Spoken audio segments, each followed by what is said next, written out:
Video games. Holy. Gonna do the PoE race? Oh, yeah. Oh, that's awesome. Thank you. Good question. Whew, I haven't laughed like that all day. No, I'm not gonna do the PoE race. For two reasons. One, I haven't even killed a single Uber boss this league. So the fact that there's a race to kill an Uber boss, I don't see myself doing, because it's a race to do a thing I've never done. Plus, also, I'm just not a PoE racer. And then, final plus, wrist.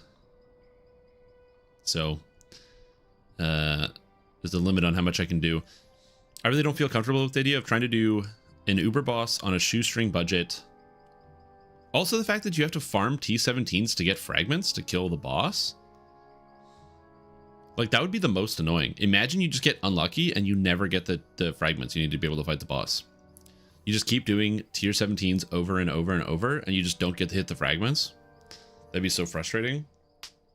Because since they added 3 extra Uber bosses, that makes it extra hard to get it. Because before, there was only 3 or like 5 Uber bosses, right? So, or no, 7. So there's 7 different fragment types. Now there's 10 fragment types. Yeah, or you get no T17s, right? Because you have to get a T17 to drop, which if you have all your Void Stones, is a 1.6% chance per map. Like per map drop. So, and let's say you go all maps, so you get like 4 to 5 map drops per map. That means you're going to do an average of like 15 maps to be able to get 1 T17. And then, actually that's too high. Average of, no, that's about right. Yeah, 15 maps to get a T17. And then you have to run that T17 and you get 2 fragments and you need 5 of them to fight the boss, and there's 10 different fragments you can drop. It's like DDO RNG times 10. Now, granted, there are people that can do their slammers and slam their way all the way through, which is extremely impressive. Because also, I believe it's a hardcore boss kill event as well. So, like, that seems kind of crazy. Let me just look up the details. I'm curious. PoE boss kill event. Yeah, the Uber boss kill event. So, just, again, this is just the crazy stuff. You have this many days to do it. The first player who kills the Uber incarnation of Dread gets this gaming laptop with an Ultra 9 275 HX, 24 cores of Windows. It's a lot of Windows in there. It's got 24 Windows. We got a 5070. We got DDR5. I still like DDR2 and 3 on PlayStation, so that's pretty fun. And it's got a decal on the back. The top 5 players get some armor packs, I guess, or some cosmetics. Woo! And anyone who gets level 50 in the event gets a 3rd Edict mystery box. The problem is, it's an SSF event as well, so you have to be good at crafting. Yeah, Grinding Gear Games employees, past or present, are not eligible for prizes. RIP. And yeah, and it's a hardcore event. So yeah, it's kill this guy, Centipede Boy, Winged Centipede Boy, without dying. This is hardcore. It sounds like a nightmare. And then also, yeah, you know what you have to, if you haven't seen this, by the way, this boss, the Uber fight for this boss, you have to fight the other 2 bosses at the same time. On top of, there's a couple of the things that are different with the Rose phase. So yeah. Listen, I'm excited for other people to do it. I'm excited to see other people try their hardest, do some crazy stuff. I don't need to do that. I'm okay. I'm gonna play Dungeons and Dragons online. Yeah. Hey, what's up, Rachel Letters? How you doing? How are you? How's your day? Today we're resuming some play on Alchemist. Again, some people are going to ask me, hey Strim, when are you going to do the solo guided playthrough? And the thing is, I haven't talked a lot today, so my voice is kind of rusty. So I got this like lower intonation going on here. So I need to get some prep in. So I'm going to do this for a bit, and then we'll do some of that other stuff later. It's not sleepy. It's just, yeah, I need to talk more. Need to prep out the old voice box. Sounds like I just woke up, which is funny because I woke up hours ago. I just haven't spoken at all. So yeah. But yeah, so we're going to be doing Alchemist because this shit's broken. This is the best class ever. I still don't have an intelligence item equipped, and it doesn't matter. And you might be like, but Strim, of course it matters. Because then what if monsters make their saves against your spell? What about evasion? Fun fact, if you don't want to deal with evasion, just get to level 12 and then swap all your stuff into poison. And poison is really cool because all the poison abilities, so like, for example, multi-vial of poison, well, this is a fortitude save. And because it's a fortitude save, it means evasion doesn't count. So even if a monster makes their save, you still do full damage, or you only do half damage against it. But at half damage, it's still enough to kill everything. So Alchemist can completely circumvent the entire concept of saving throws as well, which is one of the reasons why it's pretty sweet. As a first life Alchemist, you basically run whatever element you think is the coolest up until 12. And then at 12, if your DCs are bad and everything is making their save, you just switch to full poison and ignore it. For me, I'm not going to be doing that. I'm going to be running acid because I think acid's cool. I also have acid gear. Although, to be fair, let me just check here. My acid spell power is 228, whereas my poison is 159. So my poison is significantly lower than my acid. So I'm just going to have to do that. Although I don't know why it's that much lower. I do have a nullification item. So I have the Void Lore. And I guess it's not as good as the Scepter of Corrosion, which has Insightful Corrosion 42, which is pretty nice. Whatever. Yeah, play a Gnome Alchemist. But yeah, I don't think I just woke up. I've been awake for a while, but I could see that being a thing. Heal versus Spellcraft. Well, Poison scales off of Spellcraft. So the heal skill scales... where is it here? Positive and negative spell power, whereas Spellcraft... Oh, my Spellcraft is somehow lower than my heal, which is where poison comes from. So poison actually does scale off of Spellcraft, which is kind of funny.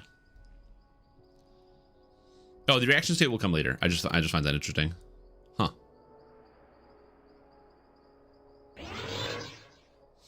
Hello, Imshan. You do 0 damage here, but I'm an alchemist. Sorry, sir. Right this way to the end game. Exactly, dude. Literally, everybody's like, "Oh, I'm in Sharn." Think about it. So the final, several final bosses in Sharn have improved evasion, which is when they make their save, they still take half damage. If you play Poison Alchemist, it doesn't even matter because if they fail, they take full, and if they make their save, they take half, which is already a better deal. Yeah, 100%. Yep, absolutely. And yes, Alchemists get Melt Lock, which is a level 2 spell, I believe. Level 3 spell. Yeah, Melt Lock. It's right here. It functions as if it were a knock spell. It's just knock. You can grab it. All right. Anyway, yes, I'm going to be spamming up to the level cap. So I will be hitting level 20 today and going fast. In the grass near the abandoned cart.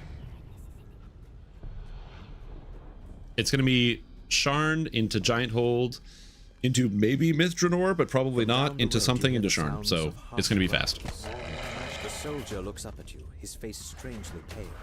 Halt! Do you serve Strahd? Frog the robots? Yep. Yeah. You can also frog whatever you want. Cries somewhere overhead.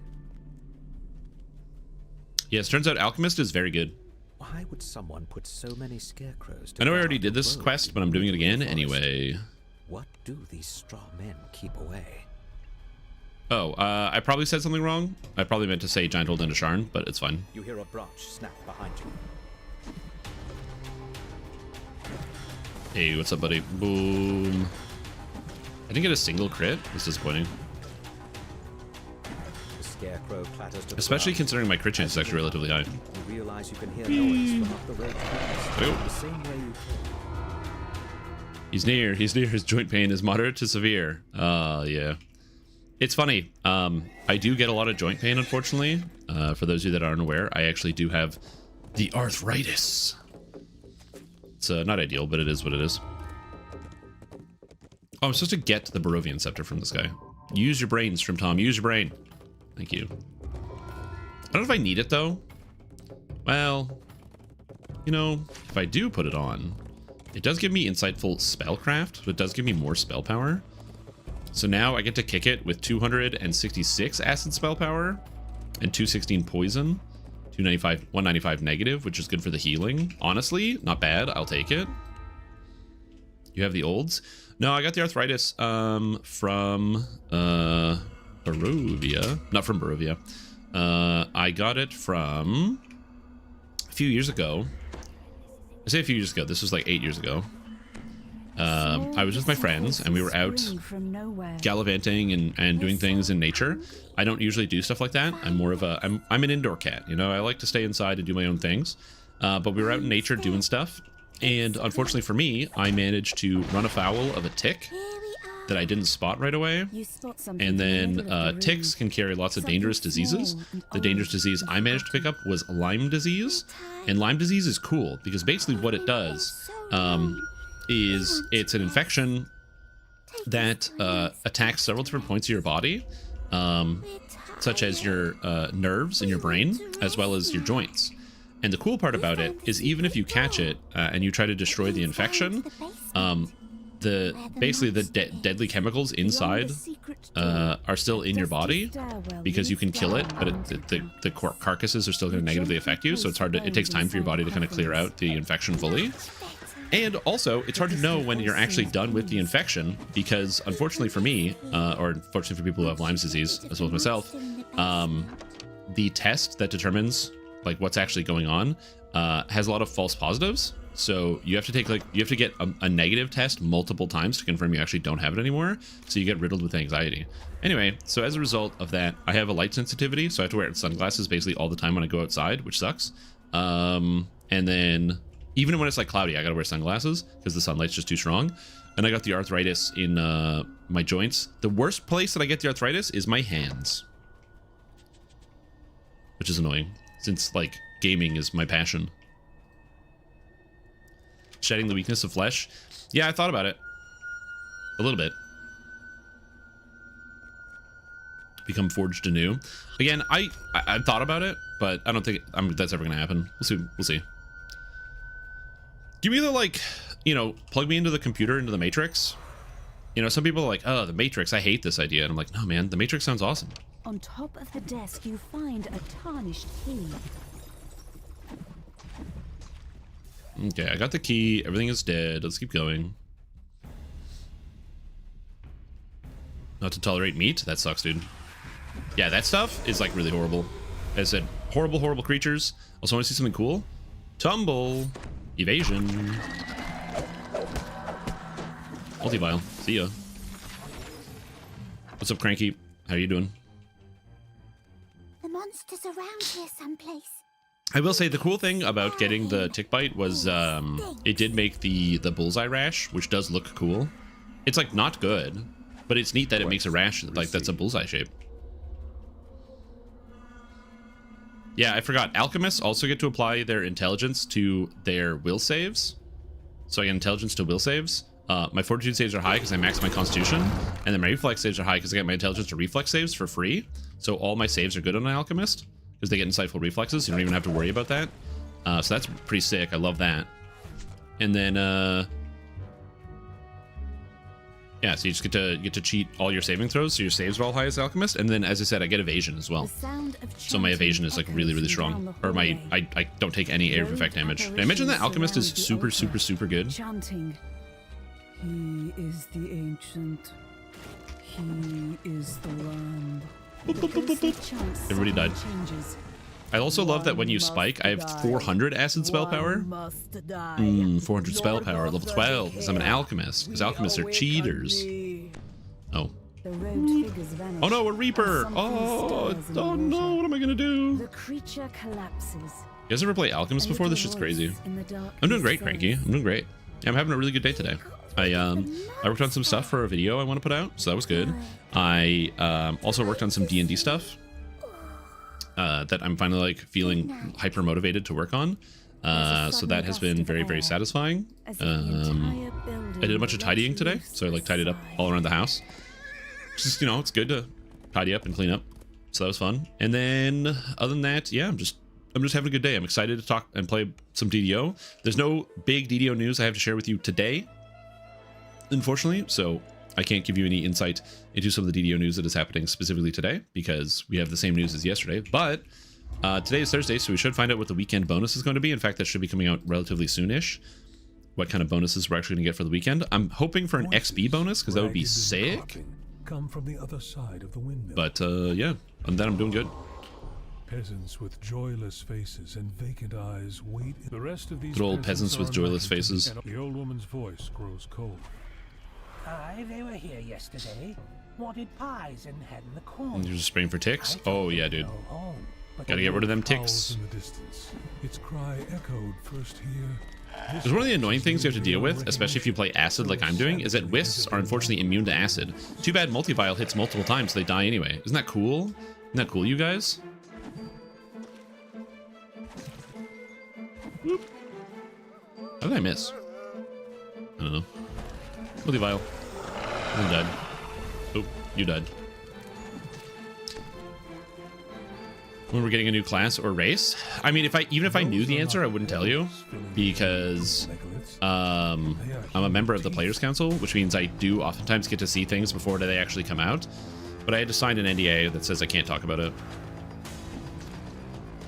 So I'm not saying I have the answer, but I'm saying if I did have the answer, I wouldn't tell you anyway. So yeah. The big brain buddy bonus. Oh, wait. Last week was buddy bonus? No. I was playing Path of Exile. That's not fair. No. How was I supposed to know that it was buddy bonus last week? Shit. I mean, I could have done the smallest amount of research instead and paid attention instead of, like, closing myself out to the entire world and played Path of Exile, but still.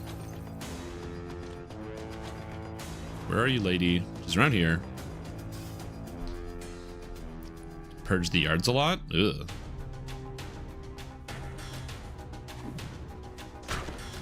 True, yeah.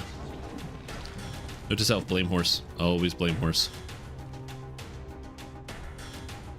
There's werewolves everywhere, which is good. I can see them. Rooms and find your posts on YouTube. They're great. I can categorically say builds are idiot proof, but I can catch a stream. Yeah, anytime. So the thing about the builds is you may have heard that I've been working on a beginner basic series, trying to put together a lot of basic builds for people to get started with. That's been a goal of mine to get done, and I have more of them coming out. We'll be hitting every single class, as well as a lot of other features. There's a video that I don't have done yet that I'm still working on, which is about multi-classing, where I'm going to try to explain the best about how you can multi-class, and then basically give a bunch of examples of multi-classes that are common that people do, and hopefully that will be helpful to many.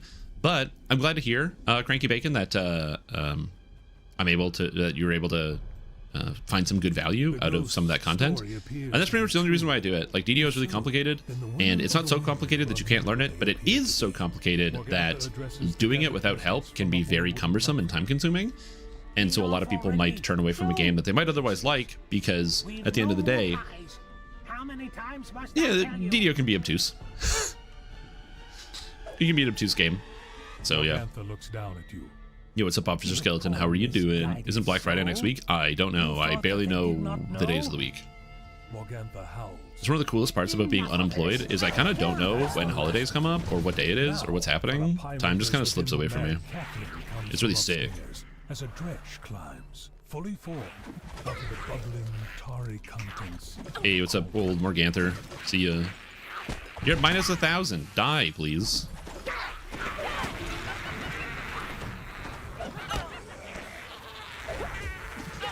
Hey, everybody died. I love multi-vial. It's like, oh, is there a single monster alive in this room? Sick. No, there isn't. See, they're gonna like finish and then multi-vial. Well, they all died. Behind them, only the bitter taste of dreams cut short and hope broken. As I used to play a long time ago, but so much of the game has changed. Yeah. I have that experience as well, playing games that I haven't played in a long time, and I go like, oh man, this game is so different. Again, I was talking about this last night, but for me, one of the biggest examples was League of Legends, where I played League of Legends so much. But going back, man, I don't remember these heroes.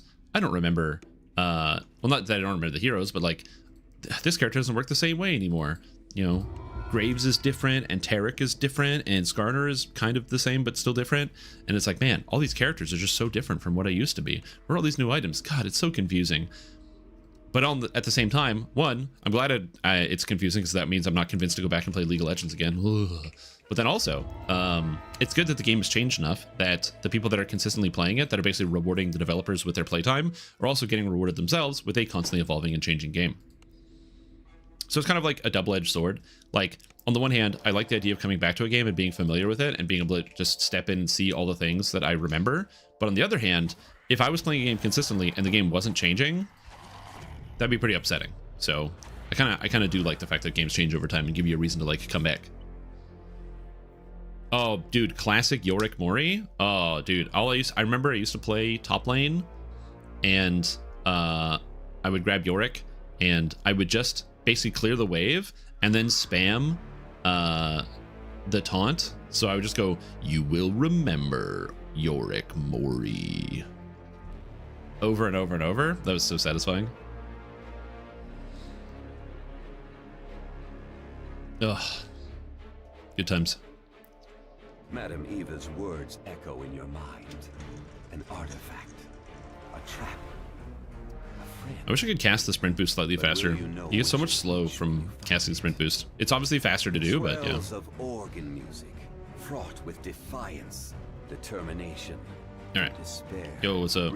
Now, usually what you're supposed to do here, or what a lot of people will do, is they'll escape this section by teleporting out, which, to be fair, is a good idea. I'm not going to do that. What I'm going to do is going to pull everything together and then go multi-vial.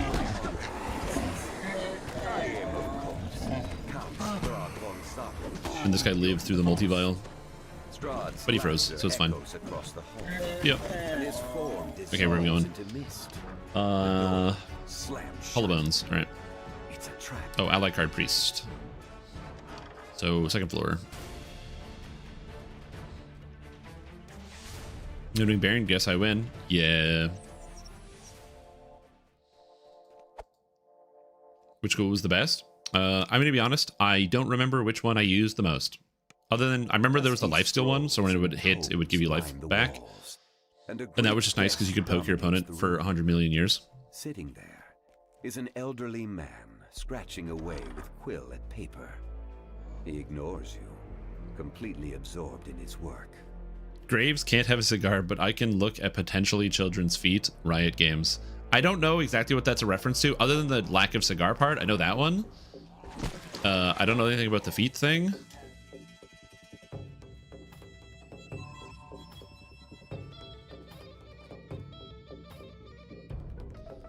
I don't know who Zoe is.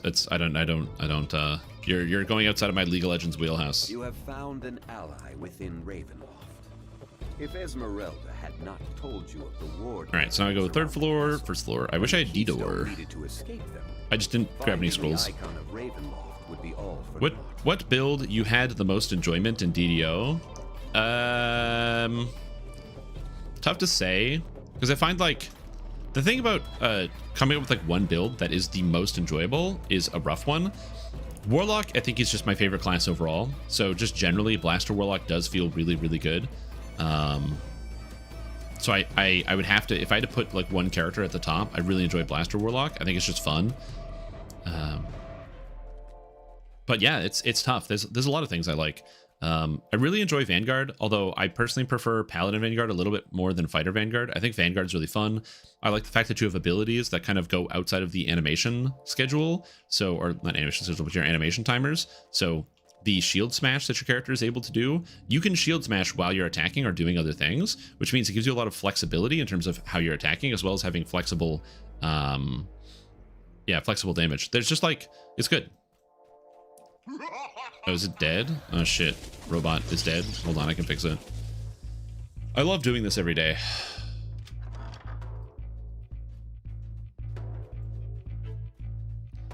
I should just put this in my schedule of like flickering it every time.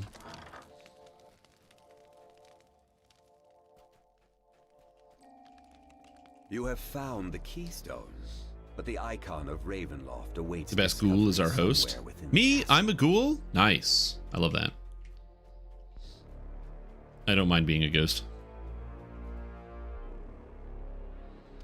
The bot will come back. Just give it a little bit of time. Wait. Oh, that's not what I wanted. I wanted Feather's potion.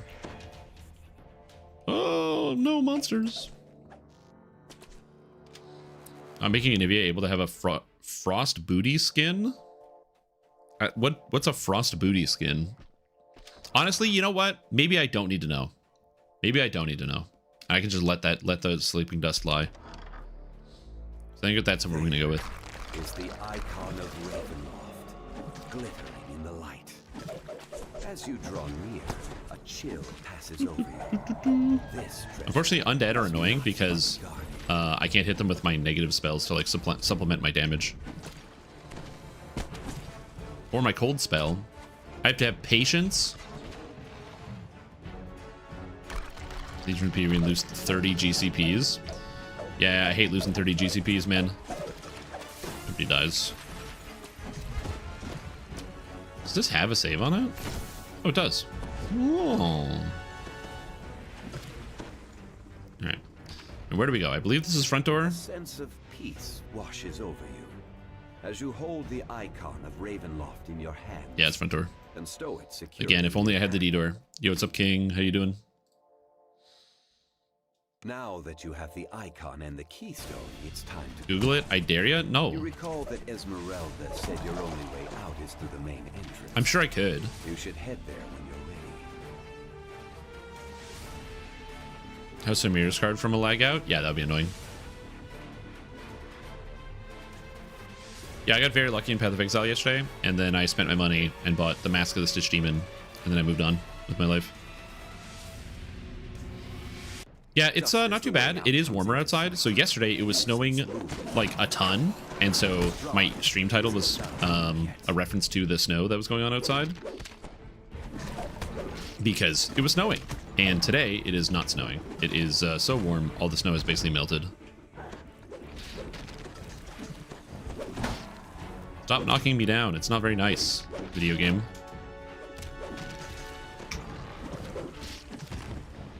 Alright. With the keystone in 105 degrees Fahrenheit. Or 85. I can't read. You check your bags. No, it's like 3 degrees, which is like 41 Fahrenheit. With a sigh of relief. So it's like really close. You will cross paths with Esmeralda again. Yeah, I mean, if I really wanted to, I could just take a more defensive option. So I would use Displacement Draft, and that would solve all my problems because I wouldn't be able to be hit by anything, basically. But I am just going for damage, so I'm not using Displacement Draft.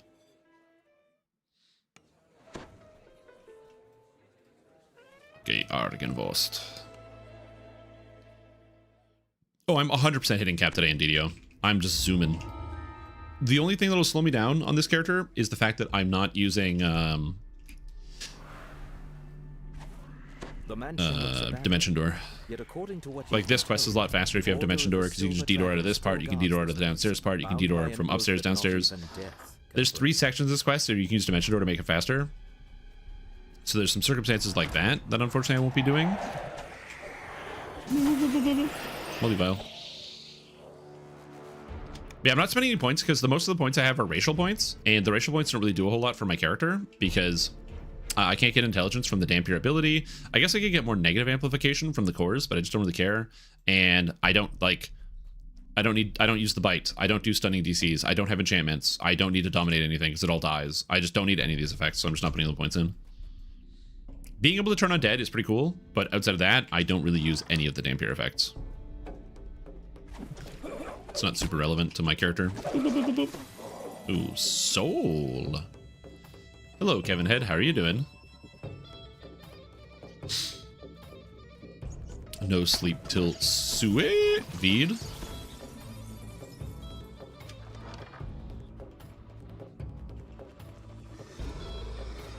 No sous vide today, unfortunately. Yeah, unfortunately, you guys won't have any sous vide time. You're going to be stuck with me all day. That's right. I know, it's horrible, but it is what it is.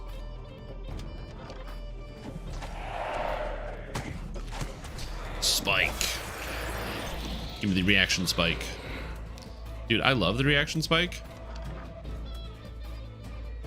Half mana cost of my spells? Don't mind if I do.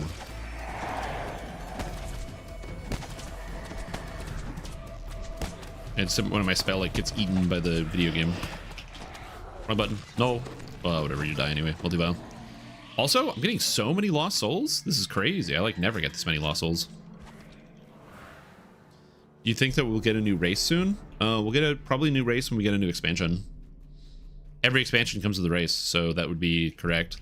Well, that's not true. Not every expansion comes with a race, but most of them do. The only ones that haven't, actually, the mini expansions haven't come with races. So if we get a mini expansion, we probably won't get one. But yeah, and also given the fact that we just got an expansion in August, I don't think we're gonna get a new race anytime soon because August was not that far away. Go away. The Revenant shakes his head. Light has vanished. Yeah, well, like we just got Dampier. Shine again.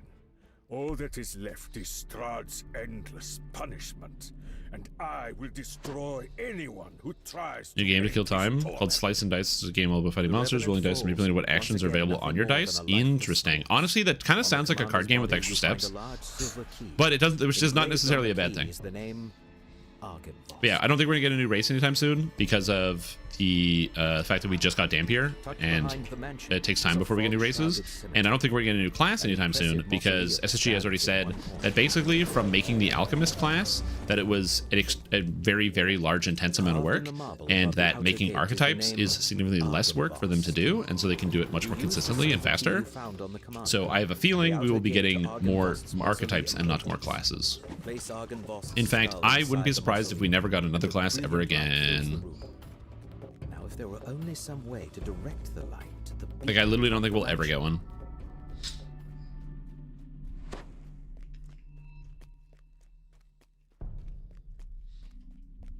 We only have one wisdom race? Yeah, but who cares?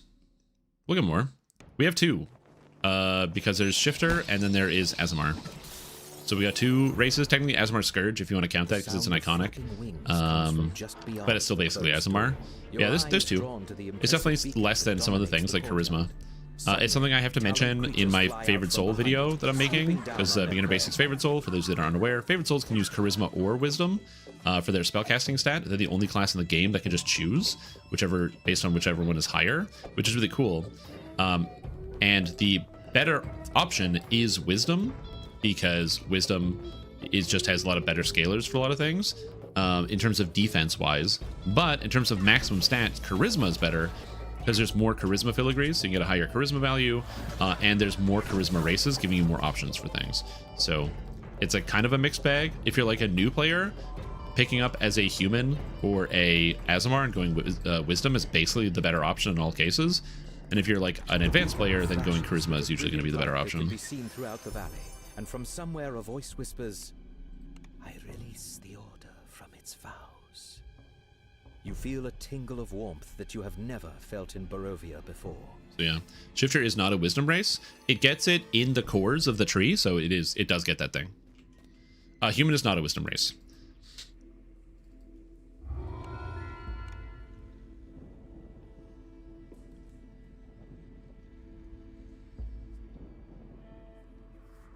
Look, it depends on how you define it. I don't define it based on the past life that they give, because I don't care about what the past lives are.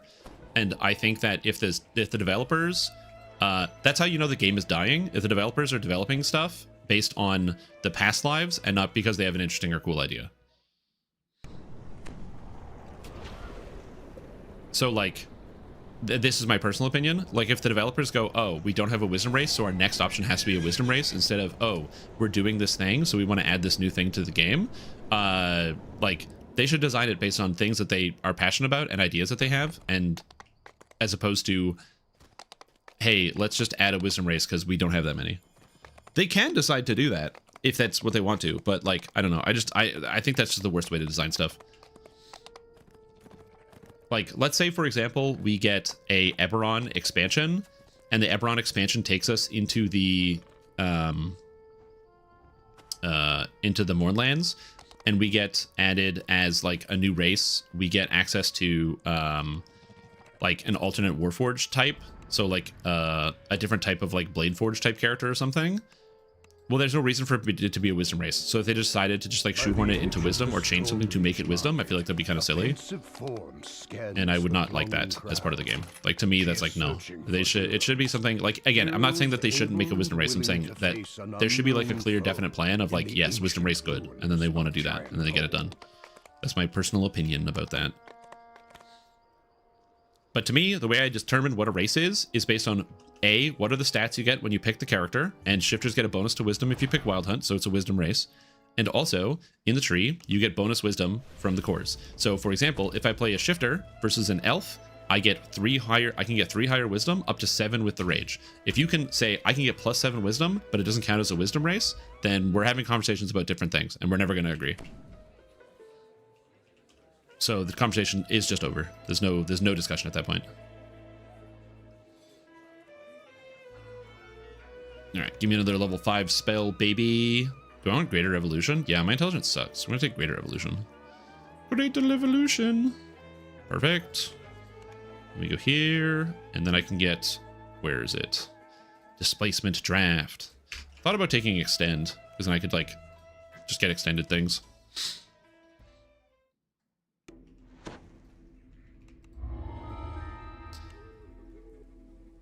Does make a fantastic wisdom caster? Yeah, it's really, really good. Returned to Castle Ravenloft, this time uninvited. As promised, the servant's door was not sealed. A sign that Jesper the Raven made. Stats are just numbers. They could design something just because it's a cool idea and then just make it fit. Yeah, for sure. It's just a lot of people complain about like the fact that there's so many dex races, which is just a consequence of there being a lot of elves in D&D, and that we've gotten a lot of elf type characters. And then halflings, but like Dex is very well represented among character races. Things that are less represented are Constitution and Wisdom. This is just true. Like Constitution and Wisdom are just like the least represented stats in D&D.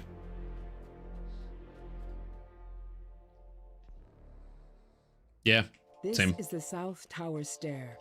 Following it all the way to the top should get you close to the lair of the old crones mentioned in Jesper's. I'd use Shifter for a build because Shifter gets higher stat numbers. Quest That's why completed. I would do it. I wish you could get wisdom from the Eladrin cores TBH. Yeah, I think that when they went with the Eladrin cores, the fact that you get like Dex Charisma is because like Eladrin are kind of Fey, and almost all Fey things are like kind of Charisma adjacent. But yeah, it's a weird one. Also, Adriel, welcome back to the stream team. Appreciate the support. Having a fantastic day. Glad to have you here. Don't Eladrin Chaosmancers get Wisdom, Charisma, or Intelligence?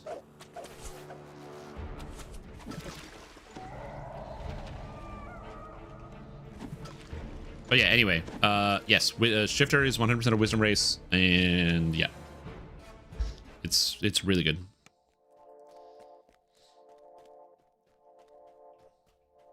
The reason why you don't see it a lot is because in general there aren't a lot of like powerful wisdom casters, and if you can get your DCs high enough, you don't see as many like Dragonborn, or not Dragonborn. You don't see as many like wisdom-based druids, not wisdom-based druids, but druids using like Azamar or Shifter in general, because Dragonborn gives caster levels, so people can use caster levels.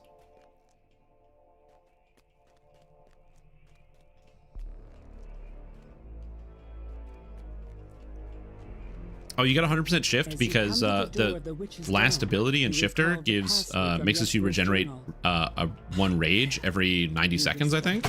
And so then as long as your duration is longer than 90 seconds, you can always be shifting. Green eyes shine out at you from the darkness. They regard you with a haughty aloofness that only one creature across the many planes has truly mastered. So is Bakan in their racial course? Yeah. The withered forms of two hags glare at you from across their cauldron. You mad about Warforged Separate Scout? I don't know, Wood Elf is very poorly received. Yeah, exactly. I think that because Wood Elf did not go the way that they wanted to, because in Lord of the Rings Online they've done a whole bunch of sub races and they're very, very, very successful. Like people love the sub races in Lord of the Rings, and in DDO I don't think Wood Elf hit the same level of adoption. Wood Elf is cool, but I think most people just prefer to play the regular elf, which is weird because Wood Elf is free too, isn't it? So like, yeah. It looks good. Yeah, it's great. But it is not well liked. And then we'll feast. Her gaze lingers on you, and she licks her lips. But I think also it's difficult to tell how good something is or how well liked something is based on usage rates for two reasons. One, the best stats that we have come from DDO Audit, and the thing about DDO Audit is it's a great website for giving us information about Dungeons & Dragons Online and some of the stats and what people are doing with their characters. But it comes with the slight downside of showing the amazing creativity of the human fighter and how many people play human fighter when they start playing a new game. And so it's like complicated, in my opinion, in terms of like looking at all of the stats. We have so many different races. The difference between a race being 1% to 2% represented is actually a really big deal. But when the numbers are so small, it's kind of like hard to see it when you compare to something like human, which is at like, I think it's like 20% adoption or something like that, or 18%, like some like absurdly high number, which absolutely is unnecessary.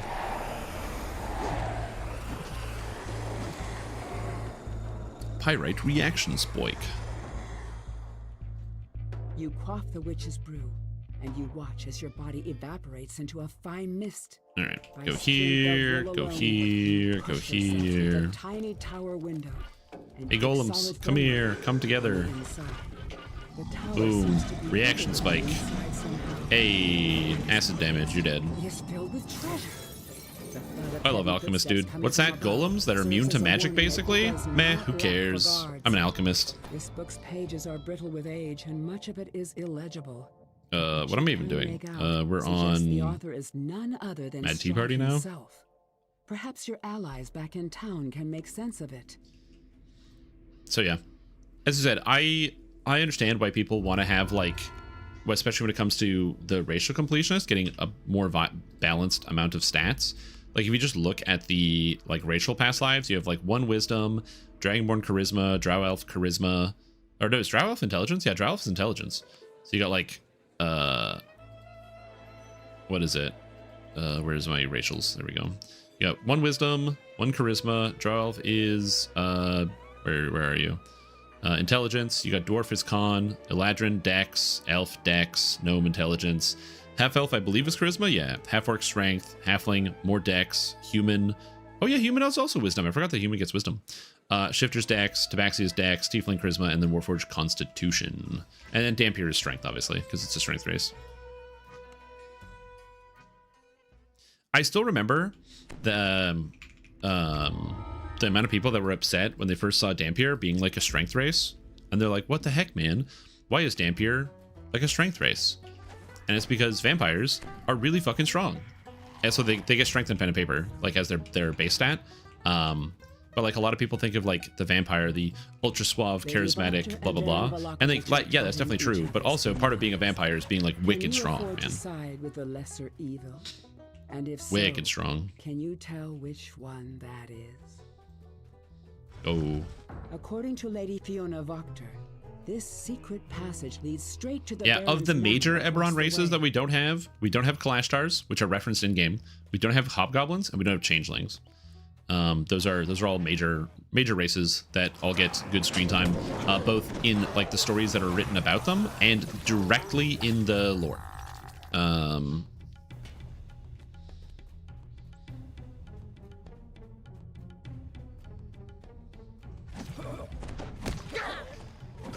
Well, Changeling could be interesting mechanically, because what you would do with Changeling is you just make it so like Changeling gets bonuses. You can like change your racial bonus when like on command, basically. And the only problem with doing something like that is it would basically make it like a meta race where, as opposed to having its own thing that it is good at doing things that other races do. So it would be like the best numerically, possibly. Also, I will say another thing about Changeling that is complicated, having players who have played Changelings in pen and paper. It's honestly hard for people to remember what to do with Changelings, even in pen and paper. Like if you play as a character that can turn into anything and change anybody, it also takes a certain mindset to know that you want to like shape change. Like it has to be always like front of mind is like, oh, this is going to solve my problem. I'm going to shape change. Poor Ezek. He died. Yo, what's up, Mike? How are you doing? I hope your day is going very well. my house card.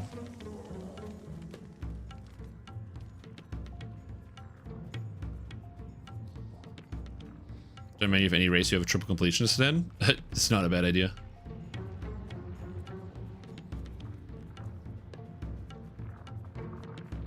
Lady Fiona Barter cannot contain her smile. What splendid. They cycle through and it's very fitting. Yeah, I can see that be working. Now, excuse me. No, stop attacking me, please. Multi-vial. I love multi-vial. It's like, oh man, are there monsters alive attacking me? Not for long. Oh yeah, you have to deal with a blue Abishai over here. Oh, okay. All right, everybody, come on. Clump together. Clump, clump, clump, clump, clump. Clump, clump, clump. Multi-vial. All right. All right. It's gonna come back over here.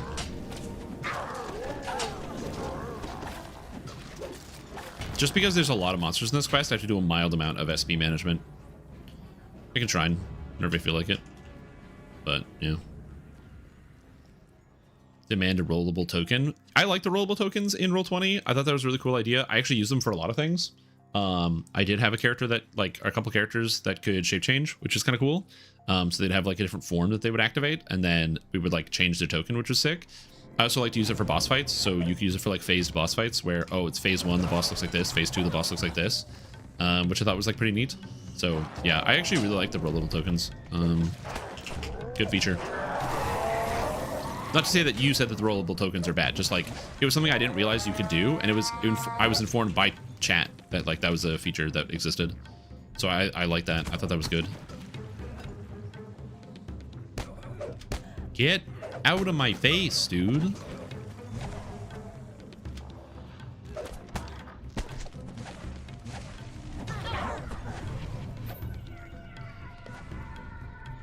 Multi-vial. And then this some person somehow dodged my multi-vial. I don't even know how. I love that the renegade summoners are just like guys that attack you with their hands. It's so good.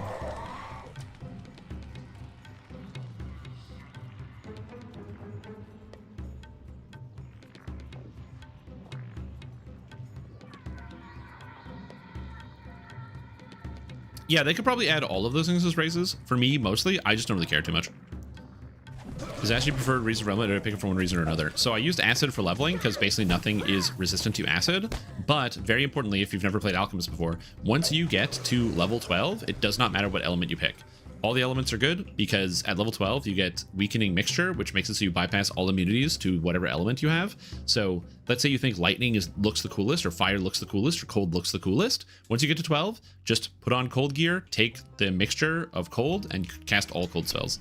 I'm just not changing out of acid because I already have all the acid spells equipped, and I have acid gear equipped, so I'm lazy and I don't want to change it. But you can play whatever one you want. In fact, I usually recommend people go poison if you're a first life character, because poison has the added benefit of... Can you go away? Thank you. Poison has the added benefit of... Why did I heal everything in this room? I'm like trying to talk. It's a fortitude save as opposed to a reflex save, which might sound bad because monsters tend to have higher fortitude saves, which is true. But if your DCs are really horrible, so like your first life character, you have no gear, you can't do anything, the benefit of poison is you always do at least half damage to enemies, whereas if your DCs are bad with regular alchemist spells like acid or lightning, they get reflex saves, which means monsters with evasion take 0. So you go to Sharn, and then you can't hit any of the monsters with any of your spells because your DCs are low, so they all evade and take 0. But if you're poison, you can just hit them all. Oops. Well, that's fine. I guess I was going to kill him, but I'm not going to kill him anymore. He gets to go. He gets to go free. Free. Doesn't fit in the game's body shape. We're probably not going to get it. See, I thought that as well. Tierbior, but I was actually proven wrong. Because I remember when we got Dragonborn. And before Dragonborn came out, the SSG actually did a poll to ask people whether we wanted Kobold or Dragonborn. I voted Kobold, many other people did as well, but Dragonborn did win out. We did end up getting Dragonborn. And the reason why I didn't want Dragonborn is because I was very convinced that Dragonborn was just going to be a purple Dragon Knight, the big, bulky, fucking door-sized fuck with scales on it. That's all it was going to be. And I was extremely pleasantly surprised when we got a custom model. The animations for Dragonborn are not the same as any other character race. They Their movements are different. They get a custom unarmed attack animation. The way they cast spells is different. So like, I was very impressed. Also the fact that they can't wear hats or feet, the different footprints, like, yeah, I was very impressed, and I was surprised by that. And then since that time, we've also gotten even more different races, like Tabaxi. Tabaxi, again, complete custom character model, doesn't match up to the movements of anything else in the entire game. So there's some cool stuff. So overall, I don't think that getting a off-model character is, or something that's like different than just a regular, like, we're not gonna get like a gelatinous ooze or a cube or whatever, right? But I do think that we'll get some interesting stuff.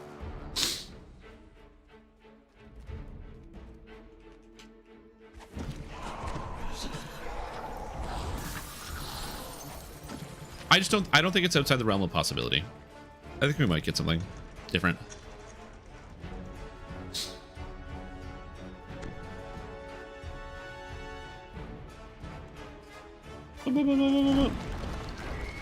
Oh, undead. No, not undead.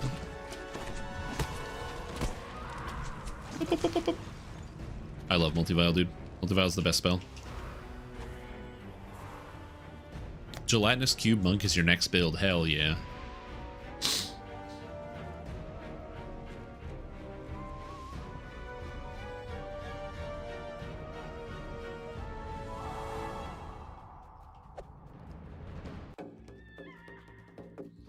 Yeah, I do think we're going to be getting like more races with interesting body types and stuff in the future.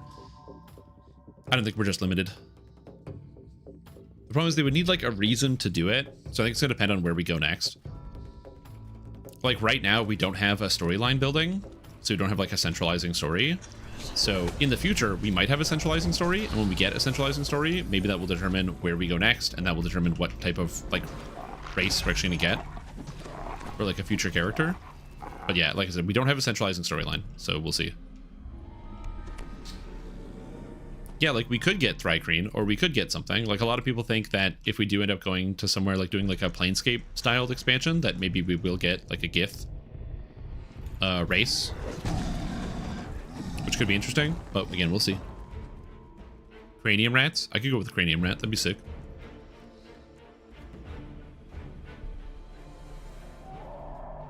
I don't. So, Dakon is like a. Isn't that like a root vegetable? No, I'm thinking of a daikon. I think. You call out to him, and moments later. Oh no! The entire boss set group is dead. Oh god, that quest was 2 minutes and 54 seconds. Oh.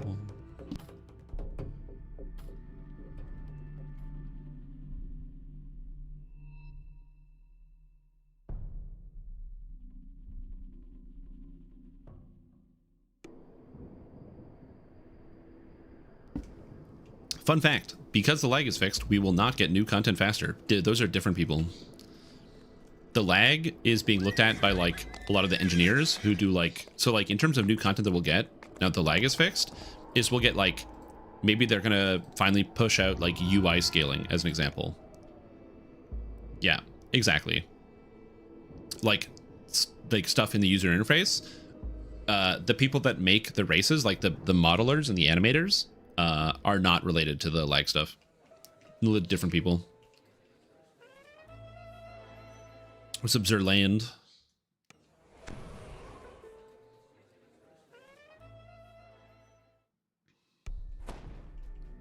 Yeah, I don't know anything about Dark Sun, so I would also put it at the very bottom.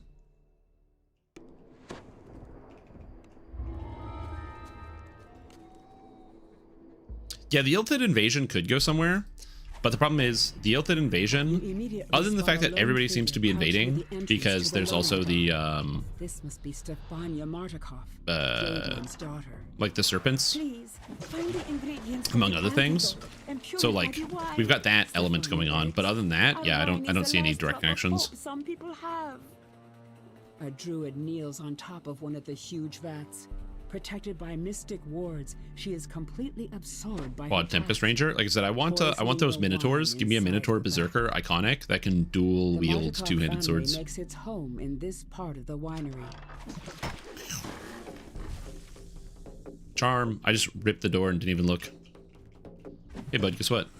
You like multi-vial? Yes, you do. Nom nom nom nom nom. Eat up.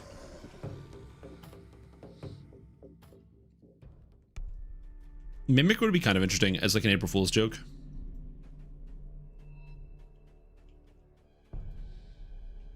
No, they 100% were not the Eberron Illithid. They were different Illithid.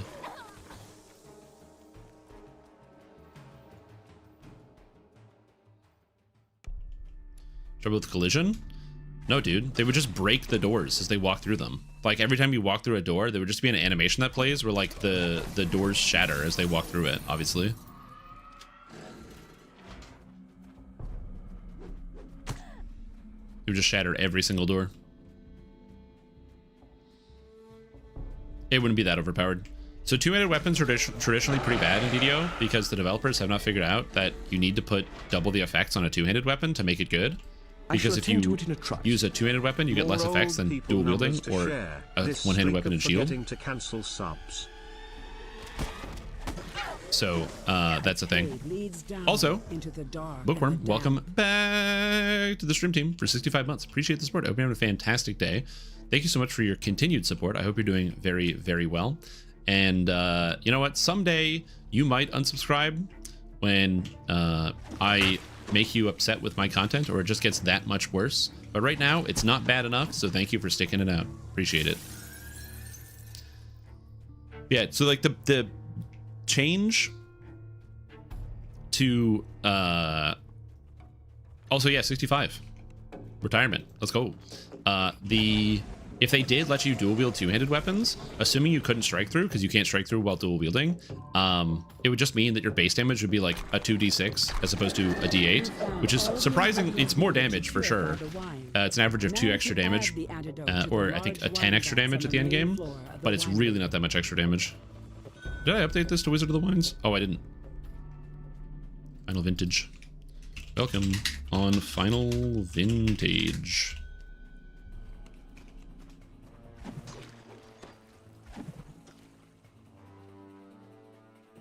So it would be fine. If you could dual wield two-handed weapons and strike through, it would be super duper ultra overpowered.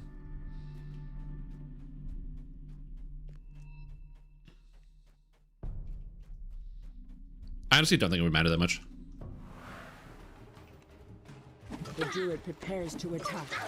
Why do you insist? Is that you just hit them with the Elder Scrolls Online, right? Where in ESO, two-handed weapons have literally just all the numbers are doubled because they use two hands instead of one.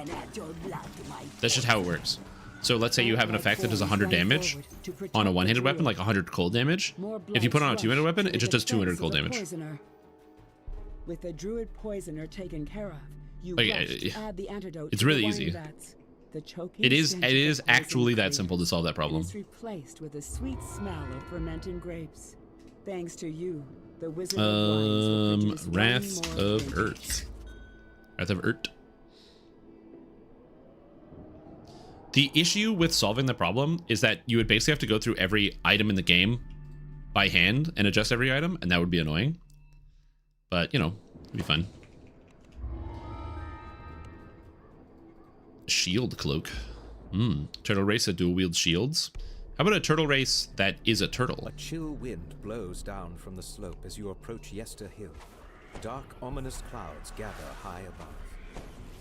A strange. They don't need to dual wield shields. What if they're just a turtle? That's it. You can't make out the words. Arcs of lightning jump from stone to stone, blocking your path. Lightning dances amongst the cairn stones, ringing the turtle? No, turtle. Light. Turtles are tortoises, which is not the same thing. Multi-vial.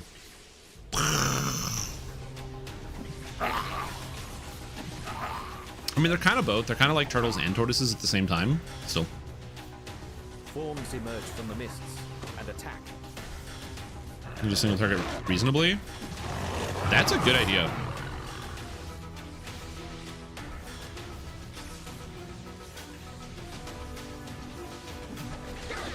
What would you need for that to happen? With the destruction of the last foe, the lightning dancing between some of the nearby stones flickers.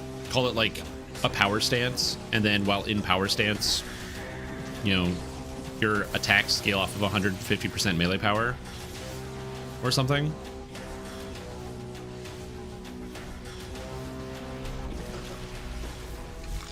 That actually does not sound like that's that hard, unless making base damage on attacks be more than 100% melee power is a challenge.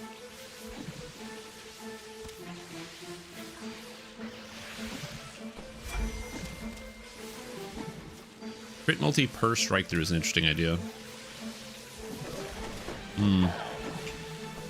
Souls. Also, I'm doing that thing where I'm just kind of running through the quest that I hate it when people do to me.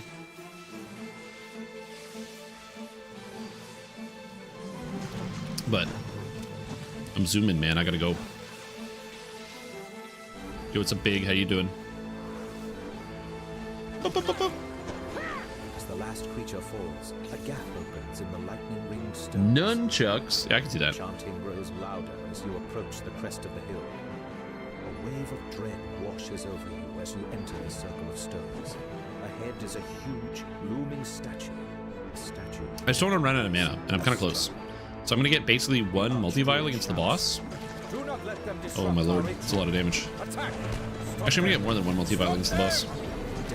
I've got more manas. Multi-vial. Our ritual must be completed. It is your Strat's will. Man, I love Alchemist, dude. This class is so sick. This is so dumb. What a class. And recovered the magic gem they stole. Oh, I love Alchemist. Oh my god.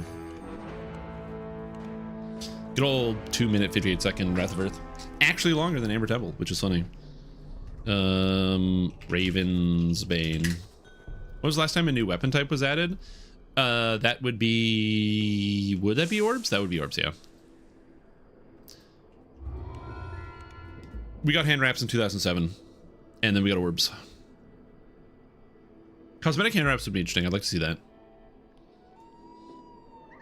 Yeah, I don't... The problem I have with 150 crit multi per strike through, I do like the idea of it allowing you to scale your strike through into your single target damage, but it feels like then there's not much opportunity cost, where the more strike through you have, the more single target damage you get, when in theory it shouldn't be like that. That's why I kind of like something more generic, like there's just a stance that turns off strike through, but then gives you like 150% melee power scaling or something on your attacks. Giant bramble walls and dense banks of mist. But that'd be good. Also, I gotta turn the lights on. I forgot how dark it is already. Because, oh my lord, it's 3 o'clock. You are now able to enter the ruined village of Berries. Mana?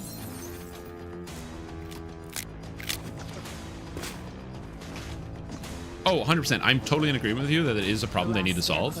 I just think that, nearby ward is disrupted. A section of mist fields, allowing you to... I don't know how I feel about the idea of having a AoE ability scale your single target damage at the same time, because that's basically the problem that Alchemist has. Like, the reason why Alchemist is so good is not that multi-vial is good, it's that multi-vial is an AoE attack. If multi-vial was a single target spell, Alchemist would be so different. But anything that scales your single target damage also scales your AoE damage, and that's one of the reasons why spellcasters are oppressive. Because if you've never played in a high-end group, I promise you, when SSG at some point caves and makes it so that spellcasters do full damage in R10s, you will, if you're an R10 player, you will find the exact same problem as before, where you cannot do anything. Every spellcaster is going to delete everything in every room, and you will not play the game if you have a spellcaster in your party. Because it's a fundamental problem with how spellcasters are designed. High-level spells have AoE, high-level spells do the most damage. Fates, allowing you to explore further into the village. Oh yeah, but multi-vial's got a way bigger area. And Meteor Swarm is a way bigger area.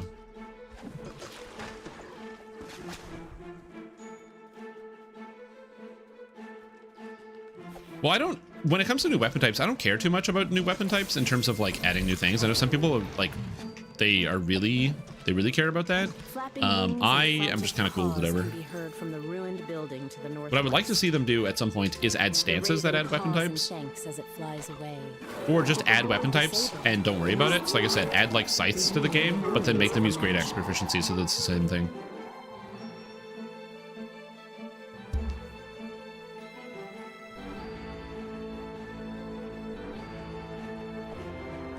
But yeah, it's also something I just don't care about. I understand that a lot of people like the idea of getting like new weapon types, and that's really cool. I don't care.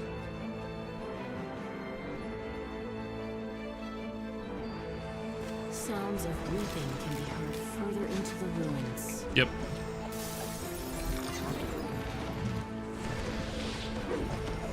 Inquisitive is, for the record, Inquisitive is still going to be good after they nerf it, but they are in fact nerfing Inquisitive. That is true.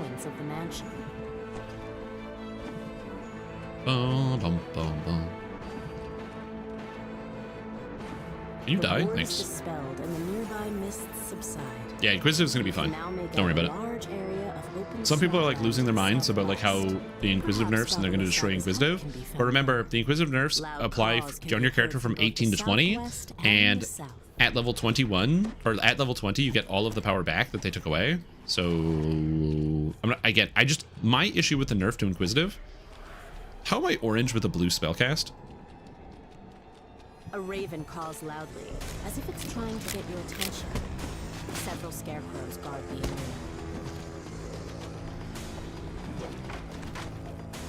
The creature drops a small key, giving access to the grateful raven flies off. Far off in the distance, huh? One of the wards protecting Baba Lysaga's hut. What? Faints. Hold on, let me try that again. Let me try this again. It's class displacement. I'm stuck in Pyrite? Any alchemist players experienced this problem before? Am I even in Pyrite? I am in Pyrite. Huh. I mean, if you could stick this, if you could just choose to stick yourself in a reaction state, that'd be really good for Orchidium. No, it's all blue spells, which doesn't work. You've deactivated a ward. That's an interesting problem. Saga's hut to the east. The raven you freed flaps its wings and flies off. The magic wards near Baba Lysaga's hut have all been removed. It's like I've never encountered this bug, and I played a lot of Alchemist. Weird. Well, it's neato, I guess. What must be Baba Lysaga's hut, but the magic mists that swirl around the building prevent you from entering.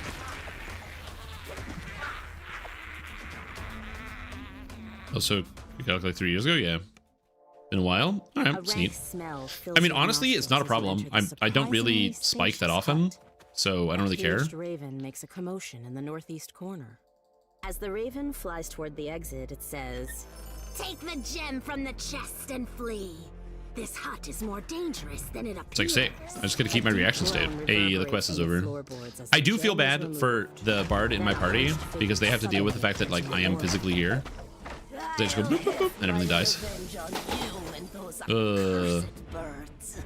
Just you wait! Shouts Baba Lysaga. Sunrise. From view. The hut oh yeah, Sireth, Spear of the Sky. Oh, Didor.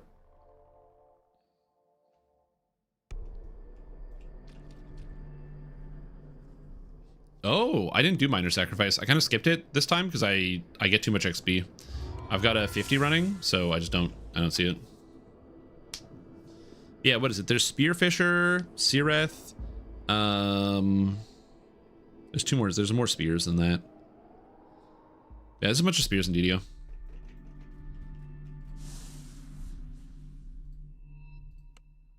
I asked where he died. He said the maid, and I have no idea where that is. Yeah. Yeah, I've been there. Oh yeah, the spear of the Mournlands from Lord of Blades. Yep. The Chieftain Spear from Three Brittle Cove. Your journey has brought you here to a place. Honestly, good quarterstaff as well. Madness, a place of sun and shadow. Give me the sun sword. There we go. Found the sun sword, though something seems to be wrong with it. The legends oh yeah, say Hunter v Hunted has a spear. Light, but this is just yeah, true. Perhaps Arena knows how to make it shine again. Scratches to the ground repeatedly even when not fighting things. I mean, yeah, but you need to know when the monstrous creature is crashing to the ground. And now you do. Nope.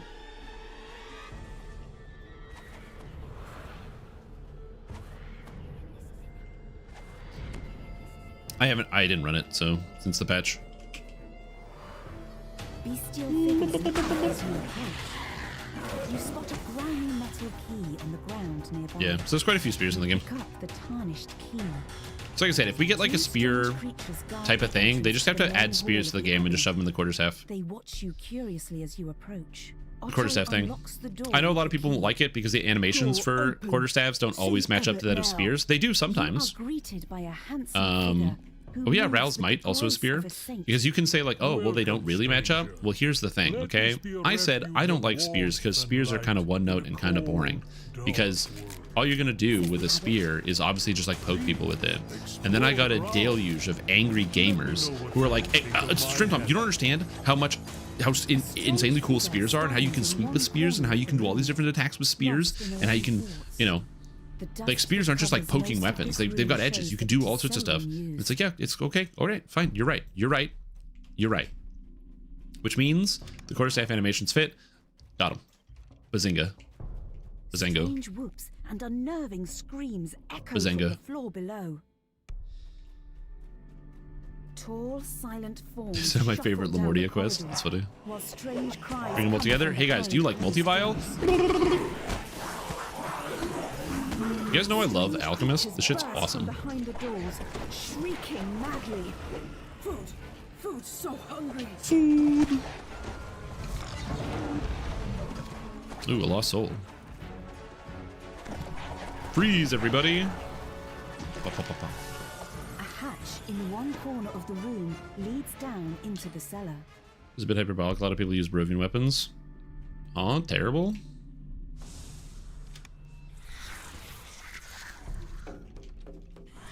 Oh yeah, it won't feel as bad because of all like the free weapons, but it's sort of like a lot of weapon types. So like the reason why this comes up tier Bior of adding weapons to like fits the whole thing when they add a new weapon type is like people say Khopesh needs help when Khopesh is as good as a lot of other weapons. There just isn't a special raid endgame named Khopesh, so people think Khopesh bad.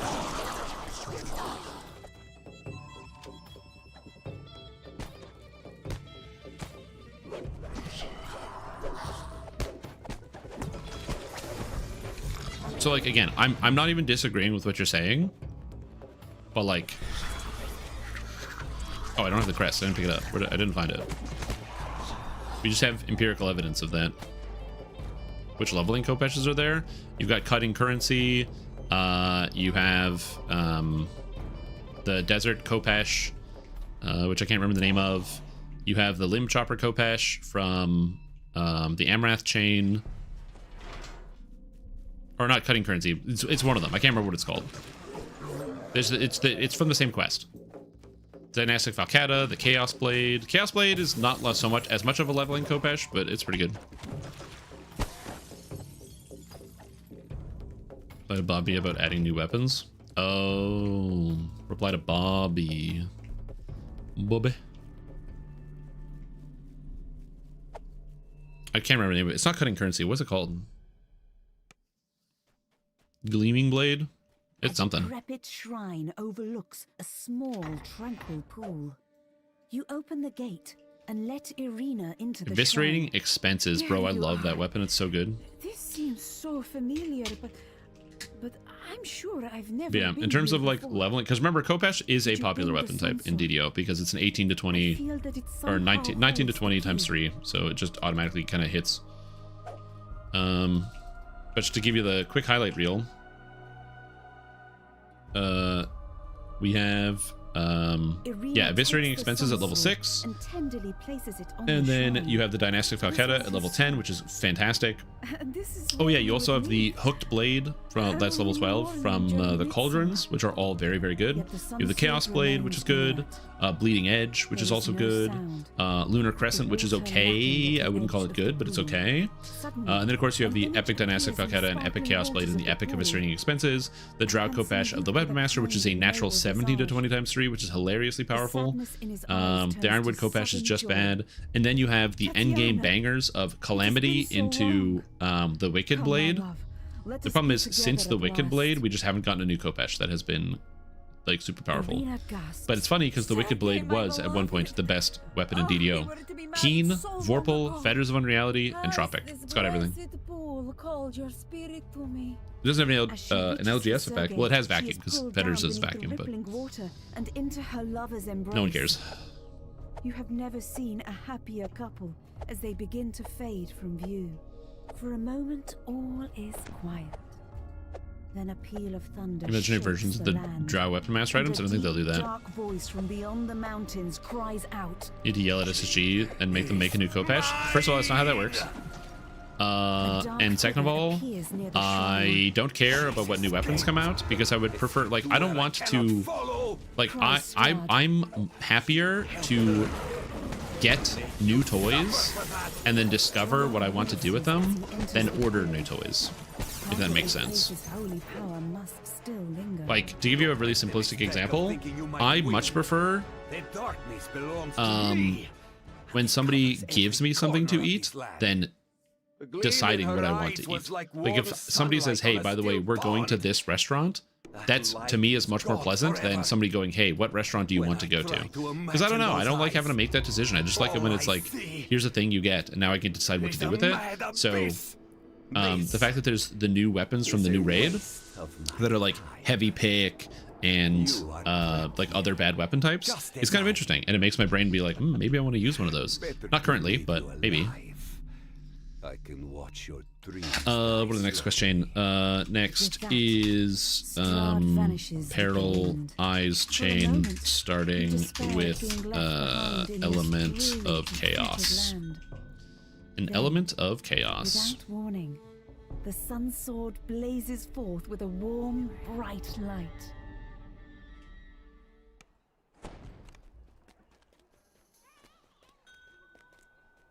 Lord's March. Okay, he done it. That's okay. The guy's gone. He's gone. You can't dual wield Khopeshes? You can absolutely dual wield Khopeshes.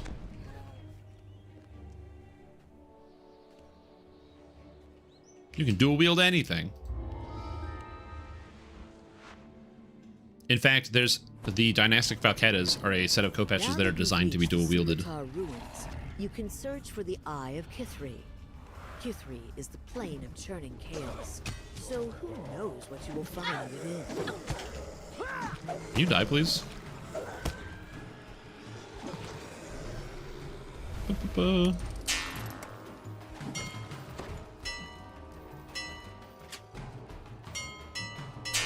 eye is itchy. Why is my eye itchy?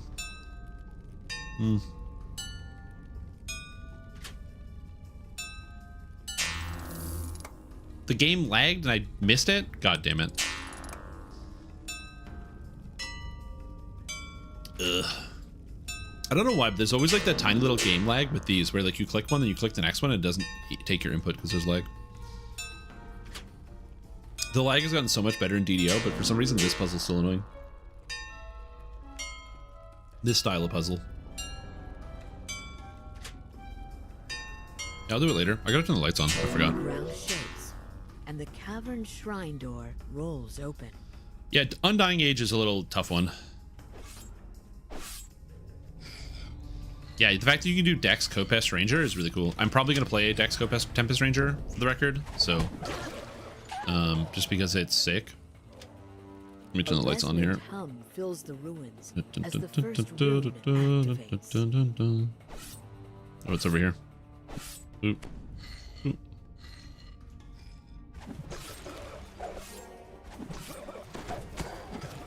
You die, please. Thank you. Okay, lights are on. Dex Asmar Scourge for the event. Smoke and ash that could be fun.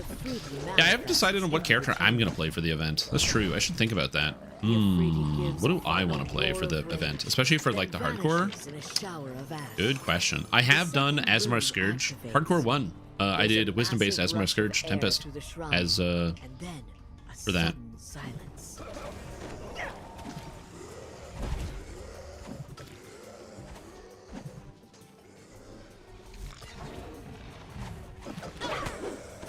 So I am familiar with doing Asmar or Tempest Scourge. Do anything for the event? I don't know. I haven't decided yet. So that is going to start either the final week of November or the first week of December. SSG said they're shooting for the final week of November, so I'm saying expect the first week of December. Not saying that SSG is not going to reach that deadline, but like they should probably tack on an extra week of development. Has anyone else fallen into the Europa Universalis 5 hole for the last week? I don't know what that is, so no, I have not fallen into the hole. But I hope your hole has been fun, Gold Spirit Man. I shouldn't have said that way, but you know what? Yeah, same thing. You know what I meant. Lightning crackles, and you're hit by searing heat. There's a cold at the same time. Is a historical spreadsheet game. I do like my spreadsheet games. You know, I play a lot of DDO and Path of Exile, so I'm familiar with the concept. You can feel everything slowly shift around you. But I'm just not familiar with this video game.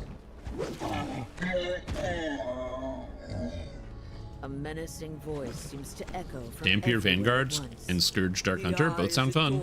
The Scourge Dark Hunter, just remember, you will need to use a Heart of Wood to fix it. So, although I guess you get one, right? Because you get, when you make a new character, you start with a Heart of Wood, so you get to a lesser. So it's free if you're doing hardcore.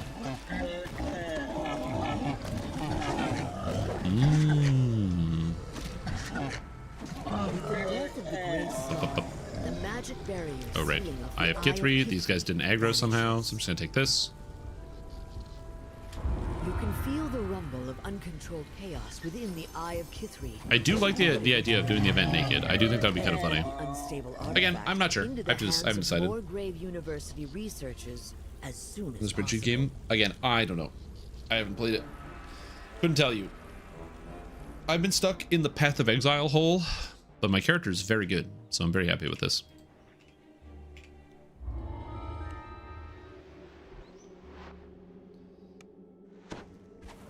You see a group of people. I do think it would be kind of fun to try to do the hardcore completely naked and solo. But we'll see. It's not looking good.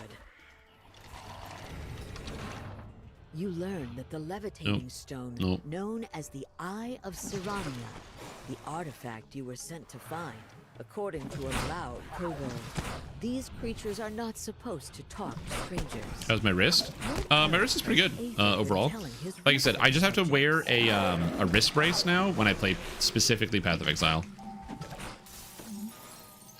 It's for the best. To kind of stave off the injury. The age.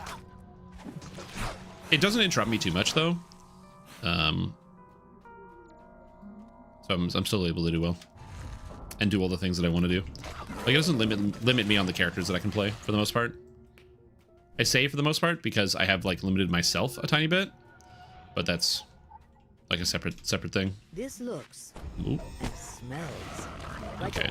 I'm still being attacked, which is good. Someone forgot to close all the way.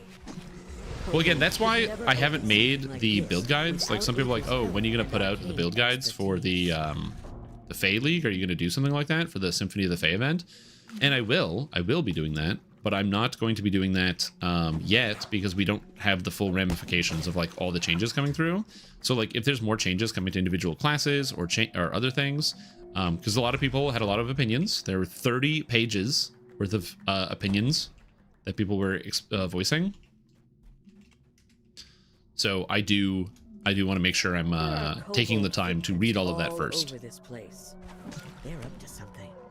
And that suggests Aether Finkelberry is involved. You are led to believe Aether is up to no good. Even if he didn't steal the Eye of Serania, okay, people understand that's not how that works, right? Aether's illusory disguise rips to shreds.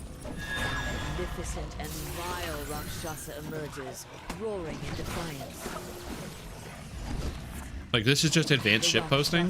Falls, and a key tumbles into the muck nearby.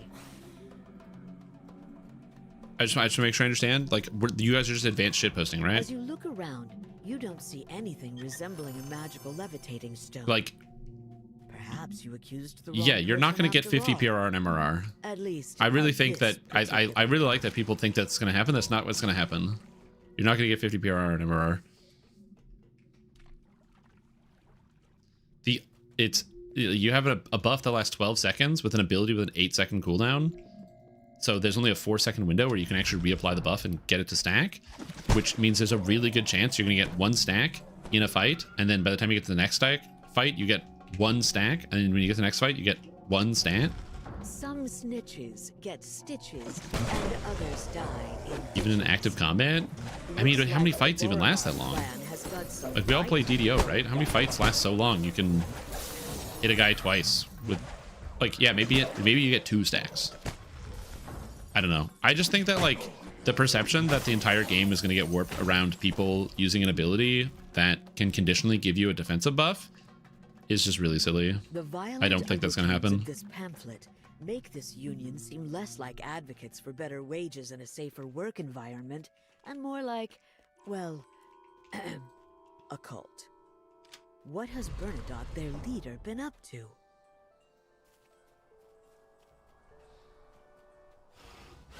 Listen, I'll be, if I'm wrong, I will happily admit that I'm wrong. I just think that a number of stacks that you can get is being overvalued by a lot of people.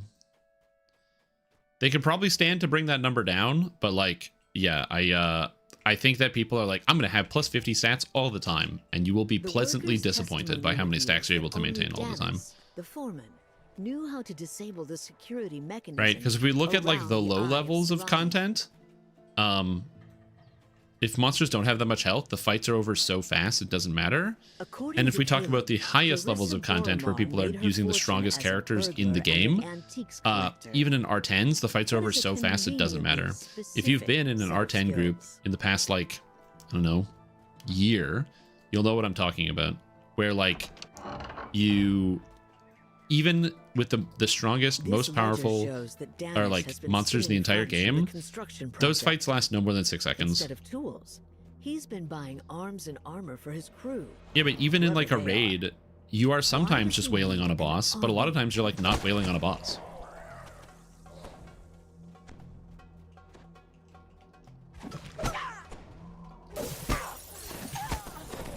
But yes, I don't think it's going to be as good as a lot of people think it's going to be. I think a lot of people are going to get heavily disappointed. They're going to be like, oh, it's the best thing ever.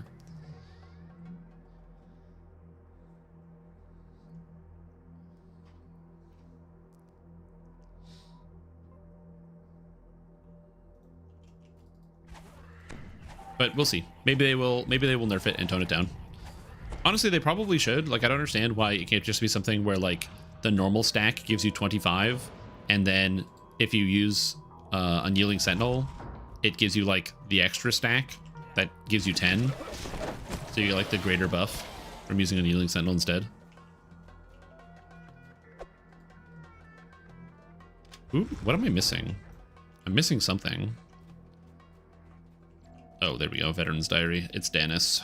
The Veteran's Diary describes Danis. Usually this one's pretty fast. Oh, so what's up, Blue? How are you doing? How's your day going? Who can do no wrong and whose every word captivates the congregation a little. A Hexblade too would be much. cool. I'd like to see something like that. Danis has a lot of fans who never question him. It may be a good time to question Danis. Perhaps you'll let 10, 20, 30? No, just make it like, if they want to nerf it, my suggestion to nerfing it preemptively is just make it so that it gives 5, 10, 15, 20, 25 total. And then make it so that when you use the Unyielding Sentinel Epic Strike, the Unyielding Sentinel Epic Strike gives you a buff that doubles it, so you get twice as much. You hear a dulcet chime as the binding enchantment. Finally got some time off work. Hell yeah. I didn't speak to Crob and Bix, so I don't get my thing. Whoops. So what's up, Gwen? How you doing? Nice. Glad to hear you got some time off work. That's good. Shiny and new and already super addicted. Yeah, that's always what happens. Like a lot of games like that where a new game comes out and then you're like, ooh, this looks kind of cool. And how much time does it take to be able to play all this? And then you just kind of like get sucked into the fold and you don't talk to anybody for like 8 weeks. The new? Was there a Fallout 4 DLC that came out?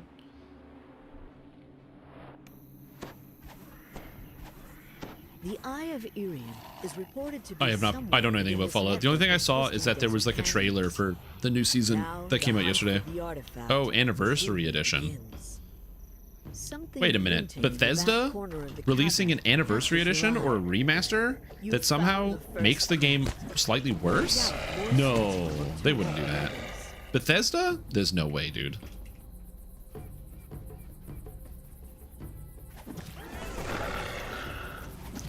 Did you remember when they released the enhanced Skyrim edition and it was perfect and had no issues?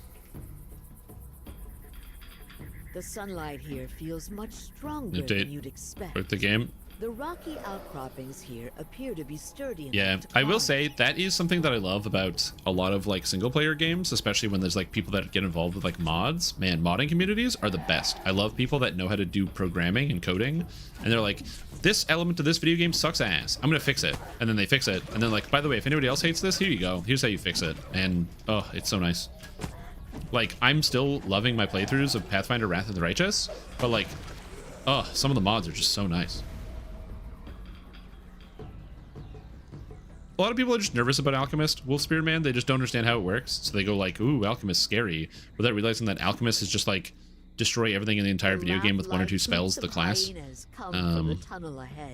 So a lot of people just are unfamiliar with how, oh, I got tripped, with how Alchemist functions. Not there. Fallout 3 remaster? It would make sense if Bethesda does like a Fallout 3 remaster. I mean, they did Oblivion. I actually would kind of like to see a Fallout, like an older 3D Fallout remaster. And the reason is I think that the kind of the spectacle of the wasteland could be much better captured when you have some slightly better art assets to look at. Because I think what they were trying to do was good, but I think that games like Fallout 3 and Fallout New Vegas, I know it's meant to be like they're washed out and not colorful, which is fine, but I find that washed out and not colorful and lower resolution means a lot of the, like, a lot of things look the same really quickly because they can't differentiate things based on color. And so getting some like higher resolution textures might do a lot to make the game look quite good. You notice the motionless Somewhere form down of here. an elf crumpled upon the rocks below. Rest of the Sword.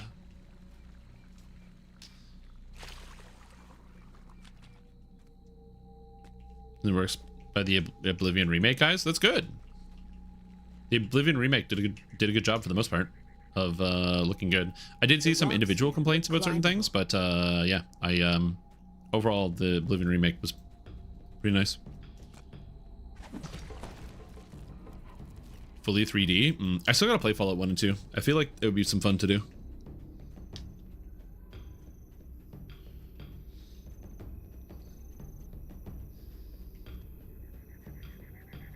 Fallout 4 is 100 years old and no one asked for Starfield. Poor Starfield. I don't want to be like an I told you so sort of guy, but man, I still remember when there were people coming to my chat being like, bro, are you gonna play Starfield? You feel No, more than I was never gonna play Starfield. faint humming sensation coming from the Good old device Todd in Field. its chamber. The last orb floats into place, and there's a The new sudden Korthos pulse of lighting? magic Yeah, I don't know power. what's up, but there's some crazy stuff with the new Somehow lighting. It you looks get really the good. strange feeling that the path has just become open to you.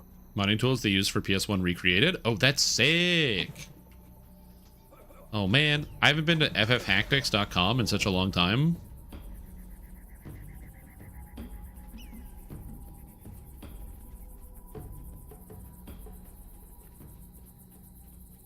It's in high school now. True. But to be fair, I was also like a little bit of an out-and-out Skyrim hater as well. So As you step I'd inside rather the play temple, Garfield. You notice that the floor is totally free of the Yeah, where's sand my and dust of the desert. where's my April Fool's joke where they're like the new Starfield DLC Garfield. Someone or something is caring for this place. You hear the sound of heavy footfalls. Yeah, like I said, I'm an out-and-out Skyrim hater, so I'm just putting that out there as like a ahead of time to announce my bias.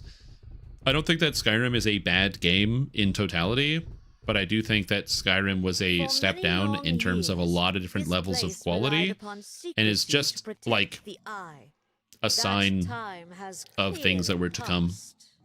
Very well. Blue Mage and Red Mage class? Oh, hell yeah. I haven't been to that website in a decade. or more. When I was in high school, bro, I used to visit that website all the time.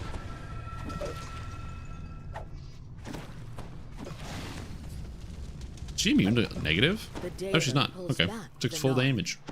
You are indeed worthy. This charge is now yours to bear. Do not let it fall into darkness. We will be watching. You wonder about the Davis parting words as you. The problem I had with Skyrim in your pack is like stripping away of the character customization elements of it that I enjoyed in terms of like the stats and the numbers. So getting rid of a lot of the numbers was something I did not appreciate that much. And then the world just felt a lot less lived in than the previous title Oblivion, which is not like me like nostalgia baiting or anything. The remaster of Oblivion easily shows that, where for reasons I can't explain to you, the developers of Oblivion were like, hey, what if we put every NPC on a 7-day cycle and showed where they go every day, and then made lives for them of which they interact with things for every NPC in the entire game? I don't know why they did that. It's a lot of work. They did. These stones reflect you instinctively. And so then you might go to an area to find an NPC and you're like, they're not there. And so you look it up and you find out, oh, the NPC, yeah, it's Thursday. And on Thursday, the NPC goes over here and they do this. And you're like, huh? You blink awake. This is neat. You realize with a jolt that you must. Oh, you're awake already? Do I need awakened minion damage? No, I have awakened minion damage. Thank you, though. I have a level 5. I suppose I shouldn't be surprised. This is kind of compulsion to send you away after all. I suppose you Same way they did System Shock. I never played any. I don't think I've ever played any Ultima game at any time. No Mr. Big Bucks. It was like a divine. Anymore. I am what you see. I am the Eye of Dalquor. The magic I have used to lull these mortals to sleep has kept me oh my god for all these years. Please let me up. You managed to defeat them? How exciting. Come find me if you must. Yeah, I never played System Shock. The closest I got to playing System Shock was playing BioShock, which is not the same thing. I'm aware it's not the same thing, but that is the closest I've gotten to playing a System Shock game. The floor gives way. You're willing to learn the controls and the UI. Yeah, that's always the hard part about older games is like, so like I love Knights of the Old Republic. I think Knights of the Old Republic is an amazing video game. It's so good. When you get past the fact that it was made in the 2000s, like the early 2000s, because oh my god, that game is so good. You catch your breath after the difficult climb. You know, but it has aged. Surely one of these doors must lead to the chapel where the eye awaits. After the quarry vanish, you notice dead bodies. Quarry Hunter? Yeah, probably. It appears that the cultists of the Hidden Hand have tried and failed to infiltrate the monastery and retrieve the eye. Yeah, I played Fallout 3 and New Vegas, and I understand why a lot of people like, or they like absolutely love New Vegas and the storyline. The story's good. I did enjoy playing through it, but I'm just not as much of a Fallout fan, I think, because I like the story and the elements, but I just don't like the gameplay as much. Because I think the main reason I don't like the gameplay is the RPG plus shooting elements just feel kind of bad to me personally, where it's like as you level up, you get higher damaging guns and you do more damage to people. And like, there's just something I don't like about shooting enemies in the face. And then they don't die. I don't like that. Like if you shoot them in the face, they should die because their face takes a lot of face damage. So I didn't like that about the Fallout series just generally. You might say, but Stream Tom, you play Destiny, and there's bullet sponges in that game, and those guys you have to shoot in the face. And the answer to that question is, yeah, those are space aliens where they have weird, like I'm shooting a robot in the head. So yeah, the robot might be able to take more damage to its weak point than a human face. It's really hard for me to like suspend my disbelief when the realism when I'm shooting at almost exclusively humans most of the time. I don't care that the Raider is high level. The fact that they take like 8 bullets to the head is really annoying.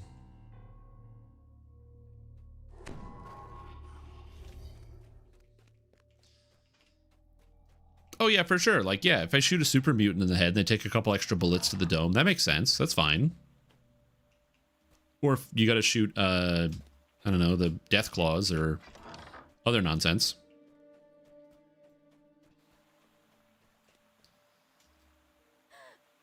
But yeah. Daily chest to grab? Yeah, there is. You should grab it. Log in. Before the expansion comes out. You found your way to a corridor overlooking the Twilight Chapel. Yet you cannot simply drop down. The room is blocked by a magic And bear in mind, I'm not out here saying the game is bad. I did enjoy the story and other elements of the game. I just find that's why it's difficult for me to get into like the Fallout series in general. Is like, I know obviously it's not based on realism because there's like a lot of fantastical elements to it. Like there's situations where you literally interact with like ghosts and other stuff. So like I'm aware it's you know, there's some fantasy elements to it. But like, man,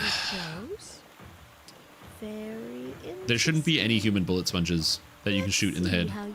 Again, am I shooting a guy with armor on, like a member of the Brotherhood of Steel? Absolutely. Guy on street? No, I don't want that. The barrier atop the Twilight Chapel. So the healing reduction is multiplicative, so you can't outscale it because they multiply. So for example, if I'm on Reaper 1 and I try to heal myself, I'm going to heal myself for 50% less, or I think 46% less. So if I have 100, so in this case, I have 60 negative amp, or like, yeah, 85 positive amp. If I heal myself, I'm almost going to cut that, like to counterbalance it, and almost get full healing. But the problem is it's a multiplier, so you can't get rid of it. So for example, if you're on Reaper 10, you only heal yourself for 6%. So you have a reduction of 94%. Getting 94% reduced healing is a problem because it means that to fix that, you need to get, I don't know, 1500 healing amp, I think, to counterbalance it, to make it like regular healing. So you can't exactly cancel it out because it's a multiplier. It's not additive. It's not like, oh, it's 50% like reduced where it's minus 50 healing amp. It's not minus, it's a multiplier. You are pushed back into your dream by a force too powerful to resist. When you rise, you hear the Eye of Dalquor's chilling voice. One last challenge. Maybe if you put the further on the store, it's a 20% XP potion. Oh, really? As the statue crumbles to dust. But that is one of the reasons why, like, you will have characters that can do well with some healing amplification. So, like, as an example, my paladin that I use for endgame has almost 300 healing amplification, and as a result, it lets me heal myself really easily, even in Reaper mode. Because in Reaper 1, I'm still healing. It still counts as having over 100, basically. Despite the challenges I have thrown at you. Yeah, that's why I never got into the Division. Like, I understand why people like the Division, and it's a cool concept, but, like, if I have to choose between the Division and Destiny, I can play fantasy space game with space magic, or, like, guys in Bombed Out City who are the same type of bullet sponge.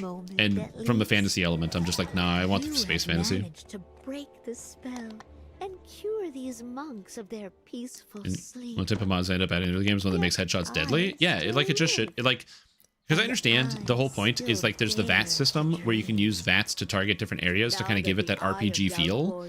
But like if I'm good at keyboard and mouse and good at aiming, it just feels like unrewarded, like not as rewarding as it probably should be. Reluctant slumber. I'm gonna level it. Kensei Fighter potion bonus provide negative amp as well? Yes, it does. No, it doesn't. I believe it provides only a repair amp. I think I was like, hey, can you guys make it give negative amp? But I don't think it gives negative amp. But give me a second here. I'm just going to double check. I'm pretty sure it's only repair. I think it's heal and repair. I don't think it gives negative. They should make it give negative now that Dampier is a thing and you play a Dampier fighter. That would be a good change to add to it. Liquid Courage. Yeah, it does not. But they should change that. Somebody go make a notice about that. Weekend bonus, 50%. Guild Renown. Ooh. I should do this. All right. What is it? Further on? Further on. Greater XP elixir. Hell yeah. The bite does a lot to keep me running. Was jump wondering if it could get better. Oh yeah, you can definitely make it better if you get more negative amplification. Okay, we're going to be doing some other stuff. I'm going to be going to do a full run through of Giant Hold, but before I do that, I have to go to the bathroom, so I'm going to do that. This is important. Also, I have 6 points to spend.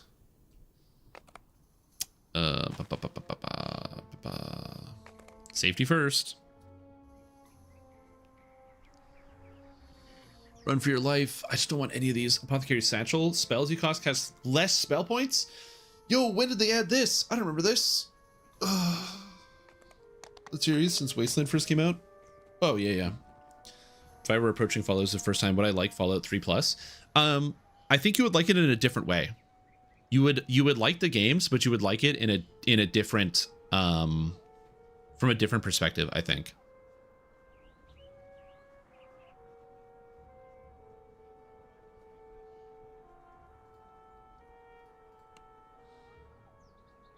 Because you would be appreciating different elements of the game. Okay, so I want to go get safety goggles. So I want to get, eventually we're going to get to Curative Admixture Heal, because this is just good. We'll get there. Anyway, I gotta use the bathroom and get some more water. I'll be right back. Bathroom and water is good.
I'm returned.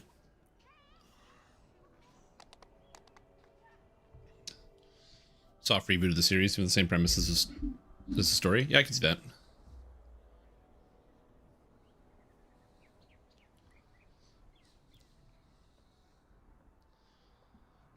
Okay. Yeah, so I'll have to watch the Fallout TV show. I heard the TV show was pretty good, and the second season had the trailer today.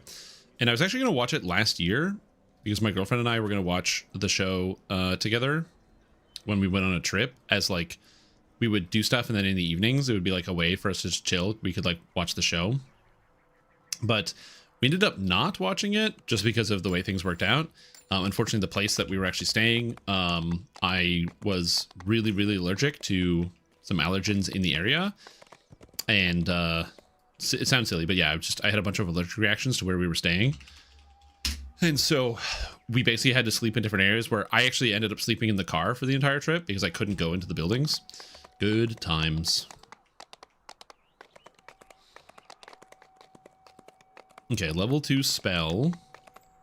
Take Glue Bomb. I don't think I'm ever going to cast this, but I can take it. Cure Critical I want to take, because that way I can heal people even better, which is good. And then Greater Stone Skin is really nice. I like Greater Stone Skin, so we are going to take Greater Stone Skin. Flesh of Gold Mass is also good, but Greater Stone Skin just makes me take so much less damage, so that's going to be the goal for here for now. Never played an Alchemist before. Is it really better than Sorcerer? Oh, for leveling? Yeah, totally. It's just better. Imagine a sorcerer, but instead of getting immunity bypass at 20, you get it at 12. Instead of getting meteor swarm at level 18, you get it at 12, and you can heal.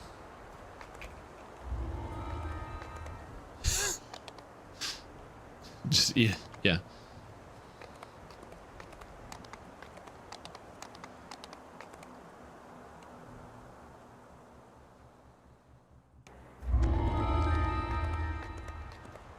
So, also, I'm currently not reading most of chat because you guys are talking about the TV show I haven't watched yet, so I'm just not reading it. Your spell points upside, you don't need them. Yeah, that's the thing, right? You have like less spell points as an alchemist, but also who cares? Yeah, and you heal everyone.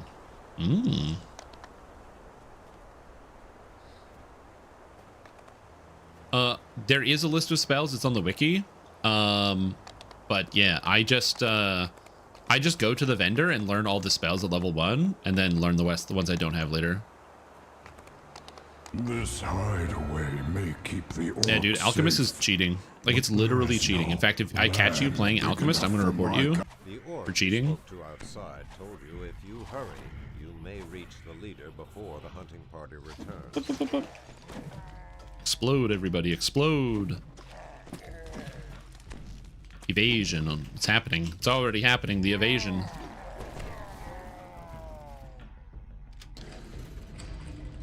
No got approaches and snarls. Well, yeah, true, but then you gotta play a Warforged. And you have to give up one of your precious spell slots to be able to heal. Whereas in this character, I do not have to.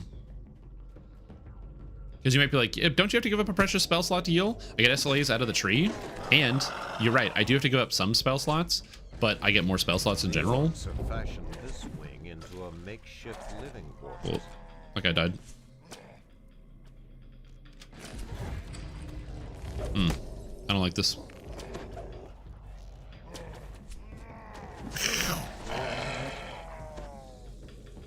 The other stuff we talked about is in the trailers for season 1 and season 2.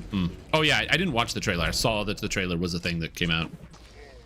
I will get around to watching it eventually. When was the last time you ran an arty? A while ago, but I'm going to be running an arty soon. I'm going to be doing a solo guided playthrough of Melee Artificer because people have wanted me to like do an updated version of the Mega Man build, so we're going to be doing that soon-ish.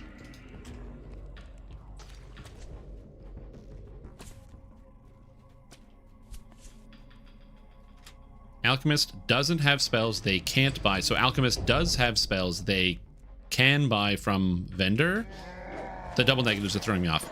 All of the Alchemist spells, except for a select few, are available at a vendor in House Jurasco. The level 4-5 Arcane Spell vendor also has every Alchemist spell in the game, except for a few of them that are erroneously missing.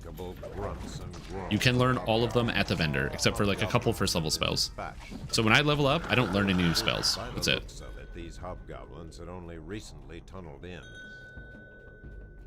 Welcome. So it's been a little while. Oh yeah, Dampier for Sorcerer is actually, in my opinion, much preferred to Warforged because you don't have to take a feat, which is nice. You get a higher charisma, and the heal from the heal over time, the auras, is just really, really, really good.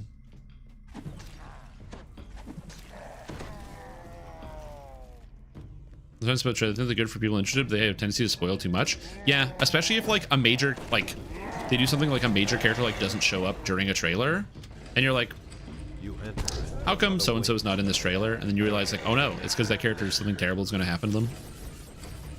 Or the other way around, where a character shows up too much and you know that it's like, uh-oh. And today is just a last door day.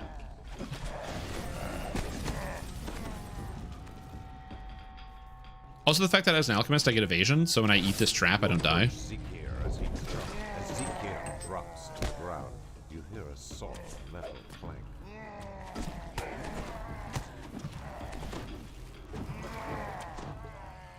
Did I level this up? No, I didn't.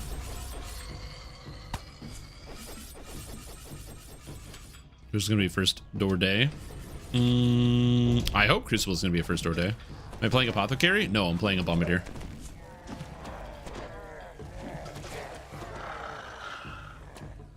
Champ chest? Champ chest?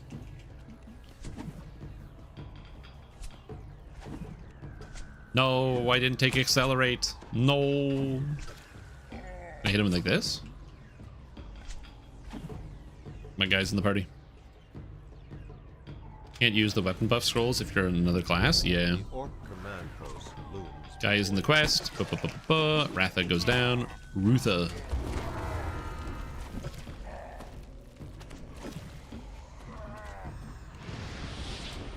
Welcome. We're heading to Cabal for 1. No, no, no, no. I'm negative. You can't hurt me. Got him. Woo.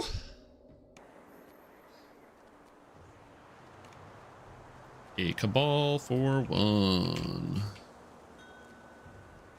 May I get shares? Yeah. Cabal, Madstone, Hop. Absolutely. The talent. The stream goes to a lower resolution. Oh, like this? Every time I do this?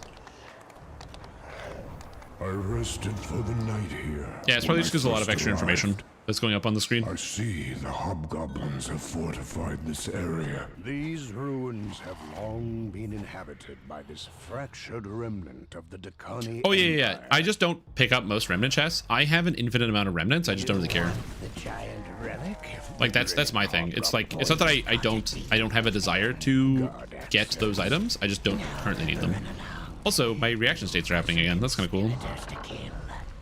With that, the hobgoblin disappeared. Everybody does. Passage in the wall.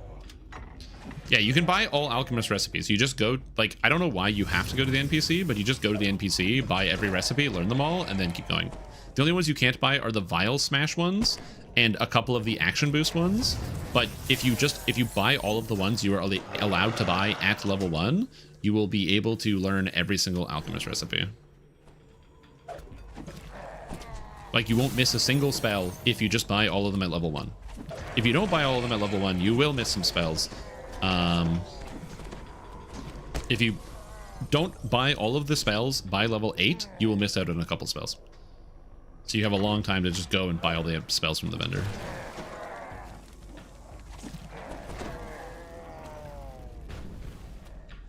Isn't it? It's not just a stream, but all streams can auto flip back and forth between watchable and like 320p. Ooh, that's annoying. I hate that, man. That's something, like, I have an insanely fast internet connection, so when I'm watching something and then the internet, it just goes like, hey, by the way, we're going to default it down. I'm like, no. I pay for my internet. I want to go most internet connection speed. Excuse me. We want more internet. More internet speed. Nope, you can just learn that spell. You're thinking of the Sanctified Vial.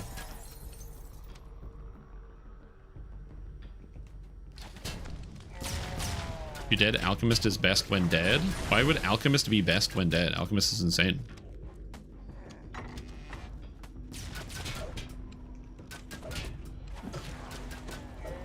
So where's this guy? There he is. The last conspirator falls. It is time to find. Without multiclassing a divine? You absolutely can, because the spell can be cast while you're thinking of the Sanctified Vial. So Sanctified Vial requires either a multiclass of the divine class or a divine epic destiny, which Exalted Angel is really, really good to use because you get a dash and 10% mana. So the rusty door swings open. A cry issues from beyond it. Yeah, Unyielding Sentinel also works, and so does Divine Crusader as well. Oops, oops, oops.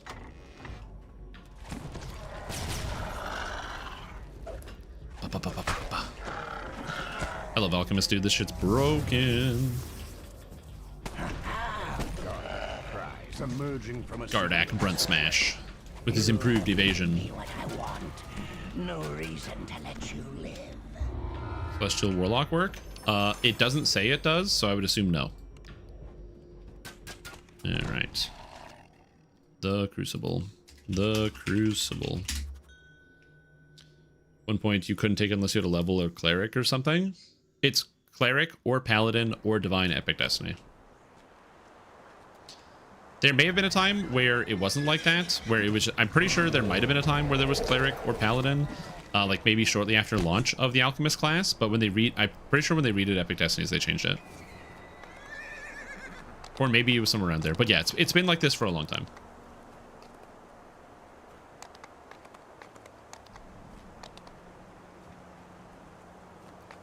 But the thing is, Blue, you can just do that.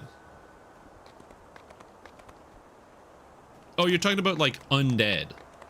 You're talking about being undead. Yes, I am in fact undead. I'm a Dampier, so I can use my inflict spells to heal myself. You just didn't want to run Exalted Angel? Yeah, because if with old Epic Destinies, your option was either Magister because you need DCs, or Draconic Incarnation because it's the best thing in the entire game. By growls, insults, and Those are your two options. Anything else was the wrong choice. Primal Avatar? Nope. Exalted Angel? Nope.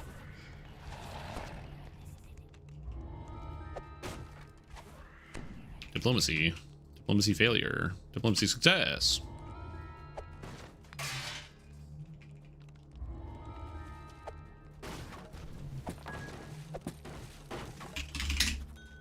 Jorgundal, the commander of the Storm's Fist, sneers at We have Madstone, Pop, and I guess I can share the Crucible because I'm already in it.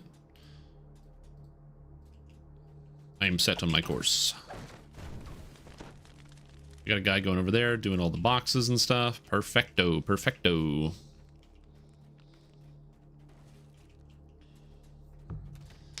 I'm looking at making an Inquisitive Bard for hardcore event. Would you say going 1 Barb, 2 Rogue would be a good starting point?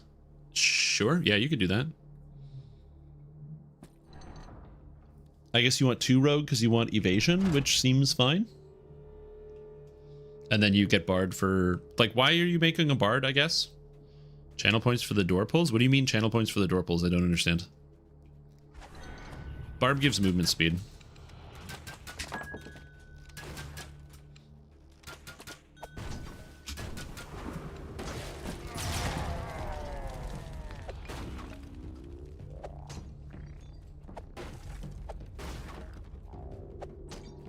Well, the reason for 1 Barbarian is it makes you move fast. So a lot of people like taking 1 Barbarian for the move speed. the sign reads Maze of Cunning. It's not just for the zoomies, it's also like good.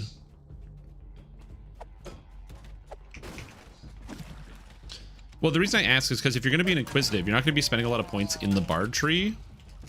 My brain is melty. So, like, I guess if you're spending points and getting some of the Bard buffs, you could have some of the auras, I guess. So that could be kind of good. Alright,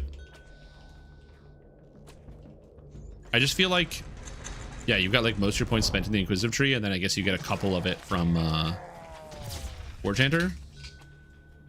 So, yeah. Your spikes? I sometimes do. It depends. So, like, for example, if it's before a boss fight, so, like, for the final boss fight, I'm going to spike. But outside of the final boss fight, I'm not really going to pay attention to it. And then here, because I just hit blue, because I want to move fast, I will then spike it.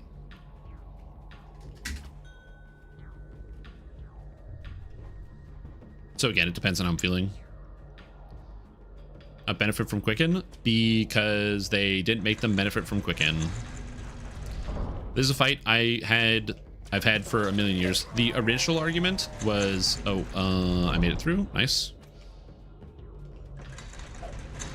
Somebody's just spamming K. Sounds good. Anyway, go north from mid. But the reason, to my understanding, is that because they're all AoE heals, so you just, like, kind of spam the heal button over and over and over. They didn't want to make them be quickened, because if they could be quickened, it pretty much just makes them exclusively better than a regular healing spell. Like, yes, it's like the Cure Masses, but in terms of the ease of use, maybe they just wanted to kind of limit its power level upon initial launch. Now, the thing is, Alchemist Healer is not a thing in the game because Alchemist Healing is too clunky, so you'll never use it. So at this point, they probably could quicken all of the heals and it would be fine. So I understand their hesitation when it first came out, but the experiment's over. We know it's not good, so they could just, like, change it. The gilded dragon head next to the door. Again, I appreciate that they wanted to be, like, cautious with how it was initially designed, so I understand that, and I don't really have an issue with that personally. But yeah. Do I have a bard build for hardcore? I do. Yeah, I have a whole bunch. If you check any of the hardcore build guides, you'll find a lot of them. Yeah, I don't think there's anything wrong with running a bard inquisitive. It's mostly like, because you're not putting points into the spell slinger tree, presumably, you're not going to get the heal over time, or the freedom of movement effect, or the spell casting cost reduction, or any of that stuff. You will get the passive auras, so you'll get like 6 PRR, and maybe like +4 or +5 bonus to hit and damage on people's attacks, which is again not necessarily bad, but you're doing that for like 17 levels of bard, so yeah, I don't see it that much.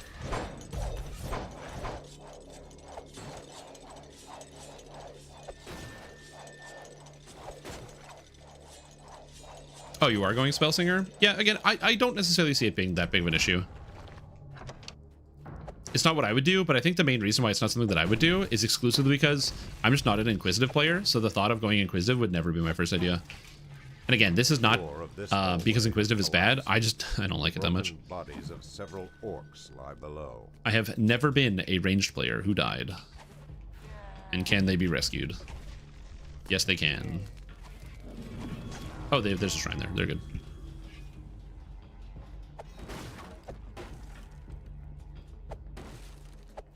How? I'm upset. Book on a lectern, surrounded by 6 numbered doorways. The test of instinct has reset. I'll fix it. The test of instinct has reset. Oh, you meant gambling on how many times to open the door.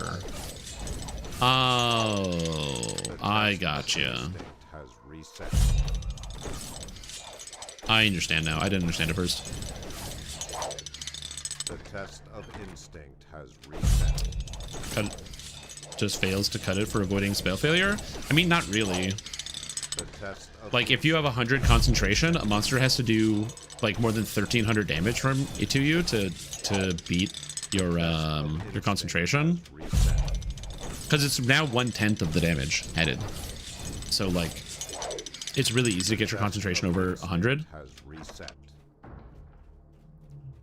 Okay, in future, well, I'm okay with this Gamba idea. I didn't realize it. 8 times is not outside the realm of possibility. You start to get unlucky when you approach beyond 36 times.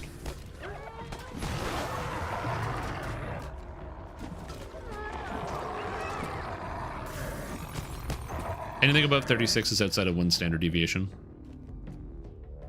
You approach a bank of 7 signal crystals above R1, G3, B5.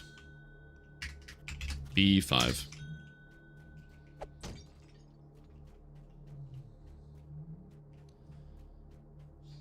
Yeah, I don't really like ranged for 2 reasons. One, I don't know, I just like class fantasy just isn't there for me. I've never been an archer. I've never been a bow guy. When I play games, I like almost never lean towards playing an archer. It's just not how I play my games. I just don't like it that much conceptually. I know some people are like big fans of like that style. Again, just not me. It is what it is. But then the other element of it is I don't like the range desync in DDO. I find it really annoying, and it's still a problem. The desync is not a lag thing. It is basically the game doesn't always accurately represent where you are on the server, and so as a result you think you're able to shoot something and you're actually not able to shoot something, or the angles don't work, and I just get too agitated by that. It gives me too much of a negative game experience, and I start having like no fun. So as a result, I don't engage with it. A glittering pile of treasure is surrounded by... I said it before, but like, for me, one of the things that changed to make me really enjoy DDO a lot more is I stopped doing things I just didn't enjoy. Not even in Lotro. I do have a hunter right now in Lord of the Rings, and I think I am going to level up my hunter for the next expansion. So I will be running hunter. Hunter, Lore Master, and Captain, because I think it'd be fun. But yeah, I think it's what I'm going to do. How long ago did I start this life? Yesterday. So I have had about 7.5 hours on this character so far. Maybe a little less.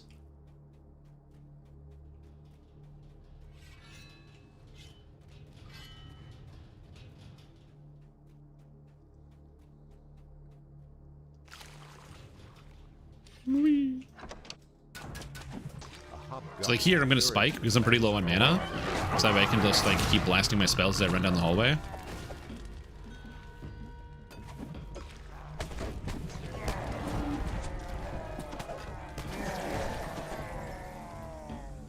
So yeah.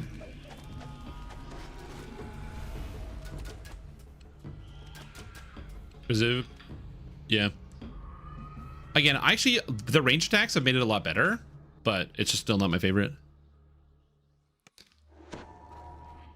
You hear Grogan the Bugbear's growling voice. You were still in epics on the Sork? Oh no, I skipped that. Try X. I'm just trying to get racial completion, so I'm just slamming the racial lives. I guess spell failure all the time on my alchemist heal spell when soloing at the end game. Do you have a good concentration check?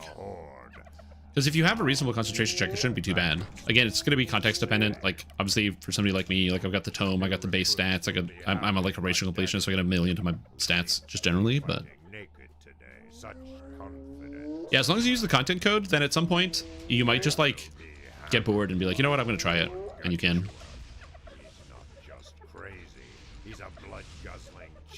So yeah, you give yourself the opportunity. Like I said, I don't know, just like class fantasy thing, I just don't employ ranged characters that much, which is actually kind of funny because unironically, one of my favorite builds of all time in Path of Exile is actually Rain of Arrows. So it's not always the case that I don't enjoy playing ranged characters. Whoa, everything died so fast. I was like spiking instead of actually doing what I'm supposed to do. But I spiked, dude. Look at my stats. Whoa, 440 damage? What the heck?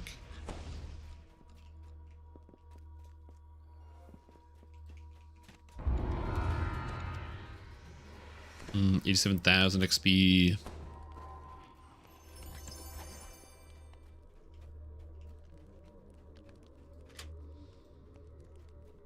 Yeah, like same thing in Final Fantasy 14. I like the magic users, but I just don't care about any of the ranged characters at all. Madstone. I don't want to play a machinist. I don't want to play a bard. I don't want to play a dancer. I just don't like it.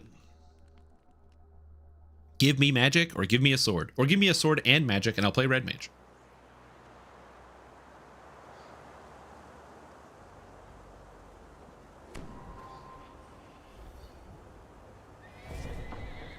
Yeah.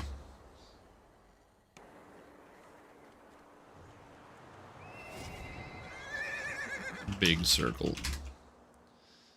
Blue mage is too much work. You have to go learn all the spells from the monsters, and then you actually can't take it into like any type of real content.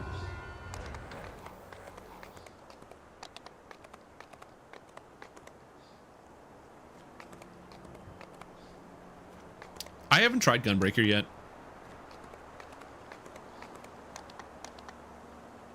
The tanks I've enjoyed the most are Paladin and Dark Knight.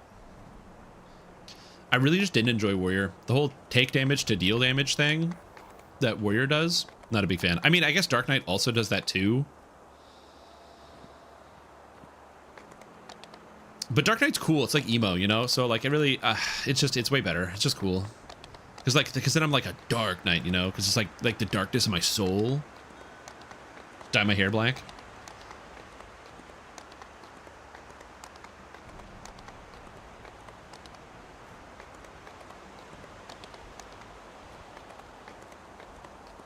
Yep, 100%. Edging it up. On a bluff high, a blaze calls out after you. It's too anime? That's fair. I think that's a really important thing though, right? Like for like art style is extremely important when it comes to game design, because art style is something that some people can connect with really easily and some people cannot. So it's one of the same reasons why like I do end up playing like a lot of indie games, specifically because I find a lot of games will put out more challenging arts or like more challenging or interesting art styles, which I like. I know a lot of people like the modern photorealism of like a lot of games, but I do like it when there's just neat art styles you can do. The seer stands before the southern crystal, waiting. Where are we going? The bluff following me. from the crater floor lies ahead. A shimmering magic crystal at its top. Where are we going? What do I want to do? Do I want to do 2 or 3? Suggests this passage has gone undisturbed for a very long time. I'll do 2, I guess. The gateway slides. Gonna solo 2. A living giant bellows in rage. Deal damage. It better be self-inflicted. Oh yeah, 100%. Eh. These guardians are some new magic. The gate opens, and a maddened giant seer comes charging out. The madness overcame. Yeah, for me, the art style of Final Fantasy XIV is a non-problem.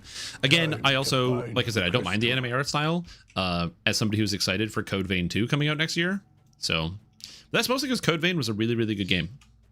So.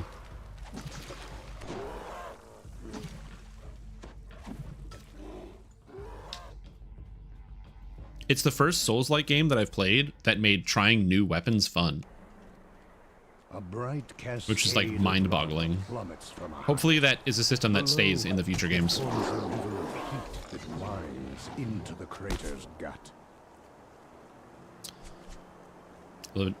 Yeah, the art style, yeah. Same thing. It really turns your head, you know. You see it and you're like, ooh.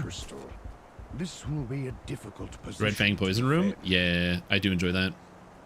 Crystal must be you can play a Dark Apostate Warforged if you want, and then heal yourself with negative. I do the ritual. You keep me safe. Goodbye.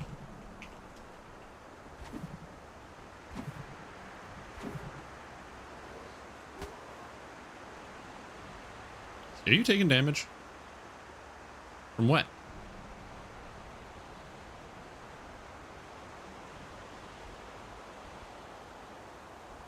I don't know what God Eater is, and I've never played a Monster Hunter game, but I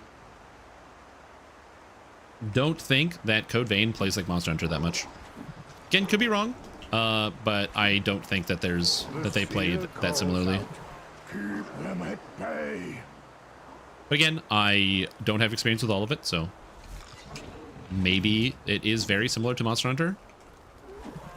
I don't know. The seer calls out. Keep them at bay. From beyond the opened gate comes a dull sound of footsteps, dry as rattling bones. Where are we going?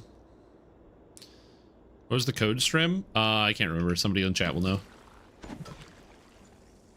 You're asking the wrong guy. I have no clue at this point. Grumbles the seer. Made to fight against me.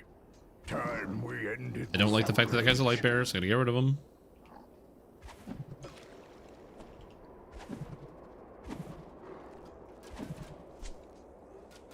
Okay, I think we're good. Is Dark Souls with an anime skin on it? Yes. It's not similar to Monster Hunter at all. I don't play Monster Hunter, so I don't know. Not much longer. The reason why I'm excited for Code Vein, like I said, is just the Code Vein was really nice because the way that they did it is that you would basically equip a class that you would unlock over time. And so you had to play as that class to unlock all the powers of it.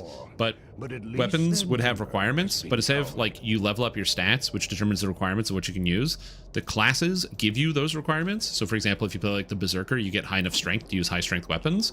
But you can also get stuff where like the Berserker would give you like a strength buff. So you could then go, okay, cool.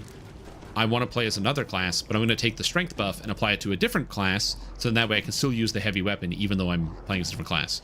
So it has like a level of customization, which I liked.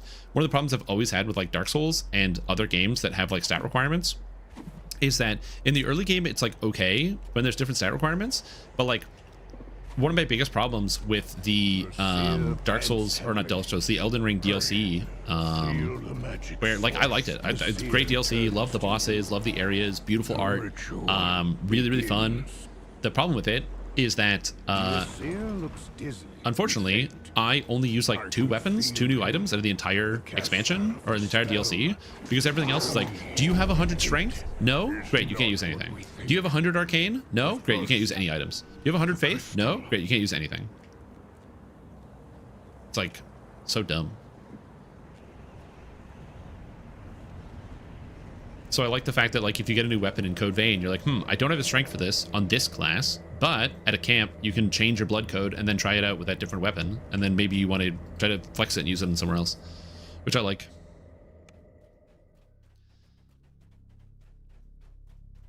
Like I basically just got to the point where doing the Elden Ring DLC where I stopped reading out the new weapons, where like if it looked like a big weapon, I was just like, yep, okay, I'm done. Like, it's like, oh, 2-hander? Cool. I don't even need to look at it. Don't even need to read the flavor text, what the damage is, anything like that. It's not important. A cool breeze emanates from unseen. Is to Souls as God Eater is to Monster Hunter, but it's the same studio that made Code Vein and God Eater, and both Code Vein and God Eater take place in the same setting. I can see that.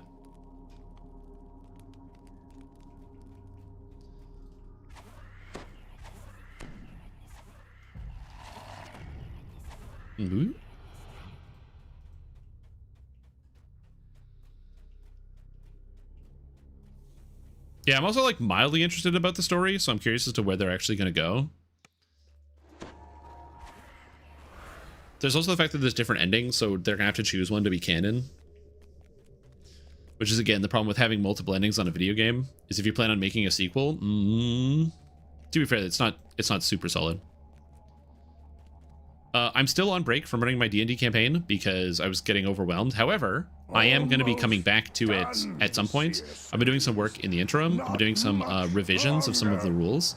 So I've been changing some stuff around, which has been good. It's been good. It's been a way to like still have like that creative focus. So I've been doing some revisions to a lot of the character classes that I wrote for my players, because there was just some areas I found that were lacking in each one. Effectively, in a lot of areas, I found that I didn't put enough scaling, which is to say that like there would be an ability that would be like, oh, you can use this effect to cause a -1 to do whatever on an enemy, which sounds good at level 1, but when we're level 15, that effect is no longer as good. So I've been going through each of the different character classes and rewriting them to have like slightly more scaling effects. Either something like, you know, if something does a -1, say it's like, oh, you debuff an enemy and they have -1 to hit, it becomes -2 at level 8 or -3 at level 10 or like level 16. So that way it scales with the game. Or I've been rewriting it so it's like, oh, it's -1 to attacks at 1, at level 2 or like a level 8, it does -1 to attacks and saves. And at level 3 or like, which would be like level 16, maybe it applies -1 to all numerical numbers on a character sheet. Look. The gate to the spires all numbers are -1. And a horde of mad was like, ooh. monsters is coming through it. So now your brain is like, I wouldn't take this at the beginning, or I would take it at the beginning, but like it doesn't really scale. But now later on, you're like -1 to everything, all numbers. The crater's large central spire lies beyond. Read about traps is about 2 trappers, but it looks fun. The benefit of Favorite Soul Inquisitive is it's Inquisitive with full healing. Also, another benefit of Favorite Soul Inquisitive is actually that's one of the best ways to play Inquisitive just generally right now. So you can't really go wrong with Favorite Soul Inquisitive.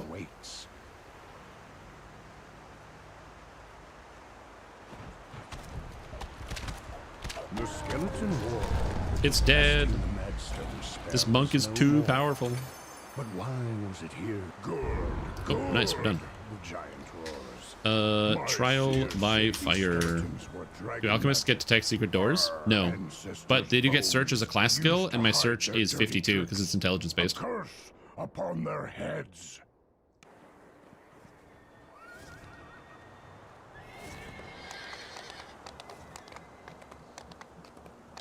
You can go wisdom or charisma, because Inquisitive lets you get crossbows a favored weapon, so you can use your wisdom or charisma. There's no reason to go intelligence, because you want to use the trance from War Soul.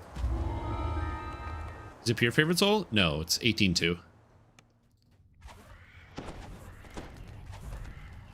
The 2 is Artificer. more splint mail. You know, it's true. We haven't really gotten any splint mail in a while. Has not been used in quite some time. Yeah, because it's an alchemist spell. Alchemists get bottle boosts, which are spells that function like action boosts, where you drink a potion. So yeah, there's no charges. It has a 10-second higher cooldown though. So instead of being a 30-second cooldown, it's a 40-second cooldown.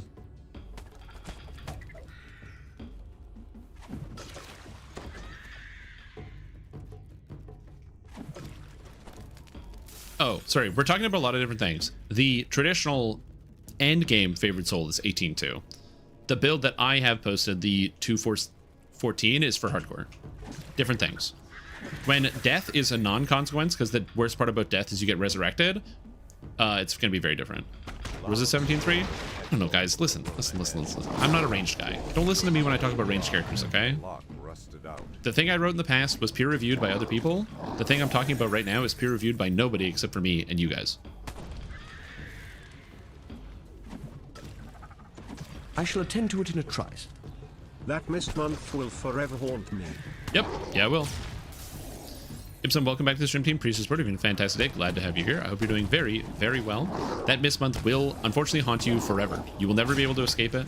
But you know what? That's okay, because you can be the person with the highest record who missed a month.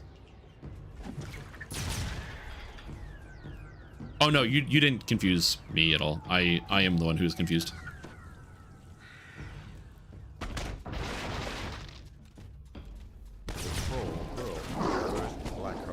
Hey Shrim, why is my 30% attack speed only giving me 5% attack speed? Is this supposed to be 15? I don't know. What's the item? And do you have an effect that reduces your attack speed? Like, did you take the patience feat, which is minus 10% attack speed? Yeah, also 30% speed is movement speed, but yeah, there's a lot of questions.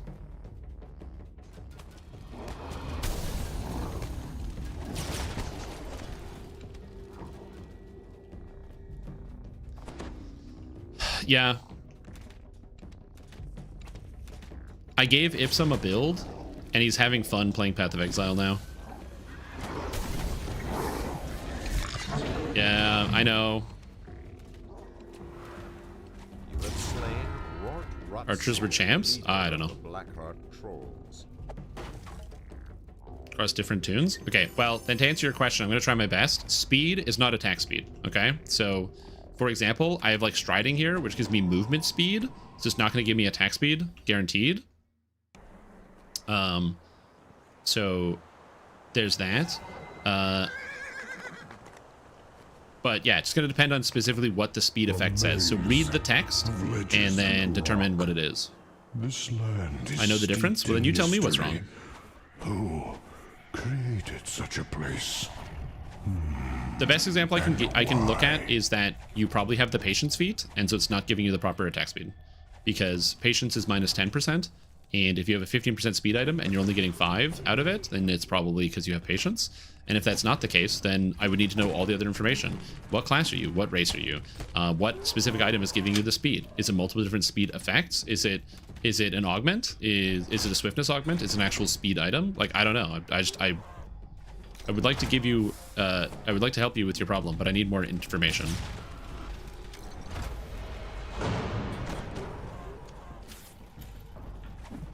When it comes to stuff like DDO, it's just like there's so many like corner cases and weird edge cases and a lot of bugs. There are a lot of bugs in DDO. So that's why this specificity is like really important. Ooh. Damn, this guy's too good. What number of Reaper Skulls does Death Pact become useless? Death Pact is always good because Death Pact ignores the death timer on Reaper.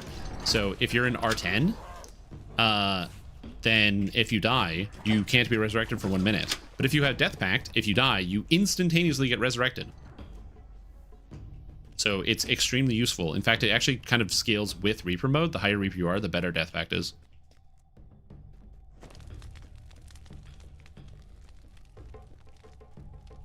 You guys are forgetting the new Chinese Wuxia MMO that just came out? I am forgetting that. That is true.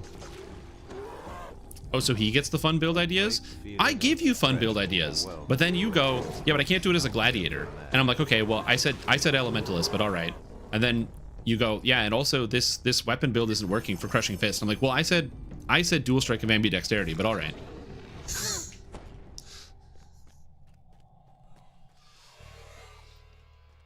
I do give you fun build ideas. You just say, I don't want to do it, which is totally fair. Nobody has to accept my build ideas. Hear a mechanical clicking sound that reverberates through the walls of the labyrinth. No, somebody beat me. I couldn't make it over. Prison of the Plains.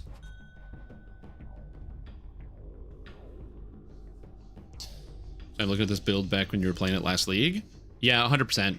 It's just kind of cool. Like, it was the Void Sphere of Rending Chaos Ignite build. It's just like really weird. It has a bunch of weird stackers and scalers. And one of my favorite parts about it is you have basically no health and you're invincible. It's just neat. There's just some really neat stuff you do with it. And it's whoosha, like the sound of a sword swinging through the air. Whoosha. That's kind of cool. And for a soda pop. I do drink soda pop sometimes. Not often though. I'm not very much of a soda pop drinker. Although I've been using soda pop more in cooking, where I've been using my sous vide and marinating different meats in different sodas, and it's been good. Stand up, you got it. Yeah. Yeah.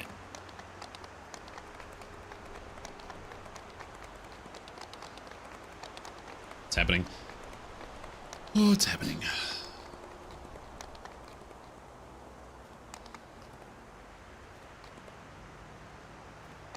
Yeah, anytime it's like there's a new MMO coming out, it's really hard to convince myself to even try playing a new MMO because I spent so much time playing the MMOs that I already play.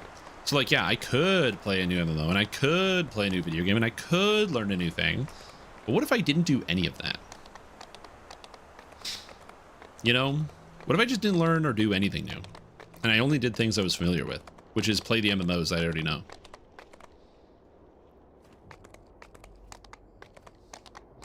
Yeah. Yeah, I want to do some, I want to get some Dr. Pepper. I think I can do some fun stuff with that.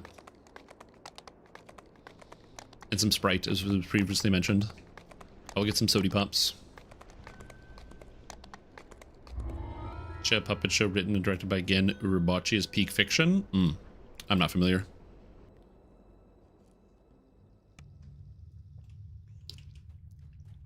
Pop. It's the same reason why, like, it's difficult to convince somebody to play, like, another MMO, like me in particular. Like, if somebody goes, hey, dude, there's another game that you'll like. It's really similar to Dungeons & Dragons Online. It's got, like, character customization, it's got individual dungeons, and they even have, like, full narrations. It's, like, kind of sick. You can group, you can solo. It's got, like, all the things you like about DDO. You think that's a good selling point. And my point is, but isn't that just DDO? Like, why would I learn a whole new thing if I could just play the game I'm already playing? Glowing symbol of Irian sits lifeless at its center.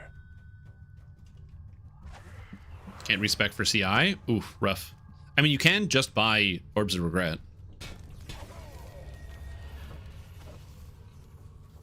Well, it's the same reason why, like, I understand why a WoW player might hear, like, oh yeah, Final Fantasy XIV, it's like WoW, but in an anime. Somebody might be like, yeah, but I don't care.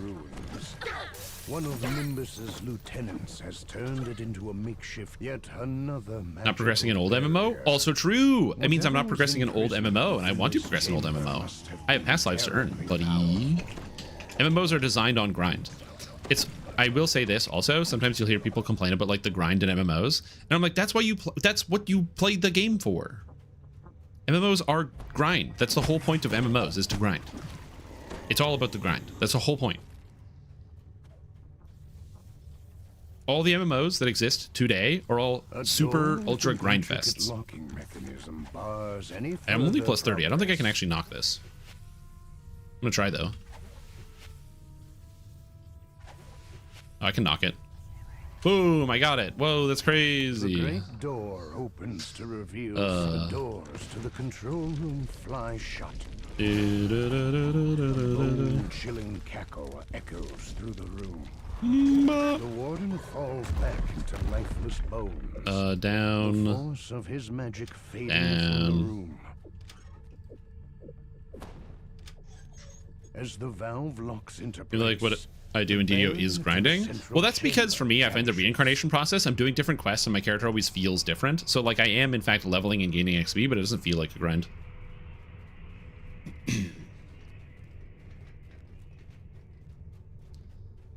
Is the stuttering bad? I've actually found it today is better than yesterday so far.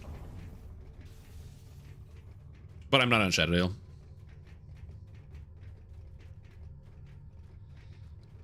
Love a DBZ MMO. Dragon Ball. Yeah. I don't even know how you would make that.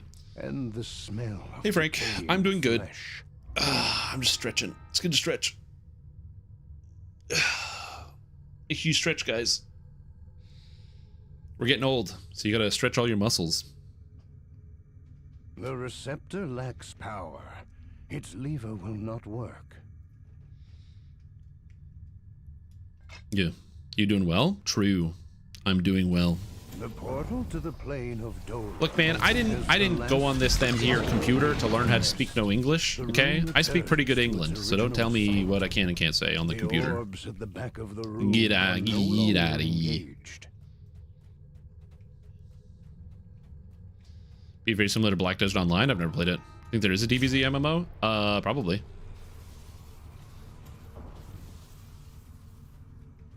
Yeah, isn't there one that's like in Japan or something? That sounds right when you say that. As the portal connecting the maternal Bilgewater and Piltover in an MMO setting soon, like 2035. Yeah, give me that Riot Games MMO. Like a few days before my deathbed. The symbol of Maybar marks this chamber. The dim light within has a dark, foreboding. But it's shut down? Oh, there was one, but it shut down? Ooh, that's not a good sign. The symbol for the plane of Rizia fills this chamber with an icy hue. The room holds a but yeah, like I said, it's a difficult sell for me to want to try playing a new MMORPG when I already have MMORPGs I currently existingly want to play. It's pretty much the same reason why I haven't really dived deep into Guild Wars 2. The game looks fun. It seems like it's fun to play. The classes seem cool. The story seems interesting. But then I have to play that game instead of playing the ones I'm already playing. And that's tough.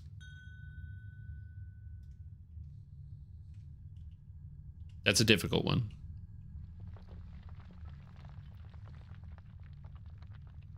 New unpopular areas? Yeah, you can.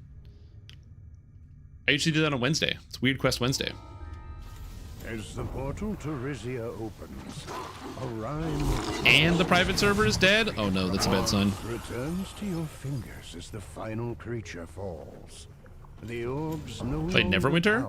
I played a tiny bit of Neverwinter like a decade ago. That is my experience with Neverwinter.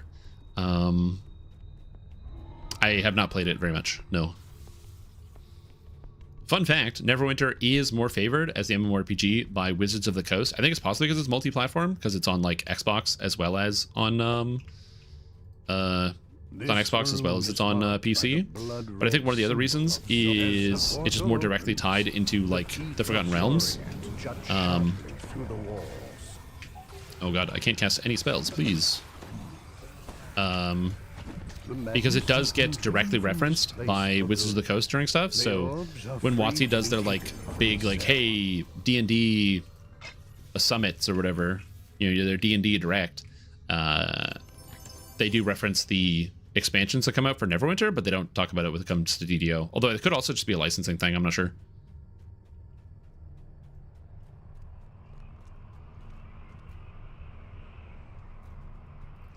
Like, to kind of give you a quick summary of my Neverwinter experience, I played Neverwinter a very, very small amount many years ago.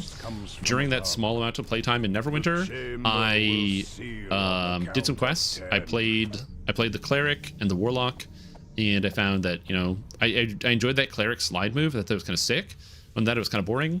I like the fact that they had the ability to have like customizable dungeons, which I thought was really neat. But then they took it out for, damn it, they took it out for understandable reasons.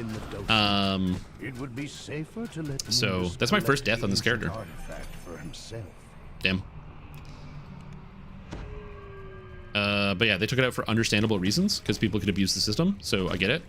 And then I joined a party once to do like one of the actual regular dungeons in the game, and right as we were like we killed the final boss, but before we looted it, the other people in the group vote kicked me, and I went back to town with nothing. Observatory from the giants of old.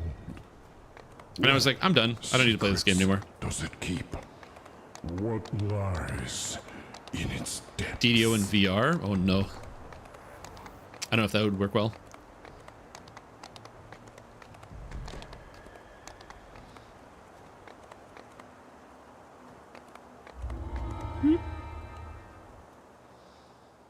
They removed all the fun leveling and items, so I stopped? Yeah.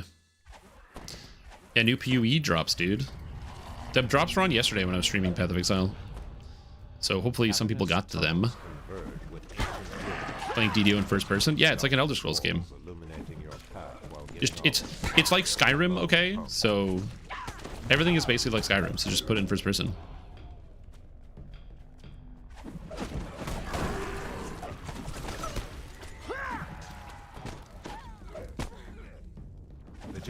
Yeah, also, I will say this. So I'm playing DDO on Steam right now, and I'm playing DDO on Steam because I'm trying to understand the problems that people experience with like Steam releases and Steam installations. And no, there's no difference for me. So I don't know. They've also been paying more attention and actually been posting like the updates and releases on Steam directly. So they actually have like the news posts going to Steam, which they weren't doing a lot. So yeah.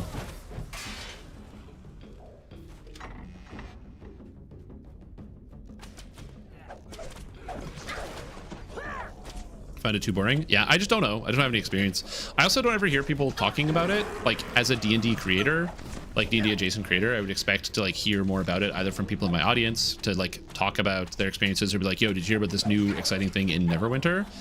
And it just doesn't happen. And there is obvious crossover between the two products. So to me, that's just kind of a sign.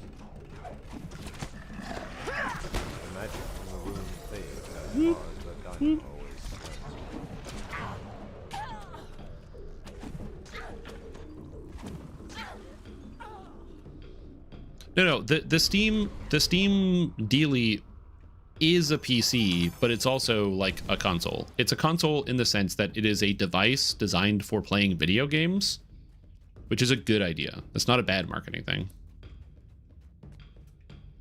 So it never works for me. True. I also can't play Lotro on Steam. I can't. It doesn't work. I have the exact same problem as you, Jazrian. So I have the standalone install for Lord of the Rings. I tried. I was like, get it to work. Curses loudly while ground shakes beneath his feet. Oh yeah, I didn't watch it yesterday. The actual Steam reveal. Probably should at some point. I don't run all of Korthos Island, but I do run some of Korthos Island.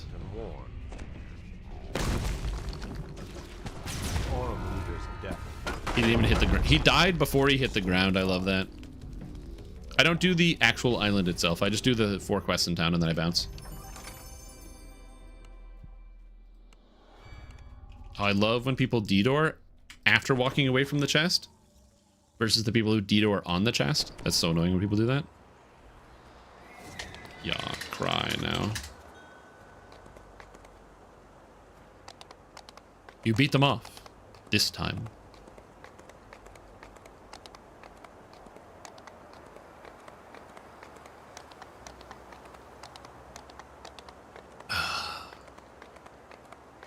Yeah, so I have the Steam install.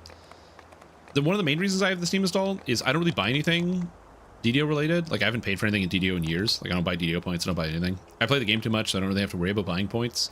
And SSG gives me all the expansions and stuff for free because me am content creator person, so I don't have to worry about it. So I never buy anything through Steam. If I was going to buy things for DDO, I would buy it on the standalone store, just because if you buy DDO points through Steam, then a cut goes to Steam instead of SSG. Well, not like instead of the whole thing. I don't think there's Steam achievements, no.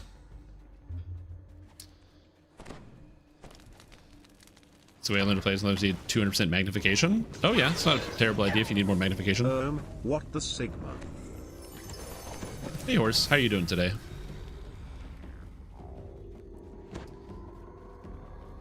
Did you see Did you see a funny picture online and now you want to talk about it? I like funny pictures too.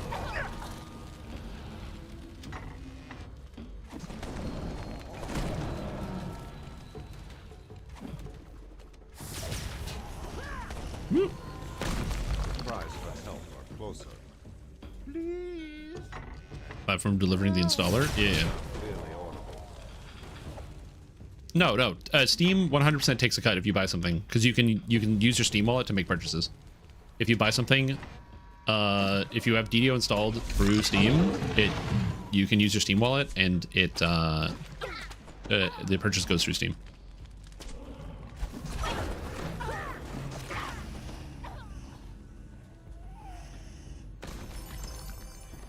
Start heading home. This guy's heading home, dude. Hell yeah. What time is it? Oh yeah, it's 4:49. I didn't realize that. Holy, it's like pitch black outside because of winter time, so I don't even notice.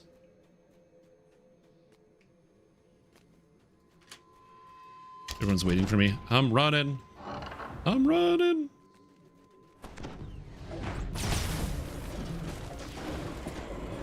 Tumble. The new helm from Relentless. Oh yeah, I haven't seen a lot of the stuff from. Oh yeah, that's the helm from the guy. Yeah, it looks really good. I was very shocked by how good the cosmetics were. When I looked at them on the preview, I was very impressed and satisfied. Yeah, it looks good. The whole crow aesthetic. Giant Herd are gonna run Orchard? Probably. We're probably running Orchard. New raid helmet effect. Does it work?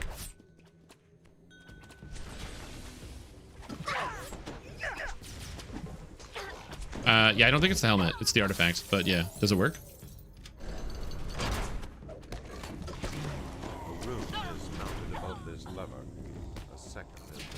I don't think it's a bad effect per se,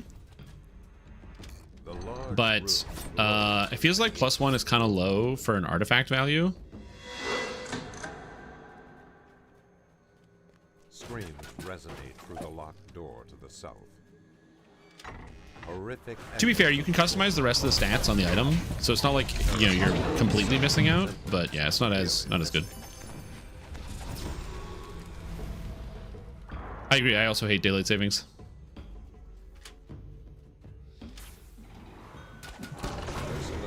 It's like, where's my daylight? It's just dark already. Pee-wee's good, man. Pee-wee's good. My first character that I played, I didn't really love, because I found that I just didn't like the playstyle of the Wands builds that I was playing. I just didn't enjoy it that much.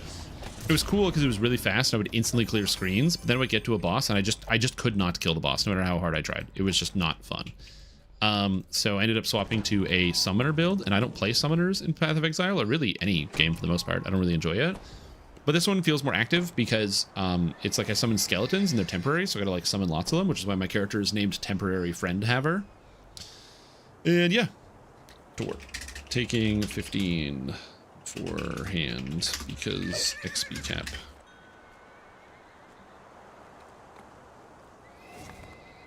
Gotta take level 15. Oh.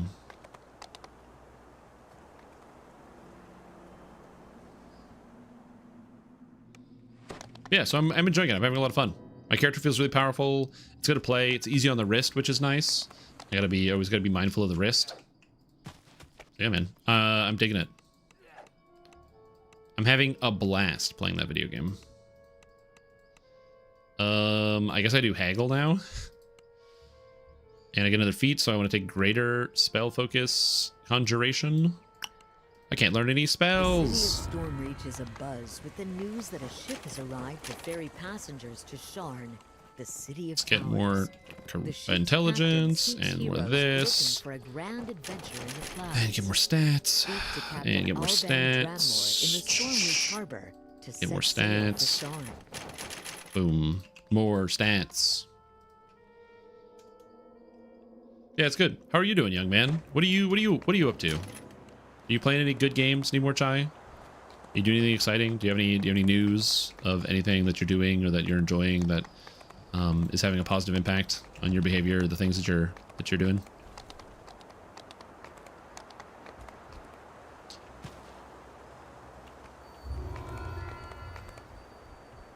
Go. Yeah. Oh, sorry, I was not paying attention. Yeah, 16's fine. Is this growing RPG called Unemployment at max level already? Yo, nice. Me too. It's pretty sick. Yeah, I'm pretty high level in that game already. Okay.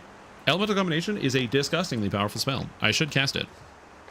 Curative Admixture Harm is also hilarious. I think I'm going to take Elemental Combination just because it hits really, really, really hard. And it's nice to have. I don't have any spell cost reduction yet, but I'll get some. Interviewing, doing side projects. The project is on the back burner for now, unfortunately. Yeah, that's fair. I mean, like, it's one of those things where it's fun as a distraction, but if you get like a lead or you find something that there's actually like a positive impact if you worked on it, it's kind of important to make sure you like focus on those things. So yeah, I totally understand that. Like,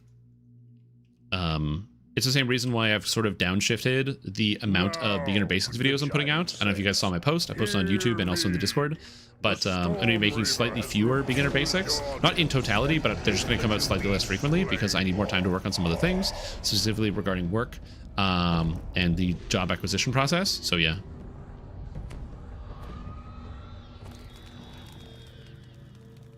And to me, that's like really important. So I want to make sure I focus on that.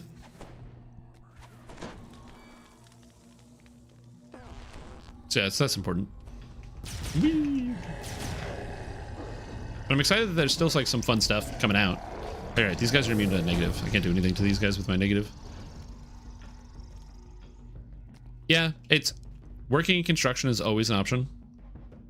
It's not something I terribly want to do. Yeah, Elemental Combination, it's already capped on cash levels. Yes. 22. Get him, Elemental Combination. He died too fast. My spells have travel time. My alchemist powers are diminishing. No. Oh yeah, it's also one of the reasons why this, like, augmentation is useless because your cast level is always maximum, so you can't even use that ability. It's really disappointing that this ability does nothing. It's a T5. I think it's +2 cash levels and has no effect. If it's +2 cash level and max cash level, different story. But it is not that. So what are you gonna do? Whee. Go potion. Cast speed.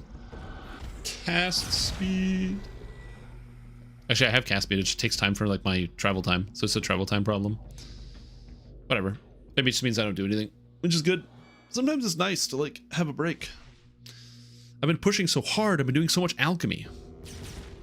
With no more giants left behind the portals. Load my vials into a crossbow. It's not a terrible idea. The last of the attacker, the way east is sealed with some ancient. My solution is just get rid of maximum cash levels. I think the game is just better if you do that. Just make it so no spells have a maximum cash level on them. And it solves so many problems. There's probably going to be other issues, but it would be great if they did that.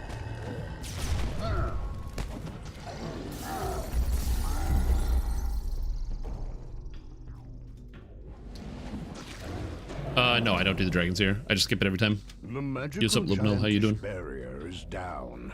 You are free to move deeper into the Tor. Yeah, true. Elemental Combination is just Hellball, but good. Poison, fire, cold, acid, and electric damage. It's just a good spell.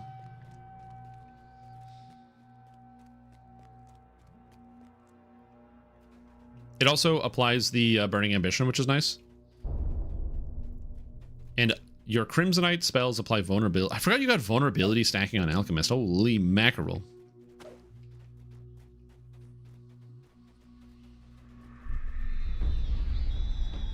I should probably use my action boost sprint to get around. By rubble here. Pushing free of the narrow crawl space, you tumble down into some kind of supply room. Well, your opener is always going to be multi-vial because multi-vial is just better. But yes, technically.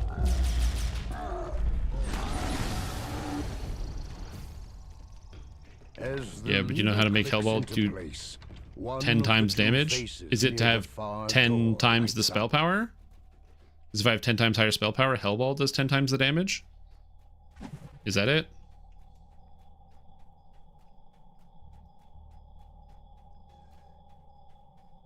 Oh, cast it 10 times. Oh, smart. It's like, where's the door's gotta open eventually. Go, my multi-vial. Get him.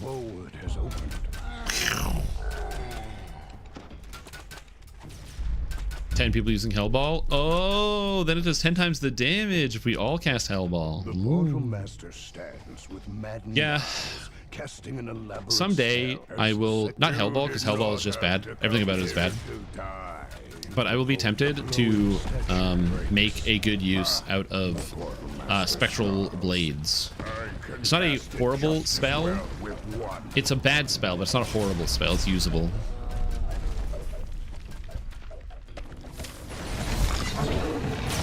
Come on, hurry up. Hurry up. Load. The dragons find out. The Portal Master staggers. What are we doing here? What came over me, he whimpered. Alright, yeah, we're gonna do, I think, Necro 4. Nah, I want to do, I haven't done in a while, Devil's Gambit. Devil's Gambit, starting with Grim and Barrett.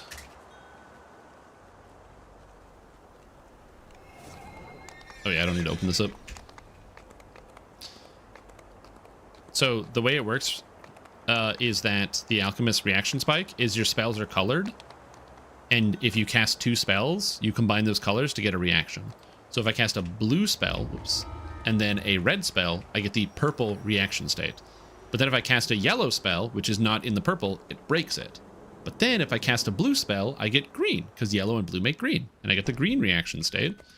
And if I do yellow and red, I get the orange reaction state. Each one is related to a tree. They're color coded for you. So Bombardier is orange, Apothecary is green, and Biochemist is purple. And they have specific effects for those reaction states. And generally, orange reaction state gives you spell damage. Green reaction state gives you healing spell power. And purple reaction state gives you defense.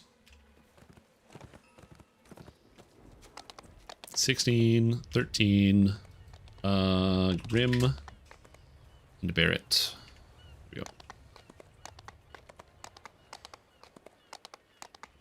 Gonna suck in the reason. Well, what I think they should do, in my opinion, is they should get rid of max cash level and then make all of those feats instead just be your spells now bypass immunity of X element and call it a day. That way every class gets access to elemental immunity bypass, even if it's at the end game, which gives them all parity. And some classes just get it for free, like Alchemist or Druid. Or if you want to have double bypass, you can. Should be explained somewhere in the game. It is explained in the game.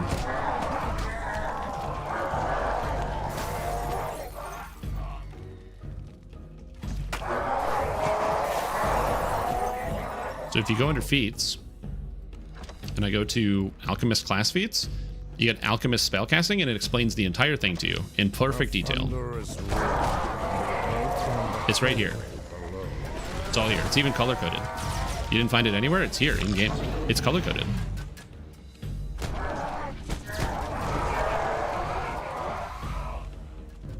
An Orthon guards a cage containing a large diamond.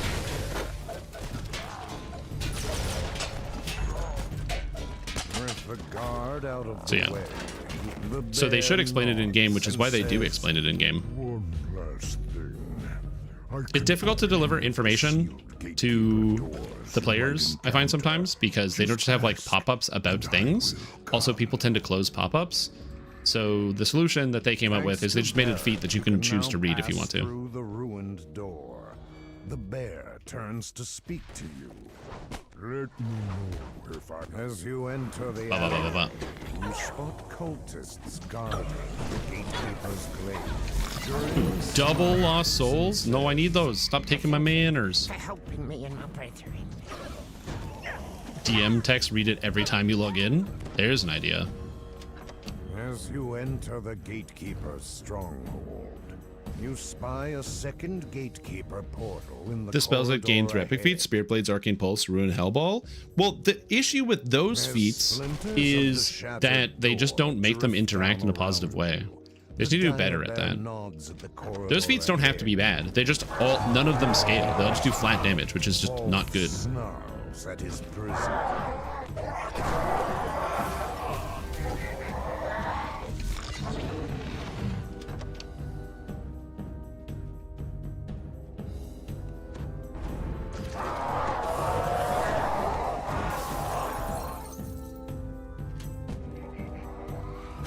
The stone door It is the state that not only do the master version not read pop-up text, but when you do, your retention is minimal. Yep, 100%. That's why like a pop-up doesn't really help too much, because people just breeze past pop-ups. The cleric turns towards you, livid with rage.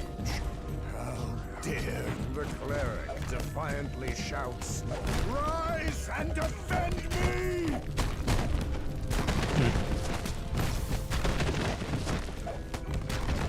The cleric falls, sorry, ending the ritual and returning peace and tranquility to this small glade. All right. Next is Multitude of Menace.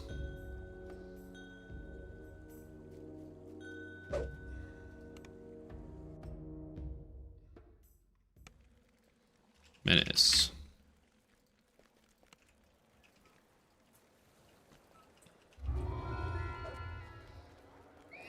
The spell mixing is also in text and character generation. It's also there, yeah.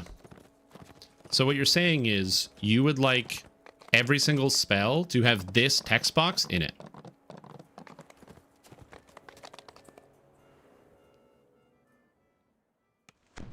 I don't think that's a good idea, but maybe it is. Oop.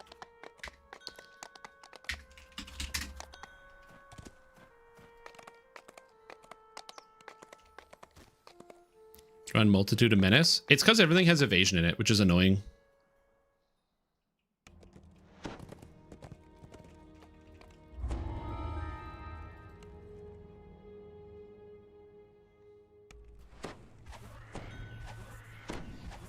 Thundering laughter reverberates from behind this door. Alchemists have a unique way of combining their spells as they cast them. As an alchemist, your spells are each associated with a different primer, crimsonite, guild leaf, or ceruleite. Casting a spell from a single primer and then casting a spell from a different primer will activate a reaction depending on the primer of the spell's cast. Reactions come in 3. There's a Yeah. I got you. The closest thing, yeah, would be if there was like somewhere on this a little like question mark that you could mouse over that would give you that information. So if you like mouse over it, it would be like, huh? Like, what is this? But then it would be annoying and ugly to have a question mark on it all the time. Or a guild leaf spell and then a crimsonite spell will activate a pyrite reaction. Casting a guild leaf spell and then a ceruleite spell, or a ceruleite It's probably more spell information than your color is orange. will activate a verdonite reaction. Casting a crimsonite spell and then a ceruleite spell, or a ceruleite spell and then. I'm learning, you guys. Everyone get your pens and pencils out. This is good.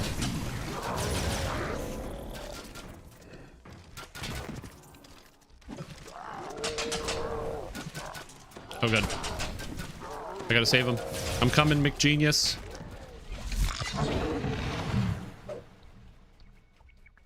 We left all the opening monsters. I forgot. I'm coming.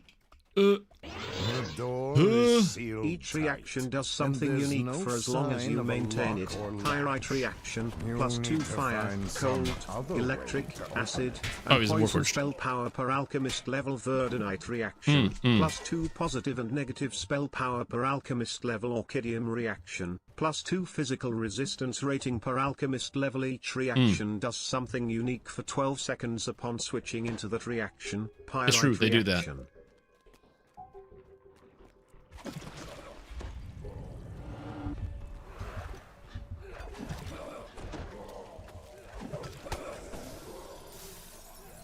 But anyway, long story short, the answer is in the game. The information is in the game. Yeah, sorry. I hope you guys realize this is in fact mandatory material, and it will be on the exam, so I hope you have studied and boned up. Because if you haven't, oh boy. Oh boy, oh boy, oh boy.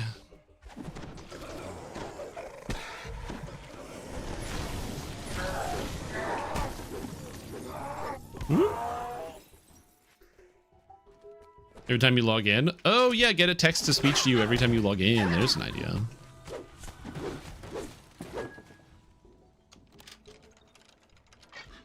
But yeah, conveying information is a very difficult thing to do. And I don't envy people that make complex games or systems when you have a lot of like upfront information to kind of teach people and explain. So like an easy example I can point to is something where it's like kind of complicated is like, I enjoyed the game Pathfinder Wrath of the Righteous. That game is fun.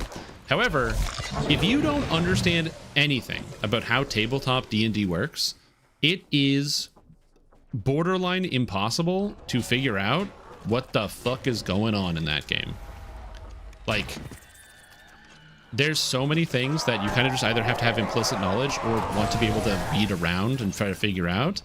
It took me a while to figure out, as somebody who's played Dungeons and Dragons and Pathfinder and has navigated the menus, a while, where to find like where my initiative is located.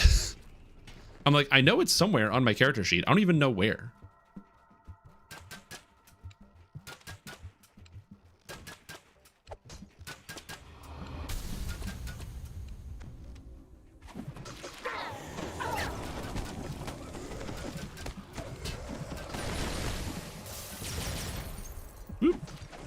Yeah. Yo, what's up, Shade? Stormsinger into Bladeforge Pally, would you recommend for a splash? I mean, I love Pure Paladin because the Knight of the Chalice Capstone kicks ass. But if you wanted to do like a multi-class Paladin, a lot of people are doing like Paladin with Dragon Lord. So 14 Paladin, 5 Dragon Lord, 1 something. I don't know what the one is. Told you we'd meet again. And they do some cool stuff with that. And just these lovely crystals.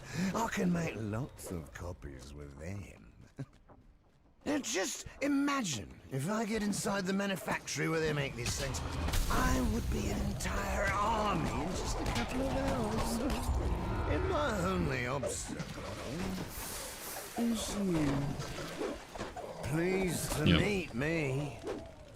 Come on, 15 Paladins, so I can cast heal. 15 and 5. 15 Paladin, 5 Dragon Lord is also an option. Yep.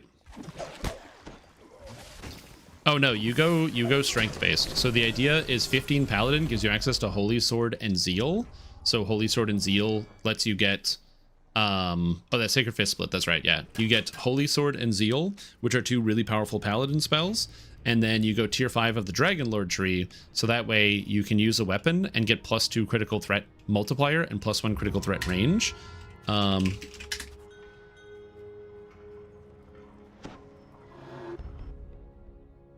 yeah. And then you kind of get all the combinations of stuff. Get all the things.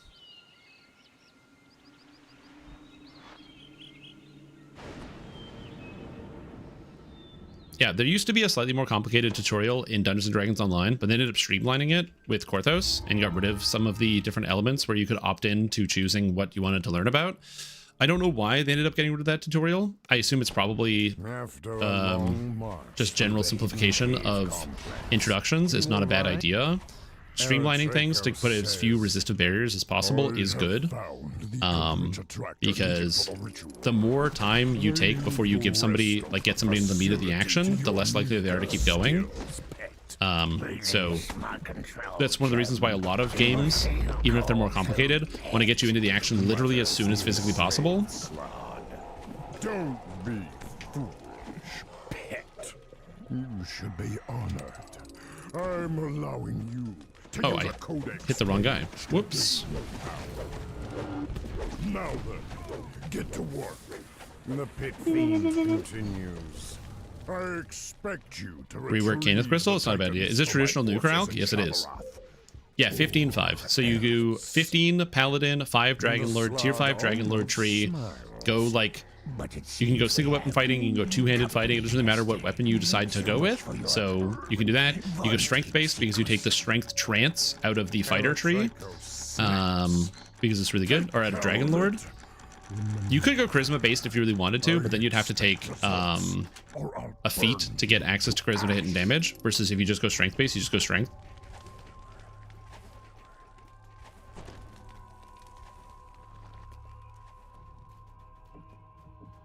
Oh, that's amazing.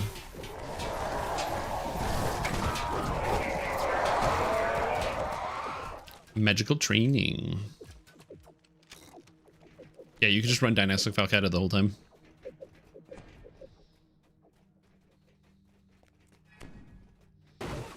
But fortunately for me, SSG offloads a lot of that work onto a content creator like myself. So as a result, when people don't understand how to do something, they can flock to my beginner basics videos, which teach you how to play an individual character, so you can kind of get yourself a good start and understand all the rules and the mechanics that make it function. Where's the D door? Thank you.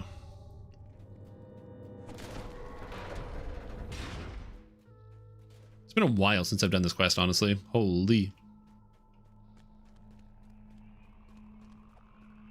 The archway leading into the dangerous artifact storage. But yeah, it is a thing where a lot of video games don't explain all the rules to you, and they kind of like expect you to look for third-party tools to get access to all of the information, which I don't think is a good thing generally, but it is a thing that a lot of people will do, where they'll be like, either you'll figure it out, and if you don't figure it out, there's a tool or a resource that there's somebody can figure it out for you. You get a trance from Dragon Lord. You don't need a favorite soul for trance because you get a trance from Dragon Lord. So that's why it's 15-5. 15 Paladin, 5 Dragon Lord.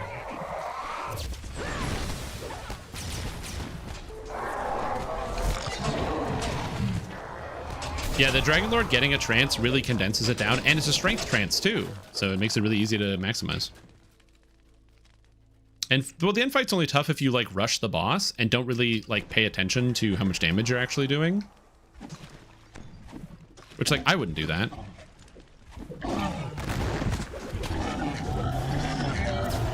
Or I did do that. I can't tell. One of those two things happened.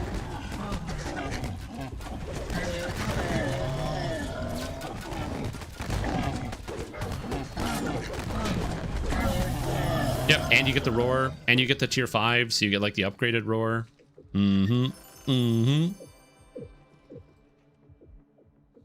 Taking 16, then doing Necro 4. Starting with Temple of Vol.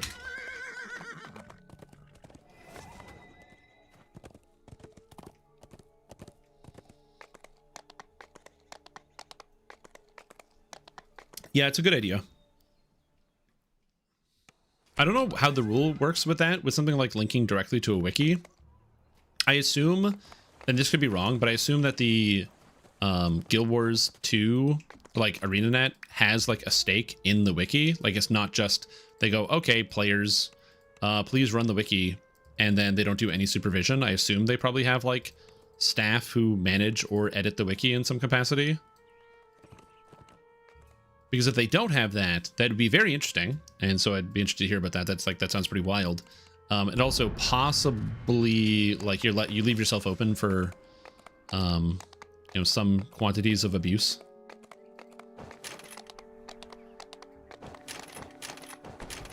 %5 spell cost reduction. Hell yeah! And now we get gold skin potions. Now I get gold skin, which is awesome. I get another spell, Flesh to Gold, which is awesome. And I get another 3rd level spell, so I can get invisibility potion, I guess. I don't know. Where am I going? I'm lost. I need to go to House Jurasco. It's their wiki, like they own it. That makes sense. Again, that's why I'm assuming it's their wiki, yeah.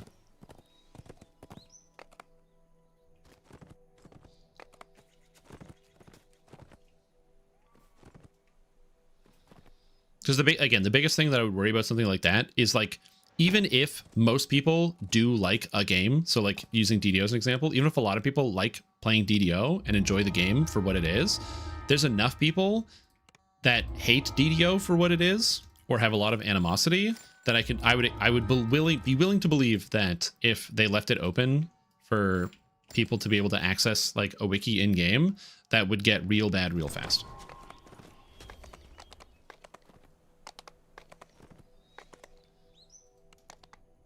I don't trust some segments of the DDO player base at all.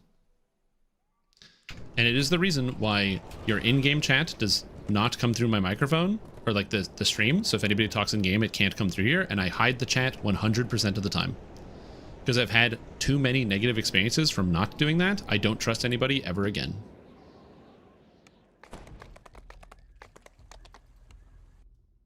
Can a pure paladin get a reasonable trance? Yes. The best trance in the entire game, Divine Might, is in the Paladin Knight of the Chalice tree, tier 2.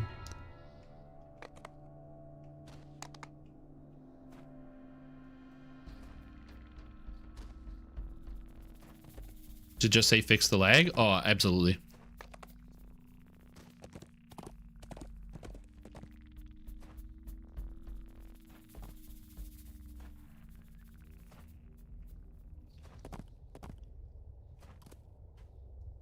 Is the Dragon Lord one not the best trance now? Not necessarily.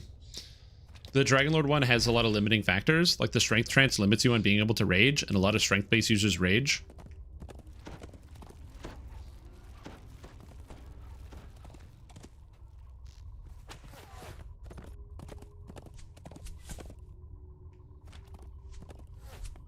Yeah, gaining strength was kind of neat.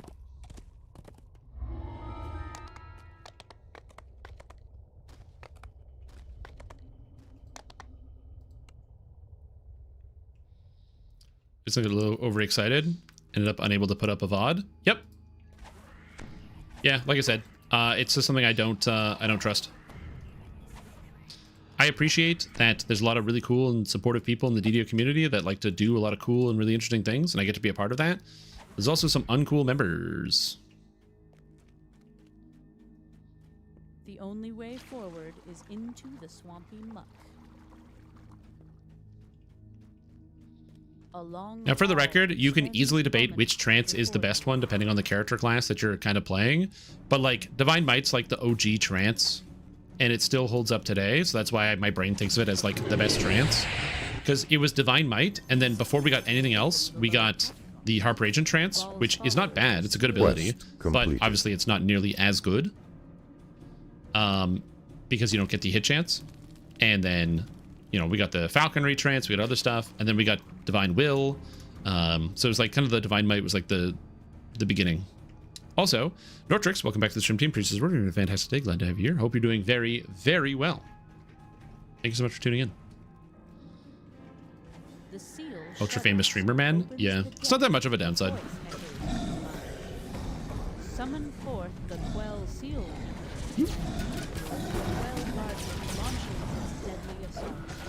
On Spike Growth, the Rat Pack quest, and the Shadows kept saying immune to it, but they took damage from Splinterbolt. Maybe it's because they floated over it, so they're immune.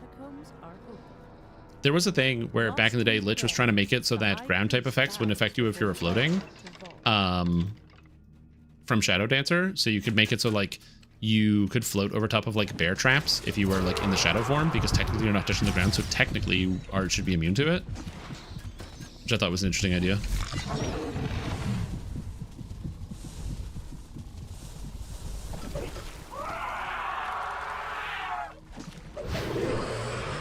So it could be it.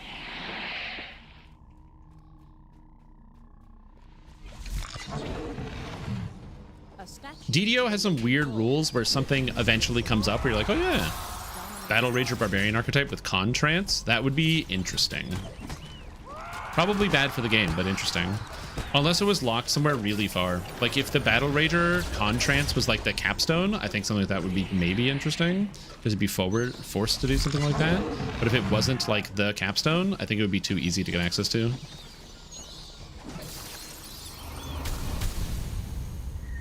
Even less sense not getting a trance? Yes, I agree.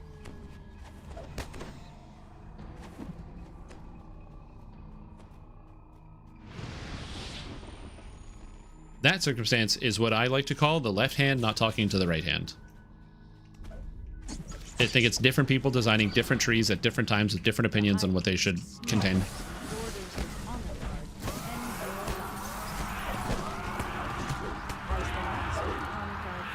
Alright, Inferno of the Damned. He will stand with you against the abbot. That's what you don't get? Yes, it is confusing. To be fair, that is not the only problem that Sacred Fist has. Sacred Fist has like a lot of issues. It's underpowered, it's overcosted. Oh, somebody's dying. They're alive? Oh god. Yeah, it's underpowered, it's overcosted, it's missing key elements that make like Paladin good, and it's missing key elements that make Monk good. It's like kind of a hybrid in the worst way. So yeah.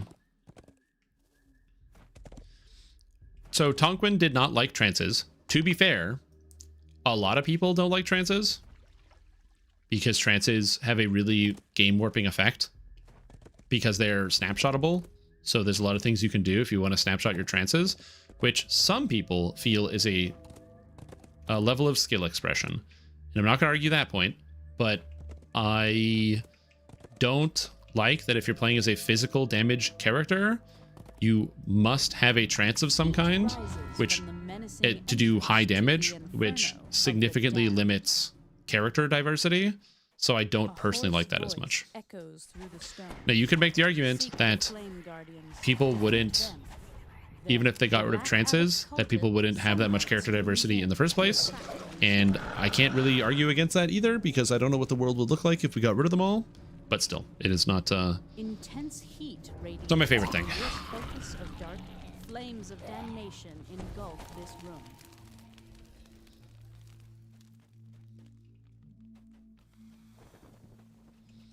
Well, that's a good way to think about it. Sacred Fist feels like it's a multi-class. Like, Sacred Fist feels like it's not a whole class in and of itself. It's like it's got a little of this and a little of that, and it just doesn't feel as good.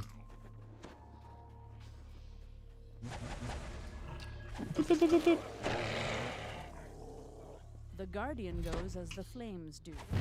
The fourth torch flares to life, bringing the Guardian to find and defeat his undying soul. There's no matter, we definitely want 5 DL at level 12.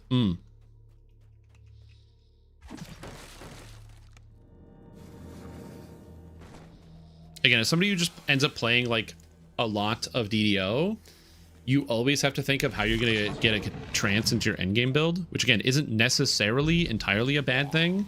It's just not something that I find always engaging all the time.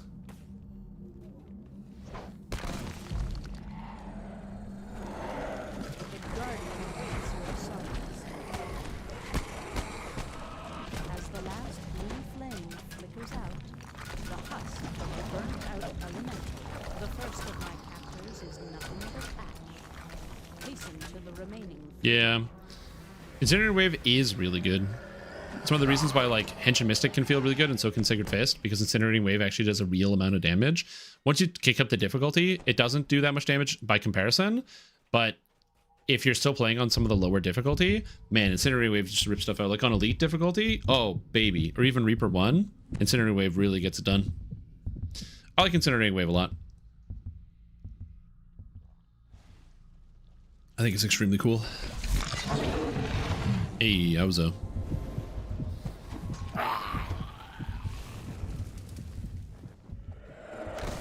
Now silence the flames to summon him once more.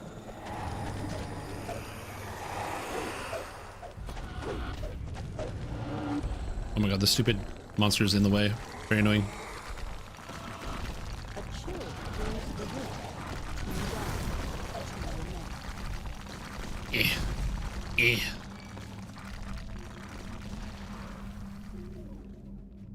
You're trying to get crit from Fire Stance?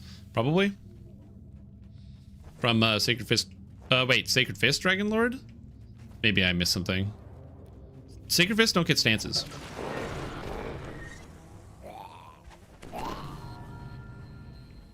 Oh, the one monk. Sorry, I got confused. Je suis confused. I was lost for a minute. I'm found.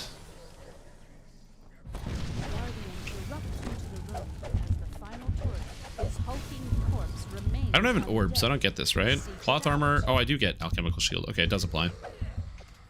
I was like, yeah, I don't have an orb still. Someday I might have an orb. Someday I might get an intelligence item. Ah, I got tripped by this guy, this random guy.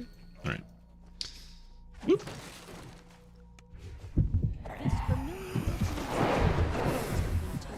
Must kill monsters.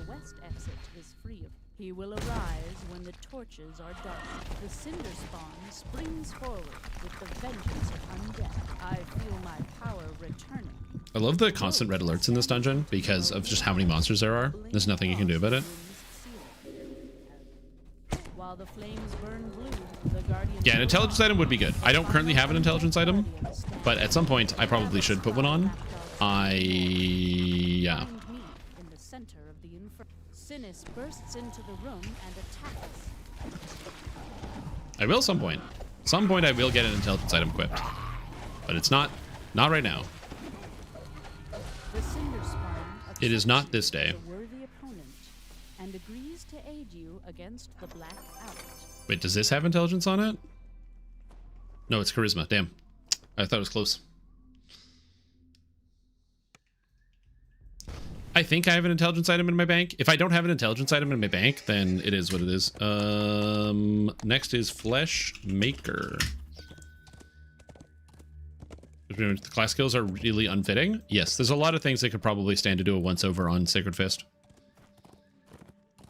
Sacred Fist could handle a once-over, and so could Dark Apostate, but again, I don't need to belabor the point. I've talked about these like a million times. I like both of them conceptually, I just don't like both of them in practice all the time, so yeah.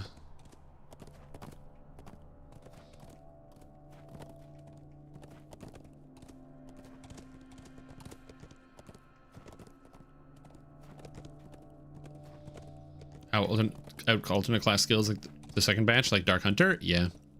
Again, it's like a revision. They can go back and get it done eventually, but yeah.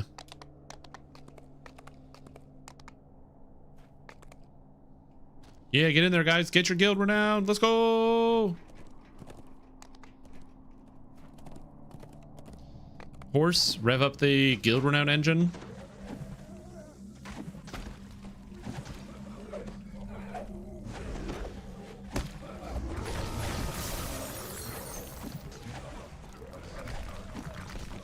Is that it? Like, where's the golem thing? Is it not done? Oh, zombie train is still going? There we go. Oh, they were being chased. I'm still playing DDO. That's right. Everybody likes DDO, man. DDO is like the best game you can play that's named Dungeons and Dragons Online. It's so cool.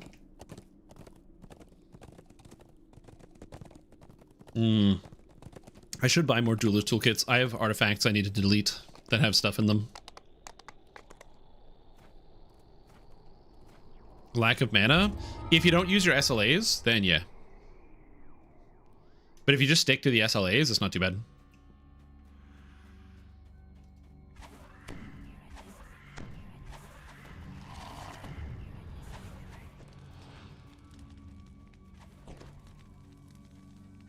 Like, I'm not thinking about it at all, but the SLAs help out a lot, especially considering, like, you get the Inflict Light Wounds spell-like ability, which costs 2, which is really nice. And then the Vial of Acid cost 1, and the Vial of Sparks cost 1, and the other Vial cost 1, so it's not too bad. Oh, you might not know this. So, Rachel, when you get really low on spell points, you actually get an ability called Echoes of Power. And so what it does is it actually gives you spell points back, where you get, I believe it's 4 spell points every 6 seconds.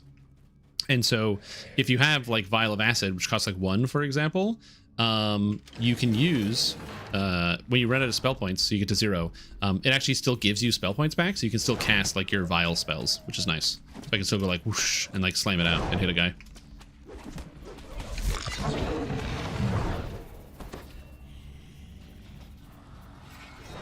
You stay in undead form at cap? I'm reincarnating at 20. I am doing this to get Racial Completionist. I need Racial Completionist back to play Warlock because I won it. So I'm slamming this past life in 2 days. No one got the key. All right, I got the key. It's fine.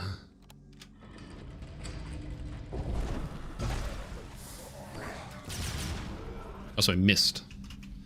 I missed. Assembly area is a large chamber with many stations, surgical, woodworking, and medical tools surround this makeshift operating. It's one of those things you just get used to doing. Like, getting used to calling professionals and taking care of yourself is good. It's a good thing. You should continue to get better at that. Some people don't really like talking on the phone that much, which is kind of understandable. I never minded it. Part of my job used to be phone. I hated cold calling. A large ruined crystal hangs above a special Transformation? Favorite transformation? Interesting question. It might be Pale Master Lich. I really like Pale Master Lich. I think it just looks really cool and is visually impressive. So I do like the Pale Master Lich form. I also really like Winterwolf from Druid. I just think the idea of being like a snow wolf looks good. So I like it.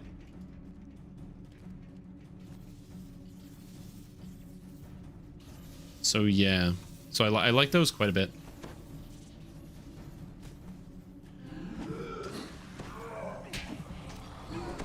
Oh no, flesh golems. Yeah, I don't really like any of the elemental forms, honestly. So like the sorcerer, the druid, I don't think they look that good, to be honest with you. They're old and I kind of like them like somewhat, but it's just, I don't know. I'm not a big fan of them for the most part. Water elemental does look nice, so I don't mind water elemental, but yeah, just in general, I would say I'm not a big fan personally. As the lightning machine shuts down, its true source of power appears. Again, I'm more of a Winterwolf form. I don't really like the bears. Winterwolf definitely. I like Winterwolf. I also like Gnome Bear. I think Gnome Bear is really funny. Ghosts of Perdition. Why the Lich? I just think it looks visually cool. I like the fact that you've got like these kind of like glowing shoulders that come out. You get these glowing eyes on the way your character looks. And it's basically like you have this spectral visage that is like bigger than yourself. But it's also like, it's not super visible in the sense of like, it's completely overshadowing everything about your character. It's like in addition to what you're currently doing. I like it. Yeah, Thorn Knight's okay. I want to like the Thorn Knight forms. I find the way that they mix with armor just doesn't look very good.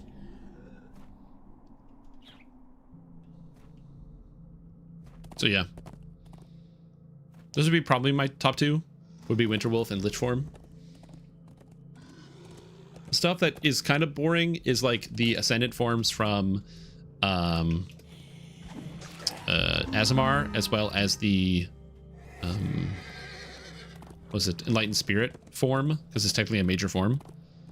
So I don't like it that much. High above the orchard. But yeah. Like Wraith. Yeah. Some people like Wraith or Vampire. They can also look good. Also, I will say this, from like a flavor perspective, I think Zombie is excellent. I love that it stifles your movement and that your character makes like shuffling walks and stuff and doesn't have full attack animations. Actually, it is very, very cool. I think they did a good job with that one. So that one looks good. Oh yeah, actually, I do like Night Transformation quite a bit.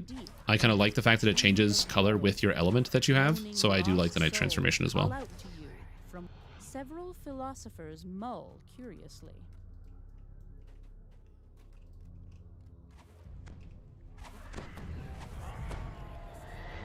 The wayward philosophers gather on the ice.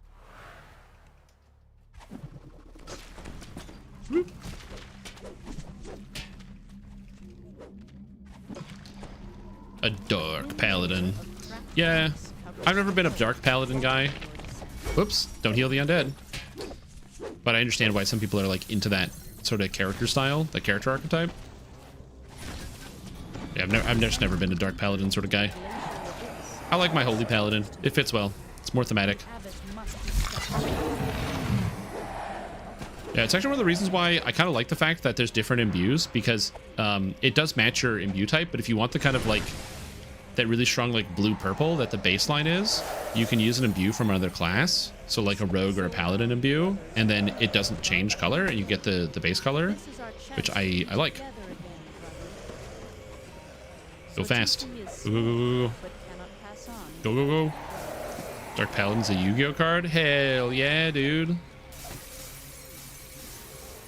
You've activated my trap card, the Dark Paladin.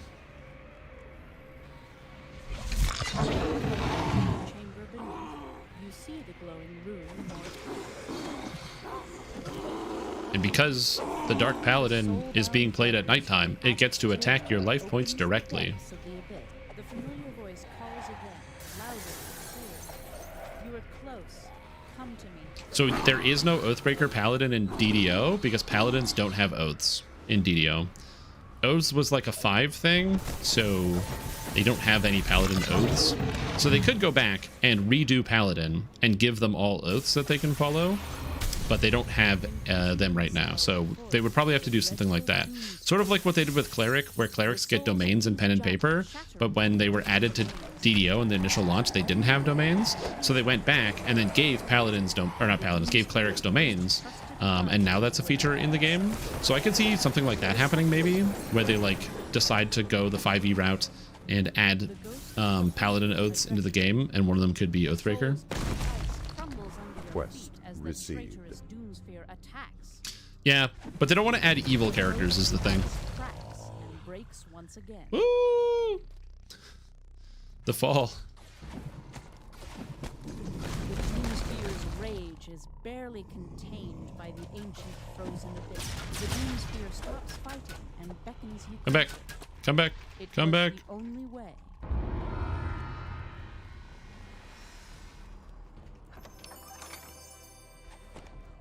All right. Taking 17, grabbing a couple items, then we do Sharn. Erase religion and alignment restrictions. Oh yeah, but DDO still has that. Art seeds and get ready for class. Yeah. Your stream secret and guild build kicked ass. I loved it. Oh, glad to hear that, Shade. I enjoyed that character as well. It was a lot of fun.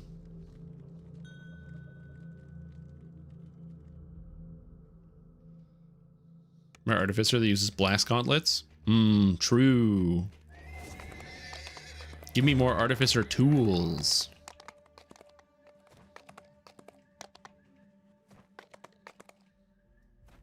And a small legion of homunculi.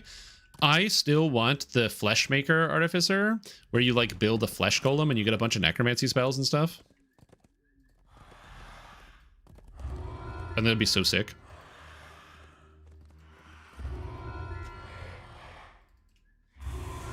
Why am I handing in these quests? Oh yeah, because of the guild renown bonus. That's why.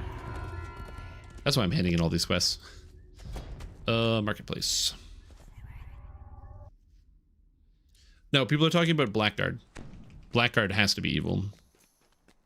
It's the little idea it's an evil paladin. You get like smite good and you get poisons and all that stuff.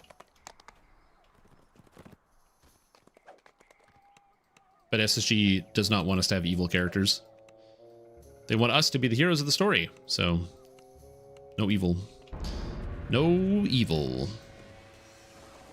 I don't terribly care too much about whether people do evil or good, because you don't have a lot of agency when it comes to the story anyway. Like, you get to make some minor decisions in quests, like how you talk to characters, but for the most part, it doesn't matter.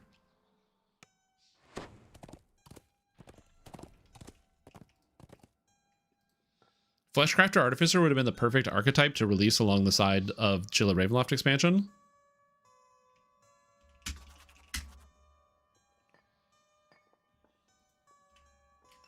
I gotta sell. Okay, so do I have a single intelligence item? Nope. Fuck. I don't have any intelligence items in my shared bank at all.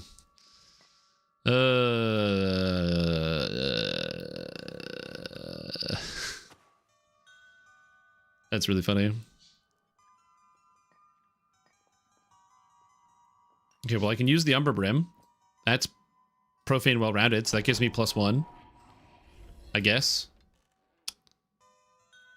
And... oh, sorry. Well, if I'm going down...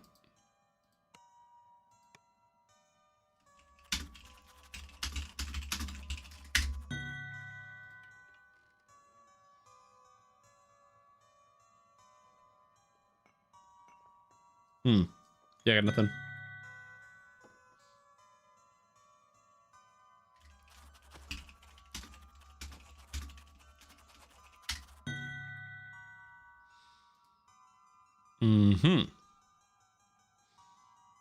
Well, I don't have goggles on, so I might as well put this on.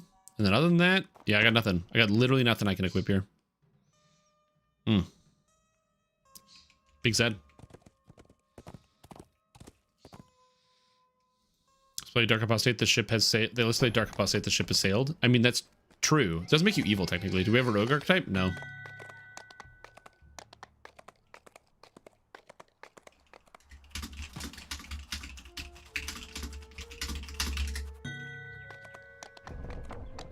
Okay. Go to sell.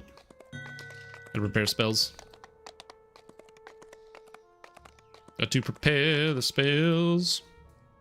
Hexblade into Rogue. My thought was for Psionics, they, instead of giving us a Psionic class, because there's not enough stuff for a Psionic class, is instead just to make it so that we get, they just give us 3 archetypes for Psionics. So you have like the Wizard Scion, the Rogue Hex Knife or whatever it is, and you get the Fighter Psychic Warrior as like 3 archetypes that they can add with like a Psionic themed expansion. Or maybe like we get it like over the course of the year.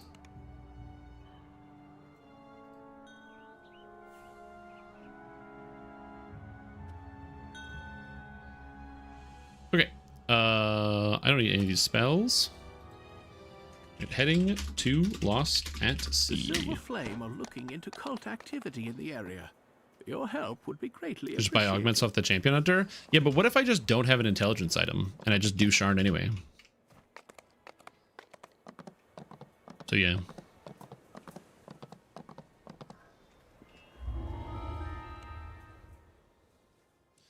Can't think of what to do for a rogue archetype. So the rogue archetypes I have is like the Thug Rogue, where you get like, it's strength based and it's all about using like big clubs. And it's basically like the muscle. So when you watch like the Mafia movie, they're like the guys that go to collect. They're like breaking windows and stuff. So I think something like that would be kind of cool. Give like a bunch of tactics bonuses and like gang up bonuses, where like you get bonuses for like surrounding enemies, things like that. I think that could be kind of cool. So I'd like to see, I think that could be an interesting idea. Also Arcane Trickster, obvious rogue archetype. They can just throw that one in there. It's in 5th edition, so that makes sense. Me and Tonquin did a video where we talked about making the action archaeologist, which is not Indiana Jones. It's totally different. It's an action archaeologist where you get like a whip. The entrance to this underwater cave, but none have Vaunt's mark on them. Real Eldritch Knight? We already have Eldritch Knights in the game. They could like replace it, but yeah. For Alchemist Wand and Orb? Not really. I mean, they are designed to use orbs in the sense that there's like orb bonuses specifically in the trees, but generally you just want to use whatever gives you the most spellcaster stats. So for example, I'm not using an orb. I'm using one item that gives me acid spell power and another item that gives me a bunch of spell DCs generically. Fools, you've made enemies of the Takamor. Crooks. More forces rushing from the caves nearby. Yeah, it's action archaeologist.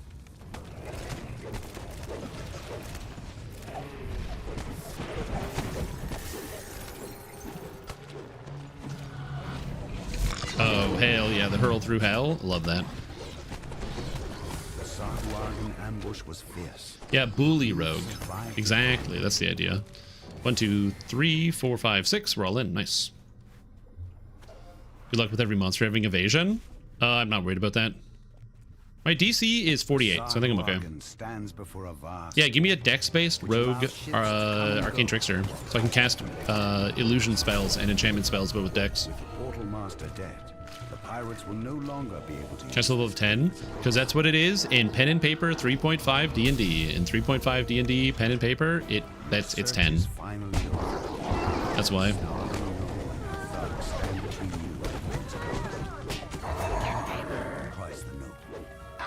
Take it up with the ancients. People back in Shan are paying. Holy shit, I got an intelligence item! With the pirates out of the way. Never mind. Boom, intelligence item. Problem solved. You've recovered Vaughn's mysterious shipment at the Never punished. Ah, shit. There we go. Beautiful. Now my intelligence is 59. Problem solved. Yep. Work for a shady organization on a sand planet? That'd be sick, dude. I love shady organizations on a sand planet. But here's the thing. That's the reasons why I like archetypes, is because it just gives the devs the free reign to just be like, what if it was this? So I would prefer to get surprised than see something expected. Like, I know a lot of people might want the Arcane Trickster archetype, but instead of Arcane Trickster, I would much rather something way cooler than that somebody comes up with. Something like custom read, or from deep a book somewhere that I've never heard of. A violent explosion shatters the tranquility of the boarding house and reduces the elevator to a smoking. What about Master's Gift and blindness immunity?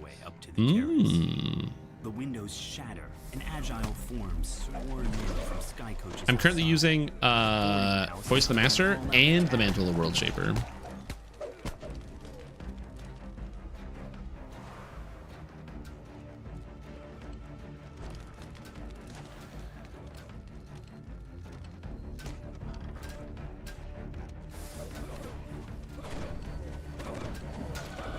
No, if you have them both equipped, you get True Seeing. I guess we're not killing monsters today. All right. Kill the monsters, guys.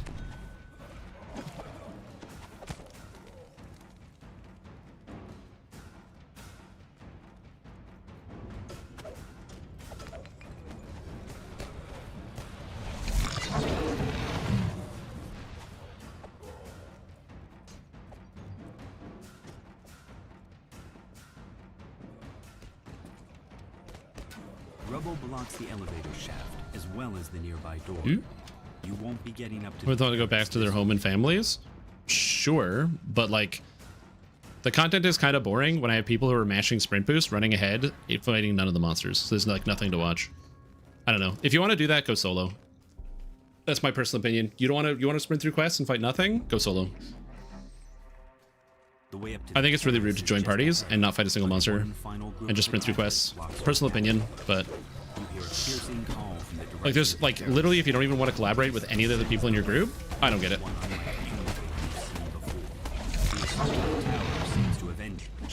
Now to head to the terrace and learn what became of Lucien Vaunt.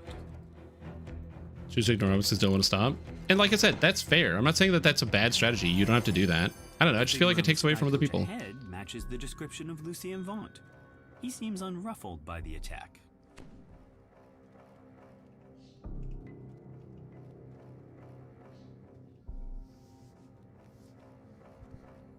I'm not blaming anybody. I'm just saying kill monsters. That's all. Let's fight the enemies. And yeah, gather point anyway. We have to wait regardless.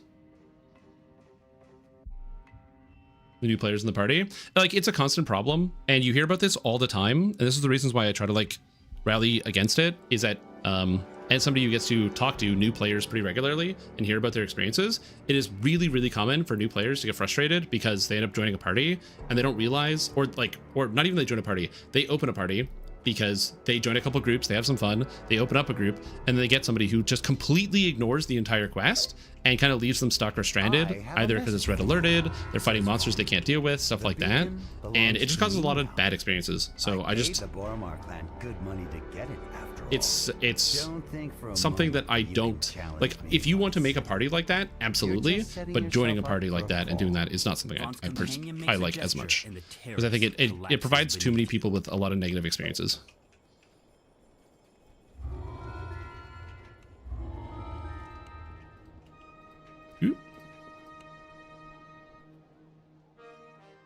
You step into Zelf Prospire's tidy office. The Inquisitive calls out to you. Step inside, quickly. There are eyes everywhere. Zealot pulls a switch. Because like I'm trying to give like an easy example, but like let's say for example that a single player, and I'm not even saying like I have to be the first one into a room or something. I'm not saying that, but like let's say for example you don't kill monsters, and then someone who's in the party, they die, and they're surrounded by stuff. They can't do anything. But you haven't killed stuff for so long, you're so far ahead that going back is basically like a waste of time. So then you don't feel incentivized to even go back and like resurrect somebody.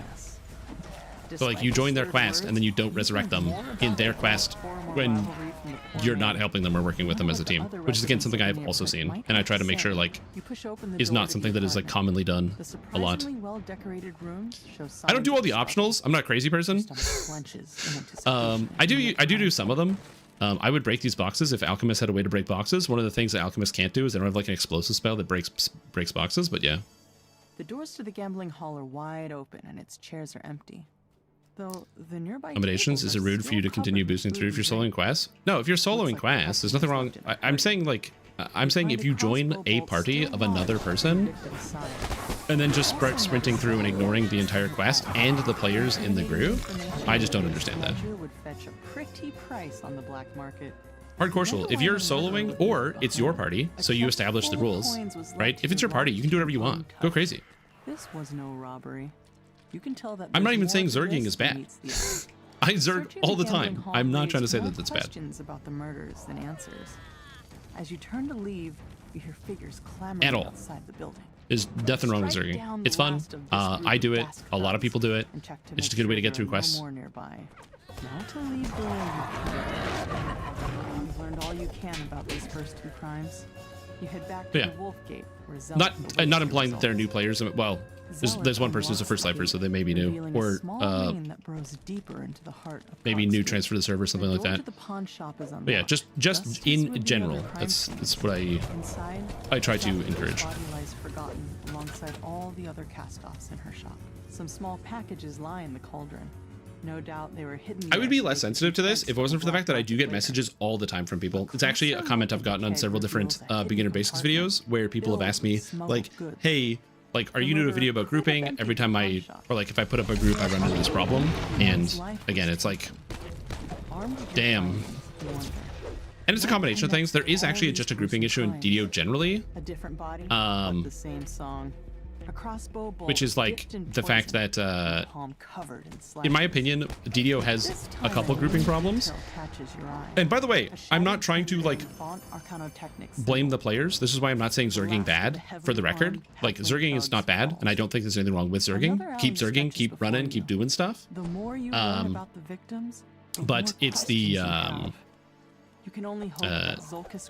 one of the issues that a lot of people do run into is that if you're somebody who's newer and you want to like flower sniff your way through content, there's no good ways of interacting with people in game to find people to do that with, because if you go in the LFM in game, I would say 80 to 90, actually probably more than 90 to 95% of people that are browsing this menu want to join a group to level quick, and not because they want to join a group because they want to like gain some type of like new appreciation for the first time running through a quest, right? So using this menu is not a good way to be like, I am flower sniffing my way through a dungeon. The best way to flower sniff your way through a dungeon is to message people in third-party platforms, going on Discord, going to your local video game store and being like, hey guys, I play DDO. Does anyone want to try playing this game with me? Until you get thrown out of the GameStop because you're not buying anything. So like, in those situations, you know, that's unfortunately the best way to find ways to slow play. So that's one issue with this menu, is if you want to slow play, there's no real way to find a way to do that. And another issue is, let's say you don't want to slow play, you just want to play DDO, but let's say, hypothetically, for whatever reason, you decided you were not interested in playing Reaper mode. Oh man, Reaper. R1s. Shroud on normal, because it's been a fun long time. Cool. Heroic Hound of Zoriat. Interesting. Reaper. So that's like, oh, speak to Zella. Don't leave. You can't let these petty thugs hold you back. Not when you're so close to the truth. The secret door slides open. So yeah, that's another problem that SSG has to tackle. And I know how you solve that problem. Instead, she motions for you just make it so Elite gives the same amount of XP as Reaper, and that entire problem goes away. But yeah, that one's that's an easy solve. Was last seen. A familiar voice echoes from behind this door. What part of make it look like an accident didn't you understand? And is there a mention that I stream it often? I haven't streamed a couple of weeks. I'm waiting on something in the mail. Oh yeah. Again, I think it can be fun to go as quickly as possible, and I'm not trying to like harp on or say that that is a bad thing. Just to be clear. Casts a dimension door. I don't think there's anything wrong with that. And the goblin disappear through it. Victor leans over and whispers, "I don't want to lose my job. If you'll just ran past the monsters and through the traps, they expected to clear the rooms and then disarm the traps." Yep. What you do after that is none of my business. He sounds quite nervous. With him and do a quest in Elite, he's got to level 15 without even opening up the LFM panel so far. Oh yeah. To be fair, a lot of people do play MMOs like totally solo, so that's not that wild of a thing to hear. Is this dog not doing anything? Oh, there he goes. Like a lot of people do play MMORPGs solo, which is just a thing. And also the LFM panel, I'm gonna be honest with you, is something that if you're an older person, it might be more intuitive, but I feel like if you're a younger person used to like modern grouping tools where, you know, if you play any modern game, it's just there's a queue. You load into the queue, and I'm not even talking about World of Warcraft. Like literally every game has like a queue. If I want to play Call of Duty, I get into the lobby. If I want to play Night Rain, I get into a lobby. Like you're always just getting into a lobby to play whatever thing. Yeah, it groups you automatically, and DDO does not do that. So again, if you're 100,000 years old like me and you've been playing video games for generations, you can look at this and immediately see that it's like, oh yeah, I have to use a menu to communicate with other people to like do a group. Oh yeah, makes sense. Everything else for everybody else, no, get back. Oh damn! How do these guys get aggroed? Honestly, it's probably some alchemist nonsense going through a wall.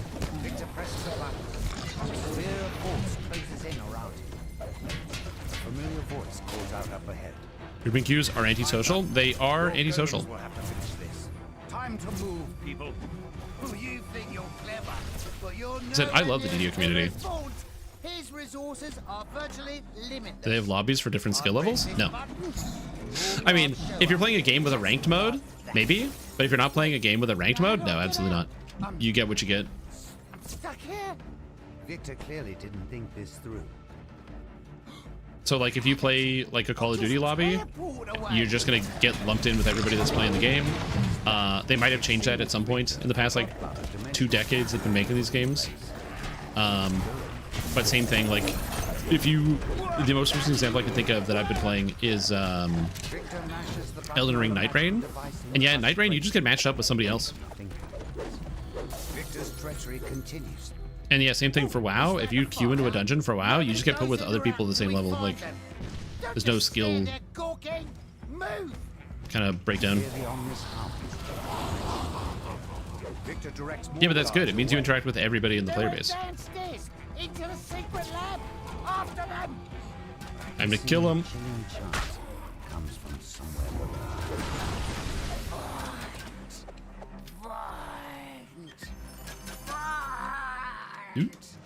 I don't know. I think like obviously some people don't want to play with players of all skill levels, but like at the same time, it gives you like an appreciation for everybody playing the game.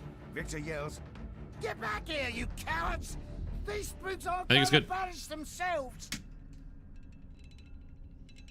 It means that like if you're somebody who is not very good at a video game, you have a good chance to randomly get paired with somebody who is better than you, so you can maybe learn from or meet or find an opportunity to like engage with, which is kind of cool. It also means that if you're somebody who is a higher skill level, you get the opportunity to play with somebody who is maybe not at that same skill level, so you can either help them by simply like carrying them through a piece of content, or by, again, similarly engaging with them and teaching them something. Back in the day, there was a video game called Asheron's Call, And in Asheron's Call, the way that your guilds worked is you had an allegiance. So you would take on a vassal, and by taking on vassals, you would become a lord. And the reason why you took on vassals is because your vassal's experience would flow into you. So if I swore my fealty and my allegiance to somebody and joined their allegiance, then when I gain experience, that person above me that I swore to gains a percentage of my experience. I'm passing it up to them. It's like a tithe, basically. But the reason you do that is because the person who you're tithing to, who you're passing experience upwards to, is now incentivized to keep you, and so they are going to help you. Oh, I got this armor. Do you want it? Oh, do you need help killing a monster? Let me come help you with that. Because if you don't help your vassals will leave you, and they will go find a different monarch. And so it incentivizes players to actually work together, because if you don't work together, or if you don't, if you're like a high skill player or high level player, and you don't pay attention to the lower level players, then you don't get to retain vassals, and you don't get to stay in allegiance, and allegiances have huge benefits. However, it was also a social structure. So outside of just generally helping people, you know, it's a good way to get in contact with people, to meet people, because you're all in the same allegiance. You're working towards similar goals. He gives you permission to approach Regina, Club Clawfoot's manager.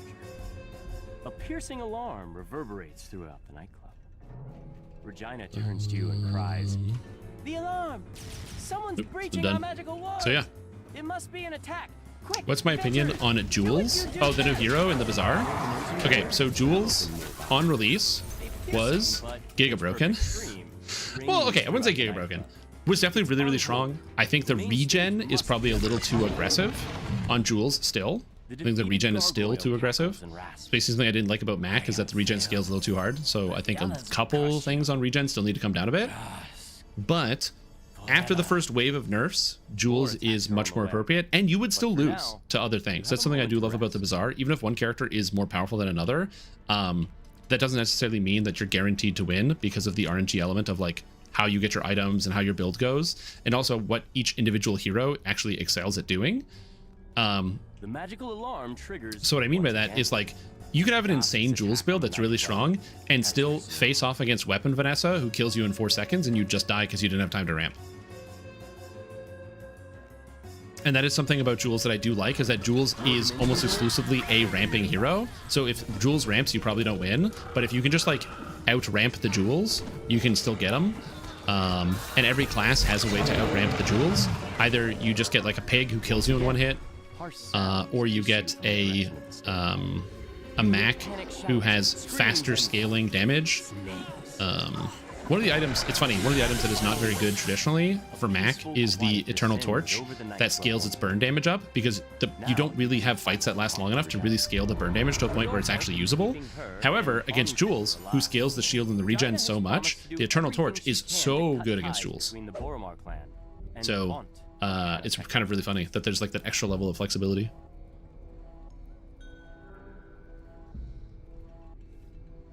But yeah, overall, I like Jules.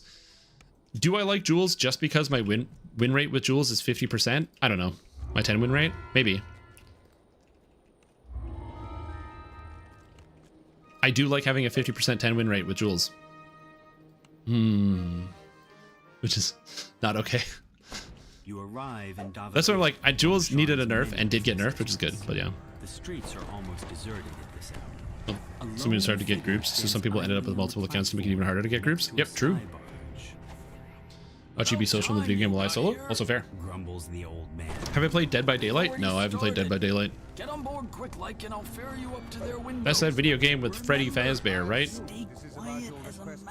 And Jason Voorhees.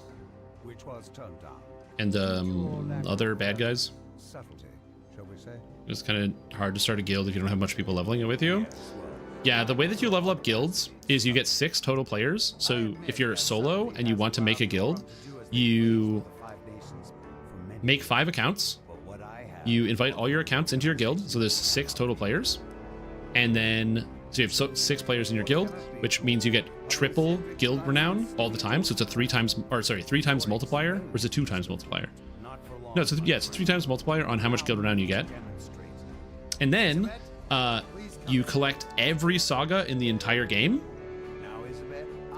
And then after you run every saga, you grab 1 guild renown potion, and then you go collect every single saga in the entire game for the 15k guild renown. Each saga gives you about 200k guild renown, and you shoot up to like level 50 or like level 70 or 80 or something like that. And you just blast it out. That's the secret guild solo leveling strat. Goes to mention, dude, I can ask him to watch a stream, no gotta be obtuse. No, I've never played Dead by Daylight. Oh yeah, Dorak is a big Dead by Daylight guy, isn't he? Yeah, I forgot about that. Jules, the side scroller, some other game. I was talking about Jules, the new hero that released last week in the video game The Bazaar, which is on Steam. It's like a side, or not a side scroller, it's like a auto battler deck builder kind of thing. It's not really a deck builder. An ambush! Damn us, it's good though. Fools! Shouts Casper. The old man produces a bow from somewhere as giggling shapes descend from above. Oh, the go load WoW Q pop. Dispatched Vaughn's first group of assassins, but they're surely not the last. Yeah, I'm a big Bazaar guy. Big fan. I've put many hours in that game. Reminds me of my days in the It is not the same. It is a card game. It's not a CCG. It's not a collectible card game. And for me, I think it's my favorite card game that I've played to help rescue Isabet. To do that, you'll need to clear the way so Casper in my whole life. He says to head to the southeast. I love it. It's so good, dude. Don't forget. I'm a big sucker for like the art. I like Magic and I love the Magic art style, but man, all the Bazaar art is so good. Every card looks so good. It's also fun to play, but the art is nice. Show those brutes they can't mess with my girl. Cries Casper from behind you. You know what? I've never bought the pizza. Not even one time. Takes up position on the bridge, spoiling for a fight. Literally zero. The low bellow of an ogre accompanies the shrill cries of goblins. A strange-looking goblin rides up above the bridge. The limp form of Isabet lies on the yeah. I see it and I just don't want it. But Pizza Friday? Well, it's Thursday right now, so it's not Pizza Friday. It goes off 6 times. You think it would be good, and it's just somehow not good. A swarm of bats clouds the street. To buying a new card set? But I have a rebuttal now? Okay, lay it on me. I am curious. Now it's people multi-boxing. There's a tool you can use to multi-box called Dungeon Helper. It might not be Dungeon Helper. It might be called something else. I don't use these third-party tools for reasons we talked about before. You'll need to clear them out for Casper to pass safely. In the distance, you hear the Norse snarl. We cannot look weak. No. I don't. Those who look weak die first. I don't know. Always. If that's a good analogy, but I will let you elaborate. Keep elaborating. Expand. Let my flying pets. Running 4 characters in a row. Yeah. There's a tool that makes it so you can sync up all your inputs across multiple accounts at the same time easily. I guess. Yeah, I'm not sure I see you there, but you know, we're doing pretty good. Clear Tully Tower. Who is Tully? Why is this Tully Tower? We'll never know. It might be relevant in the book. Just check the Sharn section. Casper calls from behind. Oh yeah. Yeah, if you want to multi-box in DDO, it is incredibly easy to do so because of the access tool there. And especially since until the end of the year, you can use the coupon code GATHERYOURPARTY2025 to get access to basically every single quest in the game. It is very easy to do that and have a bunch of alt accounts if you really want to, running all at the same time. Again, I don't terribly have a desire to do that, but also more power to you. It's not, there's nothing wrong with running or multi-boxing, so. Which is to say, it's not against the terms of service. You won't get in trouble for doing it. Reaches the wreckage of the mage fire cannons. 3 of them. Now I feel like an idiot. Thank the host you were here. No, I was too slow. This city oh god, is that potion gonna make it? Tight and stands as silent as the grave. No, I don't think so. Or have the guards inside been given a reason to sit this? It's really funny. We're just like, huh? It's like they're using sky wards. Casper tells you. Your source leads might suddenly stop. What is it, just game to one? This nurse predatory is more of a rationalization than a good reason? Oh yeah, for sure. His jaws frothing. It's 100% a rationalization. But like, I can understand why somebody might say, I don't want to pay 20 bucks for the new hero because it's $20 and they don't want to spend $20 on it and they don't think it's worth the money. Well, I can say, I have 600 hours in the game. I'm going to spend the $20 to get the new hero because I have 600 hours, so I don't mind the cost. Goblin meat right after these outlanders. Gish charges to the attack. Gish collapses from Oh no! his wounds. Oh no! Oh no! I thought he was running towards it. I saw the movement. No! Oh, I did the thing. A tiefling sorcerer completes his spell on the ledge above you. Gish vanishes, reappearing at the sorcerer's side. With another quick gesture, both the tiefling and the gnoll vanish from your sight. The goblin's voice calls to you across the gap. That went about how I expected. So that Is Dungeon Helper okay? Yeah, you're allowed to use it. Oh good. Why did I roll into that? I'm all ready for you, so come on over. And leaving people behind? I know. I didn't want to do it. But I had to. Completely still. The goblin is nowhere to be seen. Get him, lads! Screams are tosses down a smoke bomb. The shrill voices of more goblins pierce the night air. I don't know. I try not to think about the goblin crumples in a heap. I know for many, obviously myself included, I don't have a lot of spending money right now. Like I'm not buying anything at this point just because money is expensive and video games are expensive and expenses are expensive. All is not well. So I don't, you know, I'm not currently buying any video games. I don't have any video game buying goals or aspirations at this moment. Gonna just do all of Sharn now, then all of Cogs. Feel free to take level 18 if you wish. And so like I understand obviously that I can make a comparison of like I would spend my money on this because I've spent like I try not to think of like hours spent in terms of like time enjoyment. So a great example, okay? I bought the new hero in the Bazaar Jewels for $20. And I got, so far, I've played 12 games. So that's, each one's about an hour. So I got 12 hours of entertainment out of that so far, which feels pretty good. Like 12 hours of entertainment, it's not bad. But that's going to keep going because I'm going to keep playing the Bazaar because I love that game. So I don't really have an issue with it. But by the same contrast, I bought a game called Superliminal for $20, which is like a puzzle game. And Superliminal is a really, really, it's not pretty, but it's like a really mind-bendy sort of experience that I don't really want to describe for fears of possibly spoiling it if you've never heard of it. Really, really great game. Great experience. That game was $20, and I played it for 4 hours. So I didn't get the same amount of cost per dollar value. So if you want to think about it that way, but bro, it's so good. It was so good. I don't really care. It's also it's the sort of thing you only experience once. Yeah, great game. Am I playing the worst class in the game? Honestly, I wish I could answer that question for you, but I can't answer that question. Oh god, I'm being attacked. Oh.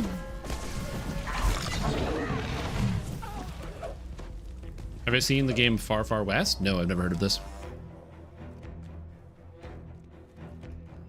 Give me free codes to give to the community for free expansions? They've done that in the past. There's just no expansion going on right now.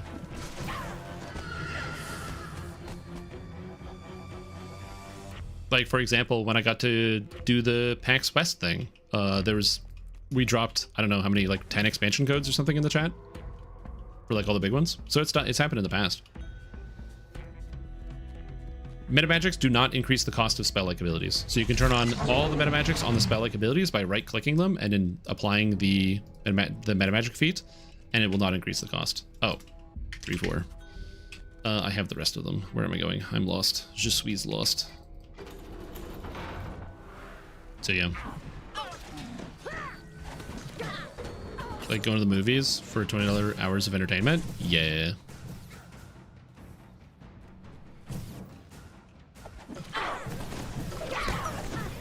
Especially if you watch a movie that's really good. Some movies I would not want to spend $20 on. Like, for example, I understand why the Fantastic Four movie that came out was $20 because of the CGI. That movie was kind of whatever. Didn't love it. Versus Everything Everywhere All at Once, which is like one of the best movies I've ever seen. And that was totally worth 20 bucks.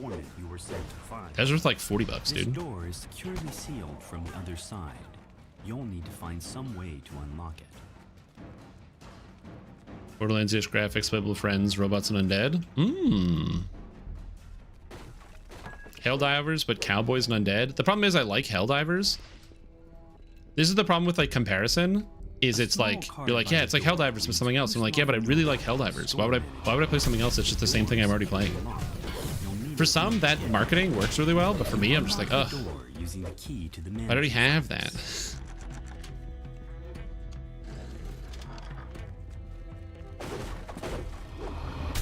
Try Alchemist at least once. Dude, Alchemist is so good. I love Alchemist. Time to do some alchemy, man. This isn't the jungle, Outlander. You can't just wander around breaking things. The people who matter in this city won't tolerate nice and easy. Or attacks on important citizens. I leave these barbarians. Which is again, not to say that the game isn't good. I'm sure the Far West game is good. I mean, maybe not. I don't know. I literally know nothing about it. I just heard about it just now. I think everybody was in. With the battle I thought I counted everybody. Search the Sky Coach dock and immediately spot the notebook you've been looking for. Yeah, we're good. Surely it contains evidence that will incriminate Vaughn.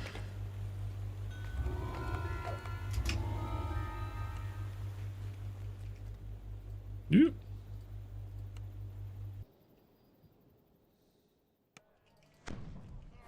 Yeah, I used to think Alchemist felt bad at the beginning of the game because I was an idiot and a roob and I didn't take the inflict spell-like wound or inflict light wounds spell-like ability. But then once somebody was like, "Yo, why don't you take inflict spell-like or inflict light wounds spell-like ability?" I was like, "Oh, yeah, why don't I do that?" And I started doing that, and it changed my entire life. The air smells of sulfur. 2 mana, kill everybody? All right, you convinced me. The Heal. investigator nonchalantly gives you a head start, then goes back to work on the crime scene. That's nice. What is really I'm excited because the new Destiny expansion comes out in December, and it features a Helldivers style game mode, but within Destiny with like different types of rules. More so than usual. And the reason why I like that versus something like playing a new game is the fact that I'm already familiar with the Destiny and I like the playstyle of it. So I'm like, the controls I already like, but with a different like game style. Interesting. Only to find a man standing in your path. He beckons you over. These ne'er-do-wells have mistaken you for an easy mark. This won't end well for them. These ne'er-do-wells. Good old-timey words. You come across a crumbling shrine amidst what appear to be ancient ruins. I hate monsters with improved evasion. The magic Oh, sick. of the Shan long vanished. On me. And we have a trap guy too, which is sick.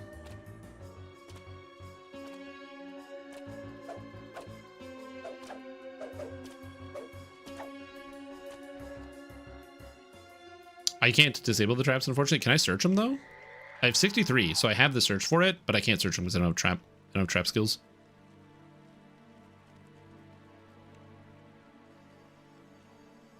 And neither does the Artie. All right, back to work.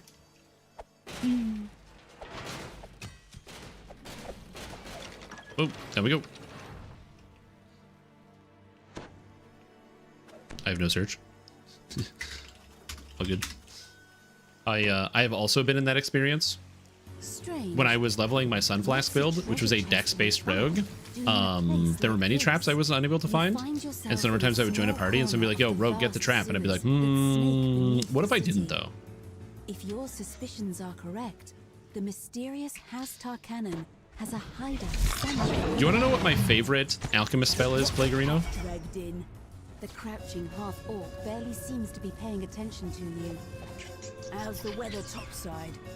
Ash de Farash, bounty hunter, is having a hard time with So you have all these potion spells at level 1. Maybe you could help. So you get these like Ash the half-orc like the vials. So like vial of acid, vial of flame, vial of frost. But the idea is you have a potion bottle that has an element inside of it, and you throw it, and when it explodes, it deals that damage to the target. That's the second night. There's also the spell Empty Bottle, where there's no magic. You just whip a bottle at somebody and it does bludgeoning damage. Ash de Farash calls down the hallway. It is extremely funny to me. I love this spell. At first, Lady Thora gapes at you like a statue. Excellent storytelling. Then she sighs with exasperation. Excellent storytelling. If you want something Also, there's also Flesh to Gold Mass, where I can turn everything into gold, which is cool. So I can go like, whoosh.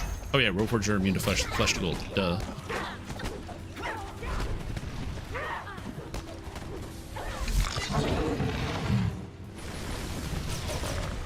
I can just hit these guys, blow them all up, and then go whoosh, flesh to gold, mass, and now everything's turned to gold. Everything if I had higher DCs. We had a deal, Talion. Yeah, dude, it's so funny to me. Like the idea behind the throw bottle is just like, yeah, I don't have anything, so you just whip an empty bottle at a guy and it does damage. You're a loose end, Talion responds, and you're done playing house. That's all of them, at least for today. We need to keep moving, Thora says. If you want to talk to Evan, you need to do it now. That and also this naming conventions for the spells are fantastic. So for example, at 3rd level, you get a fireball equivalent of every element. So for example, voltaic induction for the lightning as an example, Molotov cocktail for the fire, AoE fireball spell. You've got, where else is here? Choking smog for the, oh, not choking smog, caustic solvent for the acid, bitter frost burst for the cold, and I don't actually think there's a poison. Oh yeah, and Heartstopper poison for the poison.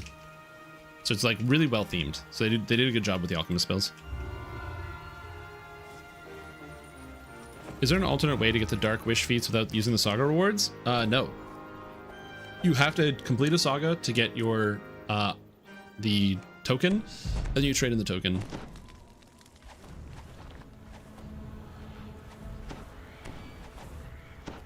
Sure, go nuts. You arrive at your destination after a long flight through the forest of towers that comprises the Middle Memphis district. To your surprise, Von Sedura warehouse is a drab. This is more of an extreme versus Archer and the rogues throwing traps. So in pen and paper, that is what it is. An alchemist is basically a combination of like, kind of like a potion kind of thrower or something like that. In DDO, it's basically just a spellcaster with a bottle theme and a potion throwing theme.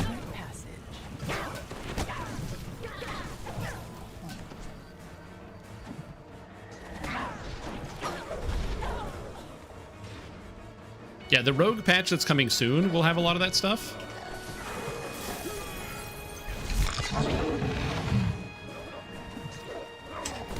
I'm not even casting multi-vial because everything is dying too fast and too easily.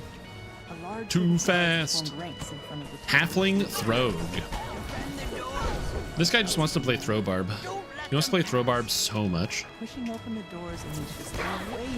Well, okay, so something you might notice is that if you look at Alchemist, there is no pen and paper Alchemist in D&D. Okay? There's no Alchemist. But there are some alchemy elements of some classes like Artificer. And in 5, there is actually an Alchemist Artificer archetype that you can play. So that is something you can actually do in Pen and Paper 5. But when you look at Alchemist, you see a lot of weird things. A lot of specific potions that do certain effects, all these like explosive bombs and other stuff. And the more you look at it, the more you're like, wait a minute. This is just Pathfinder Alchemist. And the answer is yes. It's just Pathfinder Alchemist. Smoke pours from the sabotaged equipment.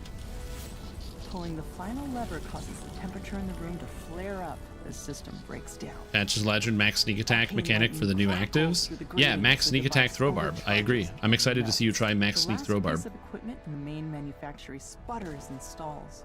Soon, The entire See packs, I do spike growth and thorn bloom. Yeah. No roars at you as you enter the room. My wonderful equipment! How could you destroy it like that? You'll pay Oh, nice, the door's gone. Rapturous heat and concussive Kinetic rain is good. It wasn't right with ward stacking. Doesn't mean it's not good. The massive construct emits a strange metallic grating sound. People are playing kinetic rain. You said it was 1% of the player base. That means it's good. The construct finally grinds to a halt. You know what's not good? To continue its assault. Most everything else. Oh, 0.1? That's not 0.0. I'm just saying it's not 0.0.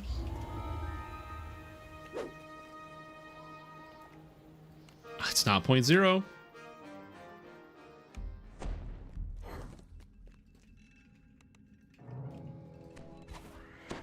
Somewhere nearby is the Stormreach Beacon, Vaughnt's protection against vengeful forces. An alchemist prestige class. Eberron. The Eberron book does not have an alchemist prestige class. Tonight you'll steal the beacon back from under Vaughnt's nose. Nope. Take it. And if you do it right, no one will be able to stand in your Right this way. Is rage baiting me? It's working? Yes, I am. And it's because it's too easy. Listen, make it harder to be rage baited.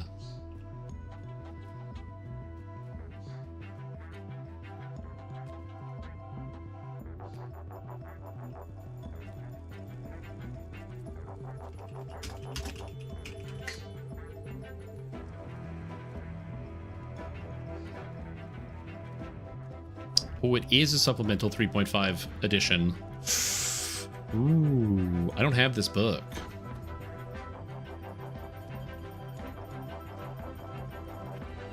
I don't have a copy of this book, so you're right.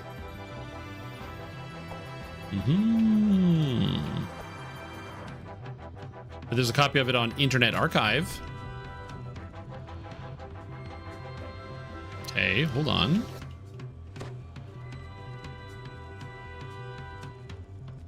So I can read the book on the computer.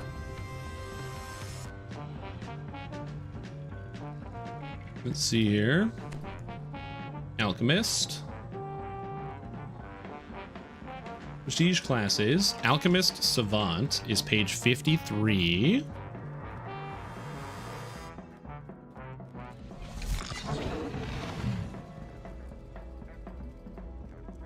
I'm gonna find it.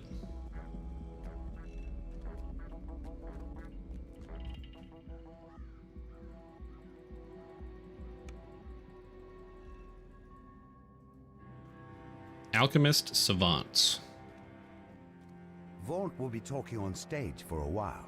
What a picture. Now's Okay, your chance anyway. to steal back the Stormreach Advanced alchemy, poison use, brew spell vial, efficient alchemy, create alchemical mixture, brew universal potion, efficient alchemy 3 times a day. I mean, the fact that we can't brew potions is a major problem in DDO. So I don't think it's actually exactly from there. That might have been their justification for adding Alchemist, because this plays so much like the Pathfinder Alchemist.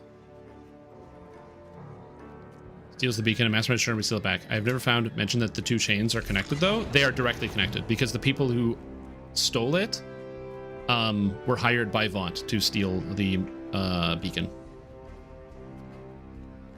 Because the Stormreach beacon is what's used to keep the Forge Wraiths at bay.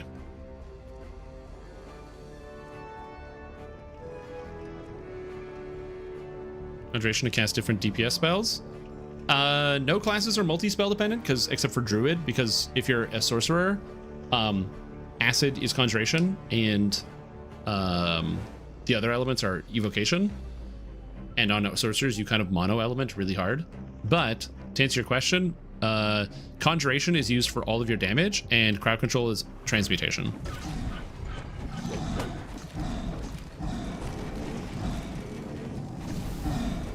Freeze, sucker.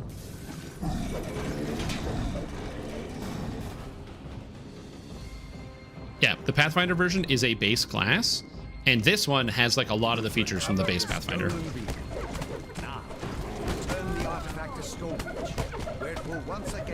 Again, that's why I'm like, I feel like part of their justification Yeah. Jail. Jail. That's why I paid the Boromar clan to get it. Yeah, he does explain it.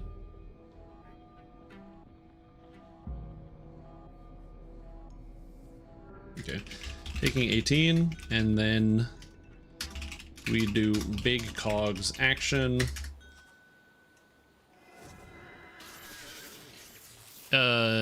What's the cogs? It is the cogs order is smash and burn, thralls, scav, magma, security, roll call, wraith, ruinous.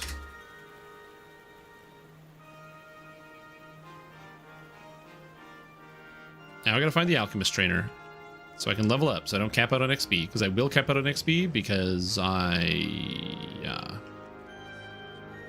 alchemist. Eleanor Gwyn. 1, 2, 3. Look at that haggle score, man. That haggle score is going up. Oh crap, I get a feat. Mental toughness. All right, good. Everyone at Morgrave University is talking about Vecna and the Codex of the Infinite Planes. Vecna and the Codex of the Infinite Planes. Why did I take that point? Spill the bad stuff. Outside Lareth Hall. Intelligence. Stats. One pointer. All right, let's go. A giant hold is the source of the madness. It's more of just like a giant associated thing. It's like a rage that is brought on by like ancient giant empire and relics and all that. The Stormreach beacon is a thing in in Eberron. Like just generally, the beacon does exist. I don't know if in the distance in the book it's related. Massive gears and heavy machinery. I don't think it is, but I'm honestly not entirely sure. That's an excellent question.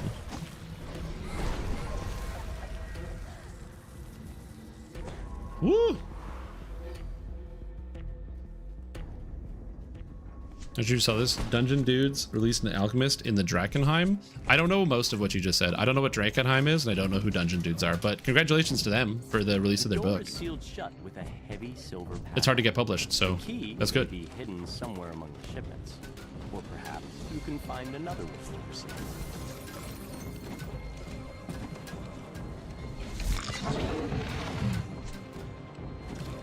The vault door tumbles open.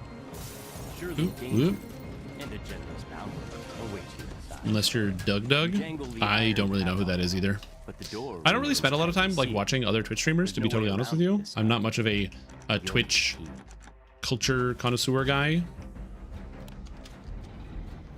As you enter the room, you hear someone barking orders from above. Intruders! Protect the special cargo, you ninny hammers! We'll make them pay for messing with the Moromar flag! Alright, so now I have the SLA for heal. So I can heal people with this. And I can empower it. That's kind of cool. Do I get the harm one as well? Oh, I get to spill the bad stuff. That's fun. Is it just heal and not harm? I don't get SLA harm? There are still forge rates to slay. The air grows warm around. Oh, this also grants you SLA harm. Oh, it's here. SLA harm. So if I want to heal a guy, I can just go like whoosh. Look at that healing. Oh, baby. That's a number. Any thoughts on Pantheon Rise of the Fallen? Yes, I do have thoughts. So I have not kept entirely up to date with Pantheon Rise of the Fallen. Fun story. I had an experience to play some of Pantheon in their alpha stage, and I was I was impressed and unimpressed by some things. I thought they had some really good ideas and some really bad ideas. Because the game seemed like it was like a return to form where it's, you know, kind of go back to the way video game used to be, with the really slow grind, the exploration incentives and stuff like that, which I don't necessarily hate entirely.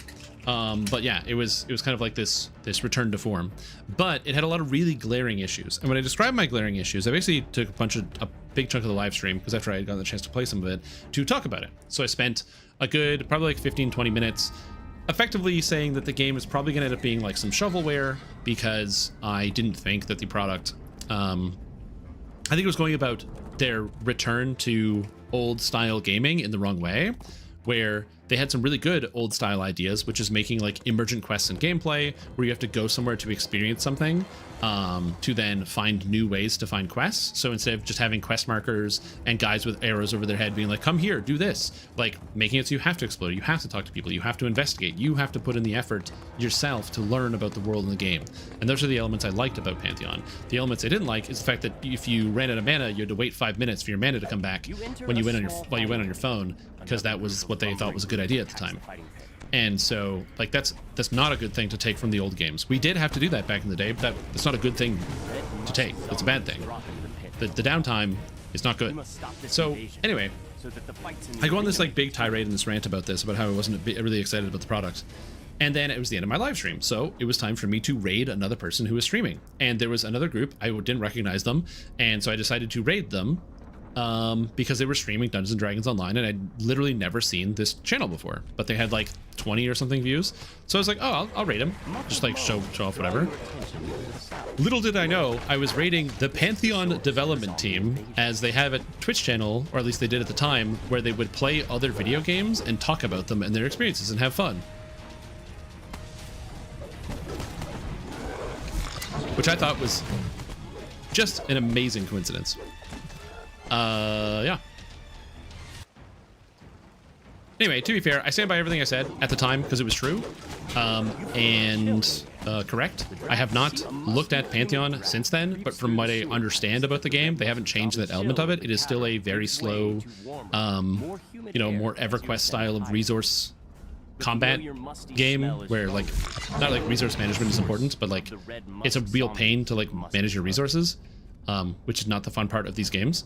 And so yeah, since then I haven't heard of much else. That, and also I'm always a little sussed out by like any game that is going to offer like opens out to reveal what appears to be a makeshift temple. Several hundreds of dollars or thousands of dollars to like engage directly with the development, because it's just a weird incentive, if that makes sense. I don't know, I don't love it. But yeah, I will admit I don't know much about it since that time. This was in 2021, so I don't know about anything about the game's change in development since then. I don't know. Pantheon, Rise of the Fallen. Their website has changed a lot over time. So I couldn't tell you anything about it.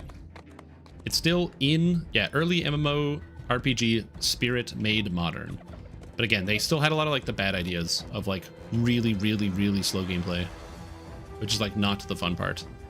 And I don't mean slow as in like, you know, you only press like a few buttons or whatever. I'm talking about the unfun parts, the parts that you remember being unfun. Members of the Das gang rummage through the refuse. Yeah. So as I said, if the game ends up being good, that's awesome. I don't want to see video games not succeed. I think more video games in the space is good. I think more developers getting experience building games is good. 100%. I want these products to be good. Whoa, look at this tech. I've never seen this tech before. This is such a good idea. Oh my lord. Pulling everything into the corner? Oh my. I've never thought to do that. That's some technology. But yeah, just generally don't know a whole lot about it in terms of what they've developed over the past several years.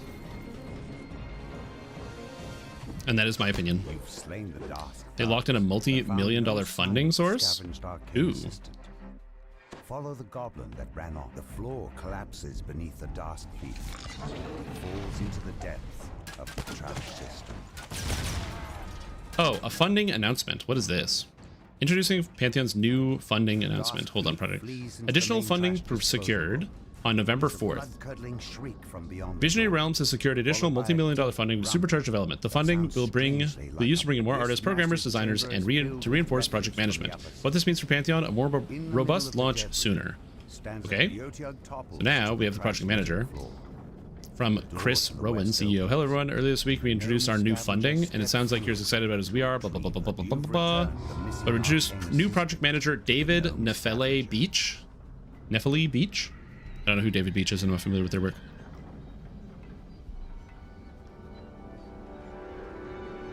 What you may know is that David served in several senior project and program management roles at a little company called Microsoft. Ooh, that's good. You know, when Microsoft gets involved in video games, everybody knows that's good. That's good for the consumers. That's good for everybody. It's always good when Microsoft gets involved in video games. Mm-hmm. Uh-oh.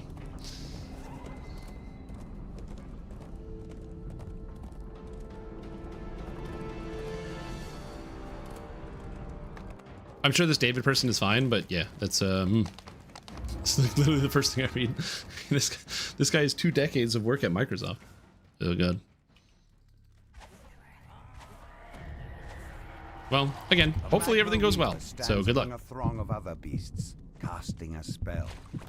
When it spots you, they did write a really long article about it and what's going on. River dies, and the wall of flame it created flickers. So yeah, who knows? But as I said, I'm excited about the idea of new MMORPGs in the MMORPG space. I think it's good. I think competition is good, but more so than competition is new ideas. I think it's really easy for companies to get complacent, and sometimes you need other people to like kick you in the head and give you like a new idea. An easy example is like I appreciated Last Epoch because Last Epoch's like extremely robust crafting system. It's not a new idea probably in general, but it was a new idea to me, and I didn't realize that you could make a system that was as fun to engage with as a crafting system.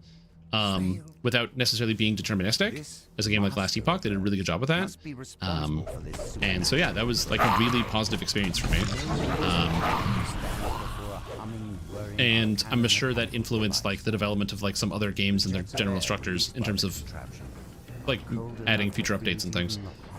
So competition is good for consumers because it means people are forced to innovate and come up with new ideas. So I don't have a problem with that.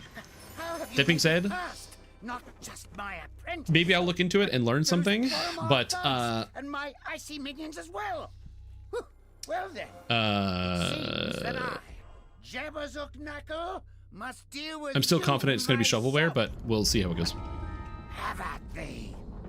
You haven't seen the yeah, Runus Games is the portal. Cackles the gnome as he teleports away. The wizard may have turned tail and run, but the whirring device but yeah, we'll see. To freeze the lava flow. You managed to disable the device, halting the flow of again, as I said, I don't think there's anything wrong with new games coming out. But also I find it's really easy for gamers to get their hopes up too high. It's what's that other game? Ashes of Creation or whatever. That there's some people that are like, this is gonna be the greatest game yet created. Look at all this stuff that's going into it. And it's like the game might be good on launch. Hell, it might even be great. But the odds of that are low because it's an MMORPG, and MMORPGs always launch undercooked.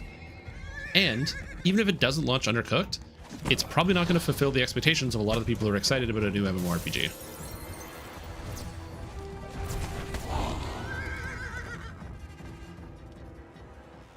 What other sources of spell cooldown reduction? Epic Past Lives, Macrotech. There's 10% cooldown reduction in Shadow Dancer. So there's that. Oh, I guess we went back to not killing monsters. There's 10% cooldown reduction in Shadow Dancer, and there is also 10% cooldown reduction in Draconic Incarnation as part of the mantle. The Shadow Dancer one is not part of the mantle, but the other one is part of the mantle.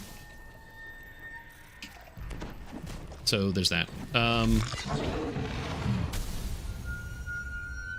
There's also the Dragon Soul Filigree, which I believe can get you an extra 10%. Bear in mind, these are multiplicative changes, so they're not additive. So if you get 100%, it doesn't mean you get no cooldown. They multiply together. It is not as effective.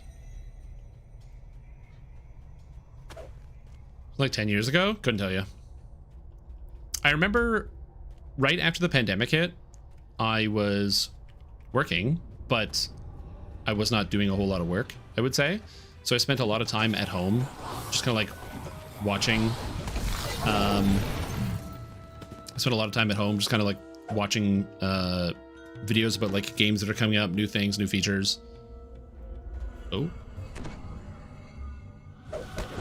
Wait. Oh yeah, we're missing somebody. Yep, we're good.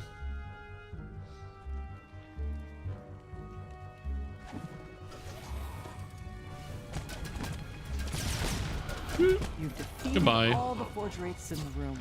Though more can be seen lurking outside in the distance. Yo, what's up, Damonson?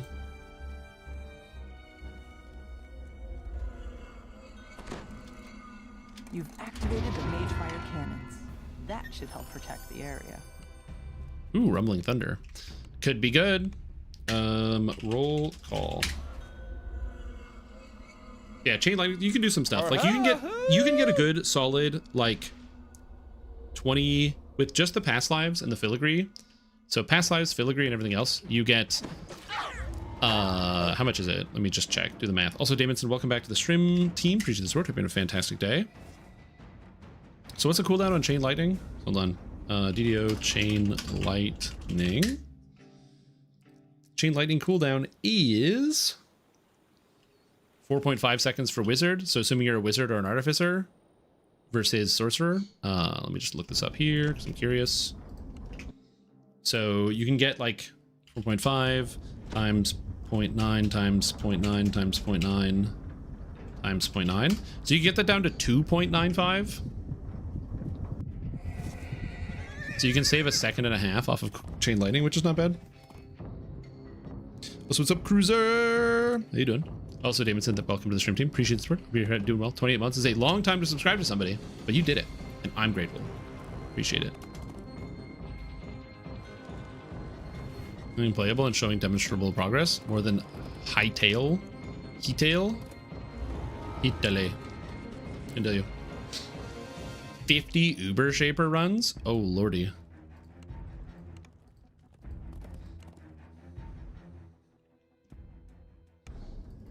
You expected to find Forge personnel hard at work. That's a lot of Uber Shapers, man. Instead, you see what build are you running for the Uber Shapers? Muttering to herself. A group of Moorgrave University students are lost inside the Forge. You need to track them down. This cavern is bare aside from 2 circular doors, Oop. one of which stands open. You'll have to navigate the Forge by using the pipe system. Hostile security drones patrol the Into actually stacking Molten Strike Jug. Man, are you also going to get the replica Dream Feather? Or not the replica, the Foulborn Dream Feather that gives the 1% increased attack speed for 450 accuracy? You teleport the hapless student back to the entrance.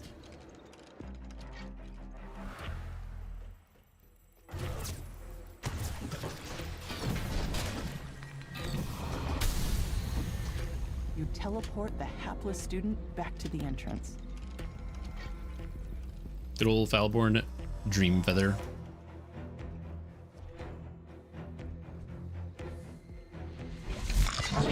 You don't want to replace either of them? Well, oh yeah, because you have Hand of Wisdom in action, and you're already int based. True. You teleport the hapless student back to the entrance. That's oh my god. Months. That's a lot of months! Runt Jr., thank you so much for the resub of 54 months. Hope you're doing very, very well. Glad to have you here. Welcome back. Hope it's going well. Yeah, I don't plan on doing any farming of Ubers, but I am hopeful to be able to kill all of the Ubers this league. That's pretty much my goal, is just killing the Ubers. I am not an elite level gamer. I'm also not a meta chaser, so I usually like pick a skill and then like throw myself against the wall until I make it work, trying to make it fun. So right now I'm running Summon Skeleton of Mages, and so far it's going good. My Summon Skeletons of Mages build is actually like working. I have like a few more direct upgrades that are just like straight upward. And if I grab some of those, I should be able to comfortably do at least a few of the Ubers. Right now, I dust all of the endgame bosses. They just instantly explode. So I think I can do some more with that. Shield Guardian into a pile of debris. And a chaser, save that for me. I will. Elementalist? Yeah. The problem is I started with Herald Elementalist with wands, but then I had a brainwave of so Foulborn Frost Breath can get crit on it. So you can get a Frost Breath, which is the double damage while to chilled enemies. Heavy Mace, you can get that with a 10% crit on it, but it's still slow and it's a Frost Breath and it doesn't do any damage. Wraith Collars. So it's still a slow weapon, it doesn't do anything. But you can use another Foulborn unique. I can't remember the name of it, but there's like a Foulborn axe that gives you 2.25 attack speed, and you can use that in your offhand.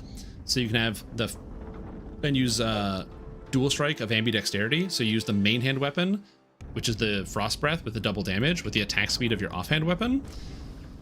And then as a result, you can just blast everything by getting a single Herald and stacking it up, where you get like one Herald and stack it to the moon using where am I going? You can get Herald of Ice.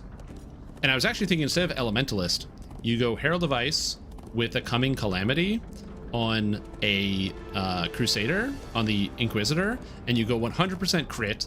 Crit allows you to ignore cold damage immunity.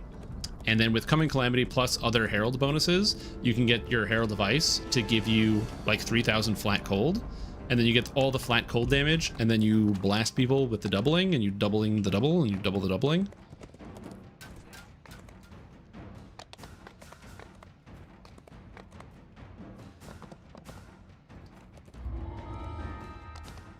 Better than stacking Blade Vortex.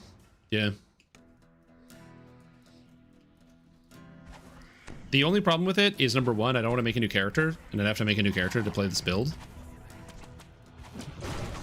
Harsh, disturbing chants can be heard through the sealed metal door.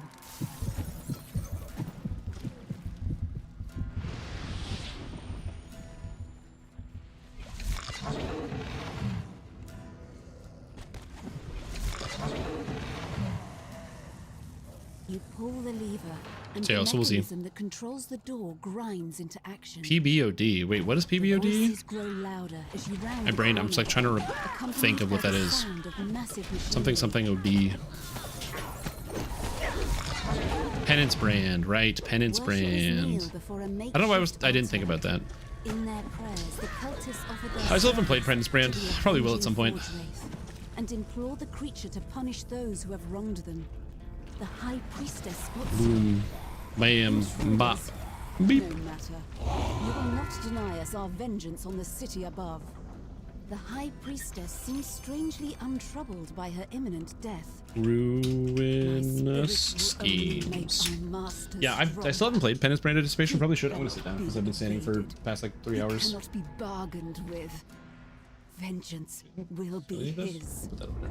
As the Forge Wraith falls, shocked voices cry out throughout the cavern. It's too the short. cult is destroyed, and the city is now safe from their schemes. Yet this was not the only Forge Wraith. More still lurk in the cogs, driven by their never-ending thirst for vengeance. Yeah, Alva, where you get the scarab so it's all magic monsters, and then you just slam it through, is a good idea. My posture is good, I'm not slouching. Ugh, I could stand to be a little bit more good on the posture, but yeah. Sitting and playing games after standing for a while feels so weird. Yeah. I probably should try something like that. Like I said, I just have this really bad habit of being like, oh, this is the good thing. This is what everybody is playing. Well, time for me to do some hipster shit and do something else. And then my builds don't always go the way I want them to. That being said, sometimes you find the magic. It's one of the reasons why usually I'll be like, okay, I want to try this build using this skill. And then I go quickly to Po Ninja to see if there's other people also using the same skill. And if I can't see other people using the same skill, then I'm like, okay, now I know I'm in a bad place. But if I see other people with some weird stuff, I do it. Like the Void Sphere of Rending build that I played last league that I killed all the Ubers with. Because the Void Sphere of Rending, I like wasn't sure if I should play it or not. I was like, it's a cool skill. It seems interesting. How are people doing it? And there were some occultists and there were some tricksters and some other stuff. And then I saw some elementalist guy who was doing an elementalist and then had the ignite node, so all damage ignites, and had a black flame ring, and had, so he was doing chaos ignite elementalist, and I was enthralled. Turns out very good. Very, very, very good build.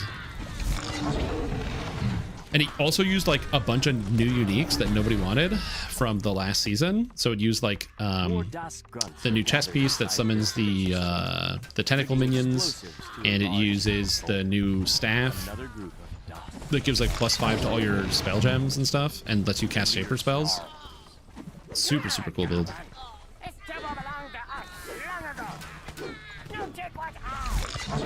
Last thug crumbles at your feet. Now you have a chance to find out more about the strange artifact that they were trying. I like to try other things. Again, it depends. To you from the platform. Thank you for clearing out the DOS for me. It was a great help.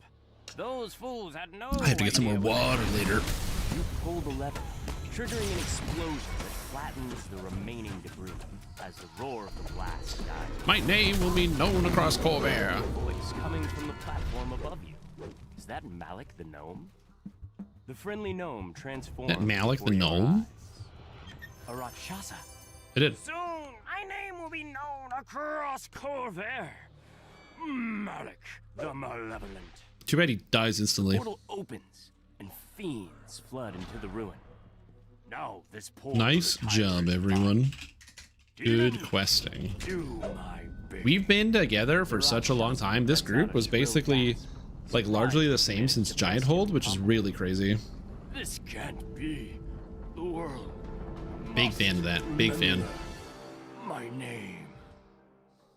One demon falls. But wait, another streams out of the portal in its place.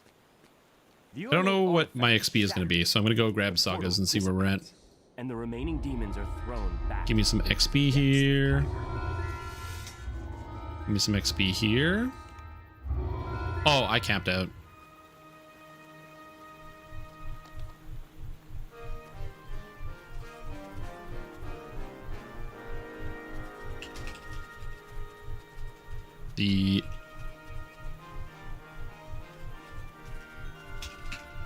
That's cap for me. Take care. Enjoy your day. Get some dinner. Right click, leave party. Great job, everybody. Excellent group. Big fan. Now it's time to go get some more XP, because I have 2 sagas. I have a Ravenloft saga and I have a Giant Hold saga, and then we're done. So that would be 11.5 hours for 1 to 20. Dude, Alchemist is awesome. I love this class. You guys want to play Alchemist? I hate the fact that I'm like, you know what I could do? I could do another Alchemist past life again. I'm unfortunately, I have a problem. I can't reincarnate right now because I'm going to be on timer. So I can't even reincarnate.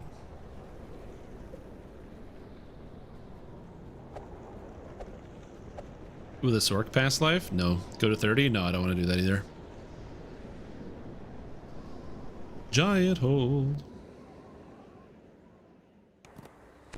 Thoughts? Alchemist is insanely broken in Wrath of the Righteous because their attacks hit touch armor class, and they don't they ignore spell resistance in a lot of... Oh, no, they don't ignore spell resistance, but they hit touch armor class.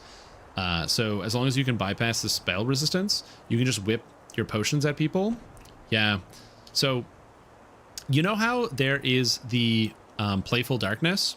That's that really, really, really high level monster in Act 3 that if you kill it, it has like a tome and a bunch of other crazy stuff, but it's like, you know, got plus 70 to all its stats and it's borderline impossible. Yeah, my Alchemist dusted it in 2 rounds because you just hit its touch armor class and it explodes and dies. Yeah, you can remove the friendly fire with the feet really early, so you should definitely do that so you can throw into combat. And then there's a spell called Personal Admixture Augmentation or something, and it makes it so that your spells, your bombs are single target, but they do double damage. So you cast that. You also get the ability to, for your first spell, each combat to be a swift action. So your first spell, you cast the personal thing, and then you whip like 8 bombs and around. Yeah. My alchemist was capable of doing 4,000 damage per round. As I got to the late game. What mythic path did I go? I went to demon. Oh, this was just a character in my party. Yeah, that was just a character in the party.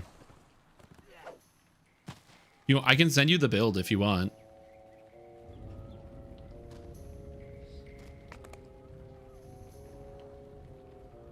What am I doing? Leveling up, alchemist.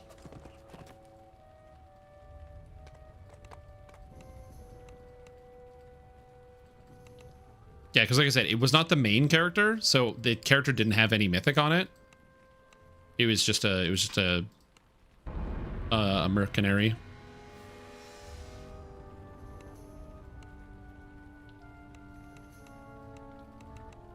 You're wondering if Zippy Magic? What's Zippy Magic?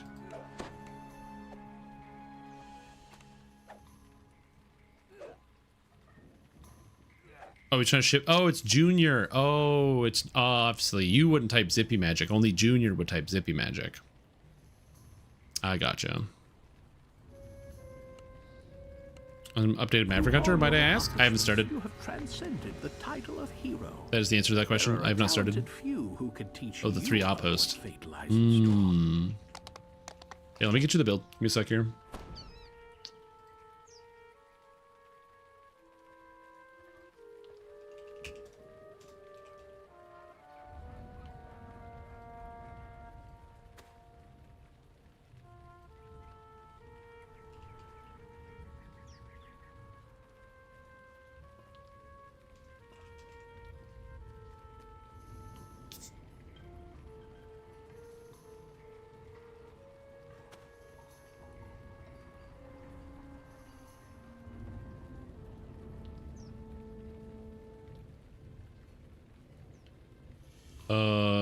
Hold on. Let me find it.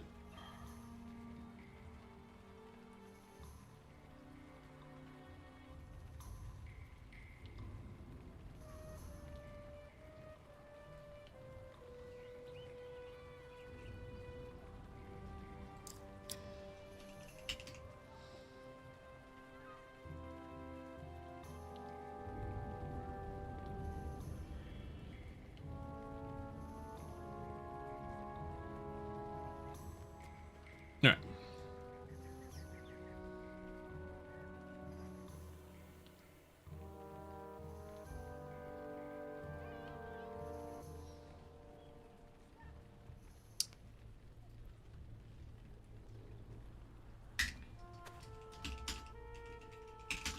All right, it's shared. We're rough to play on core difficulty. Yeah. Yeah, this one was insanely easy. It also explains everything you need to know and all the information. So, yep. Flame Strike never hits anything. No, Flame Strike works. You just have to like aim it. That's all. You just gotta aim it. I don't know what I'm gonna do right now, but actually it's not true. I do know what I'm gonna do. I'm gonna go to the bathroom and get some water, and then I'm gonna think. And I'll be back. I'm just thinking. I'm thinking right now, okay? We're thinking. We're doing some thinking. Thinking time. Thinking time.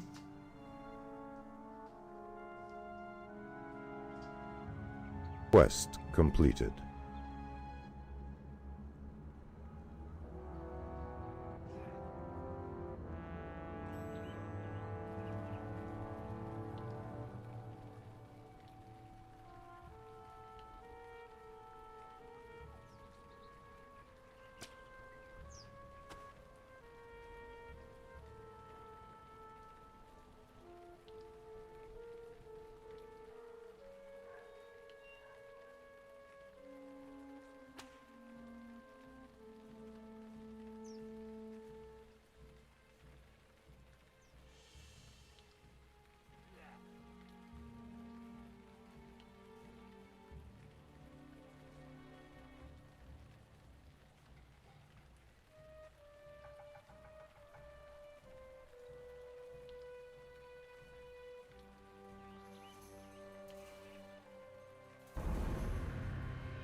I'm back.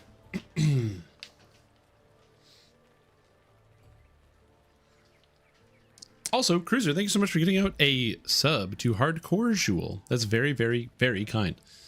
I appreciate that. That's very kind of you. I hope you're doing super duper. And yeah, is there any merit to using a Warhammer on a Vanguard? First of all, where are my timestamps? And second, it depends. I would say that like Warhammers are equally as good as longswords and Kopeshes, so they're kind of interchangeable. So you can just use one, but it's not like, oh, if I take improved critical bludgeoning, it will work on the shield. So yeah. Did I address the Maverick Hunter thing? I did not update it or get started yet, although it's a good idea. I could do that now. I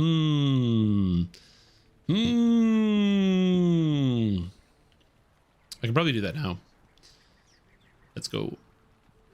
Yep.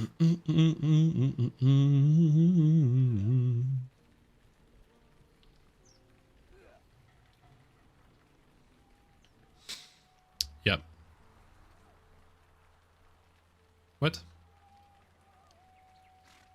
Give me a sec. I'm loading the details. I'm loading the things.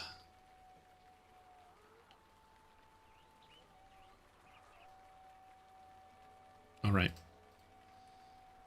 New build. Maverick Hunter.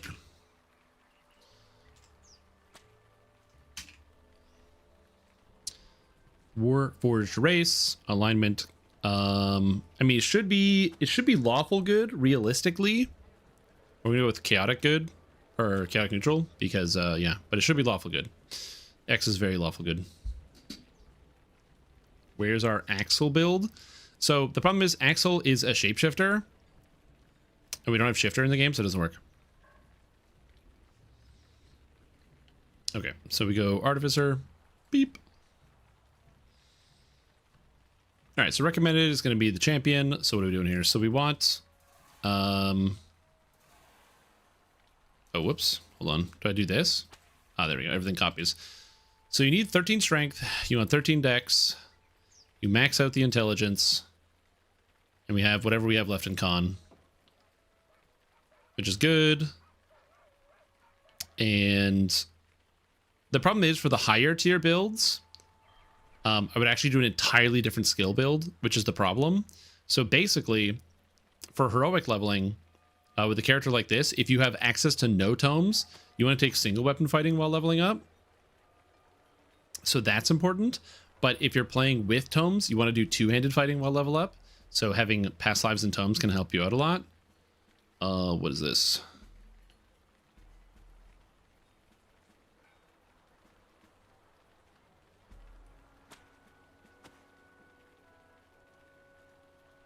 I don't know what I'm looking at here. Oh, for like calculating stuff? It's like a calculator. It's neato. I've never seen this. I don't know, where'd you get this? Who made this?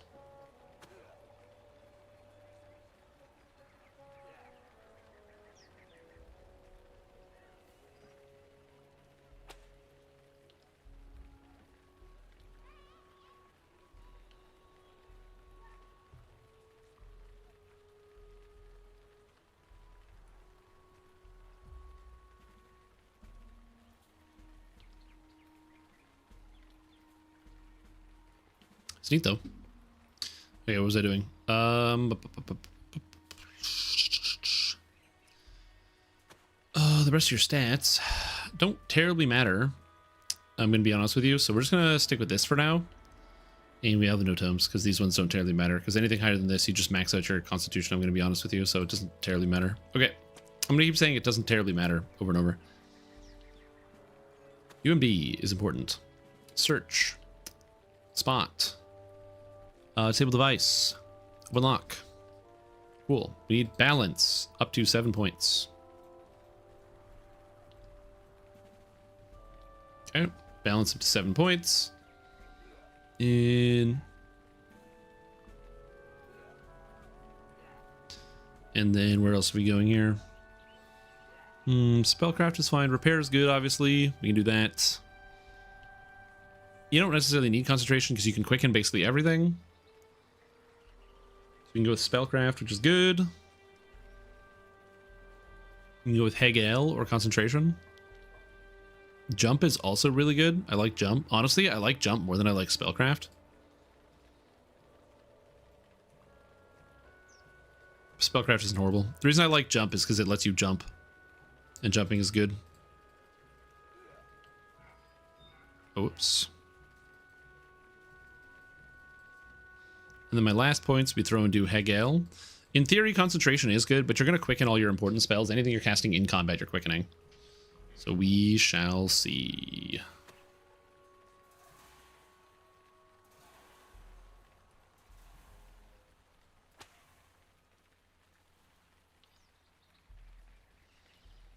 Okay. Where do you get this? This program? This is the DDO Builder Lite. Oh, I forgot Tumble. Thank you. Sorry, I have too many messages coming in my ear. DDO Builder Lights.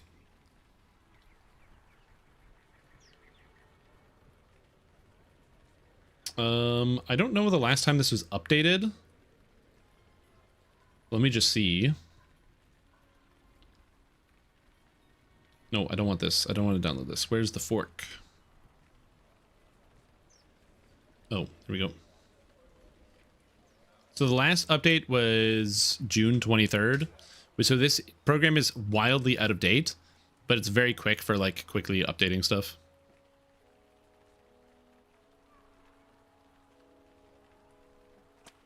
No, it's good to know.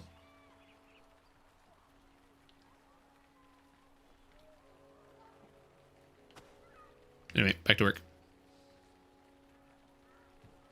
Ben, do you know who made it? I see it's posted. I can see who posted it, but I don't know who made it. I was curious.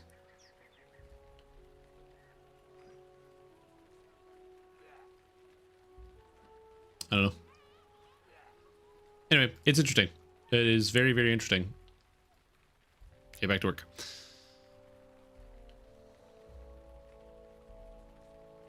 But yeah, like I said, this one is, I really like this builder. This is actually my favorite builder to use. But the reason why I don't use this builder all the time is, as previously mentioned, it is just not up to date, unfortunately. But it is my favorite builder to use.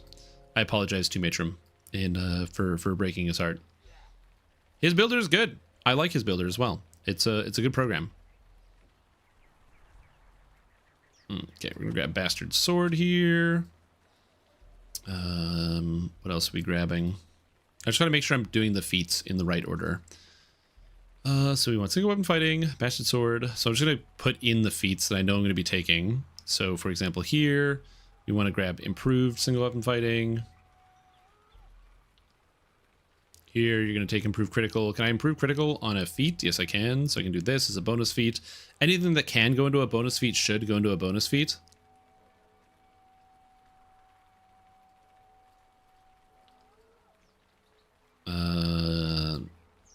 Okay, and then we get greater single weapon fighting here, so we grab greater. We need quicken, we need armor. So I can grab adamantine body here, but I have an extra feat. So it could be quicken, could be adamantine body. Both are good. I think I'd rather take adamantine body sooner rather than later, and then take quicken later. So we're gonna grab adamantine body here, and then we grab quicken here. And then 16 RD feet. We already took improved critical. I don't need this other stuff. So it's like weapon focus and then nothing. So that's the main issue here, is that I kind of get weapon focus and then nothing. Is precision on here? No, it's combat expertise is, though, for reasons I can't explain. I already have improved critical. I don't need extend. I don't need a proficiency.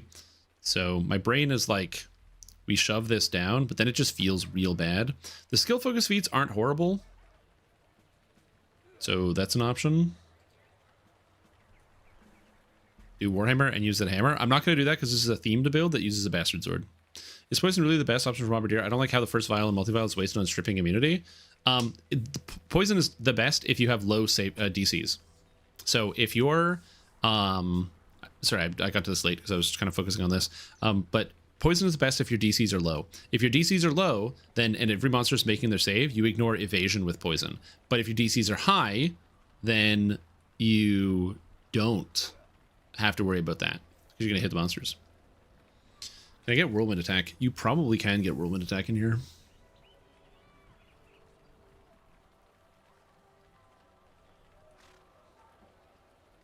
Because I can shove adamantine body until way later. And then go dodge mobility and then get whirlwind attack. Which is not horrible. Whirlwind attack's really nice too. It's very powerful. You also take power attack and then cleave and great cleave. I just don't think it's going to be that good on this character. Let me see. I'm just thinking.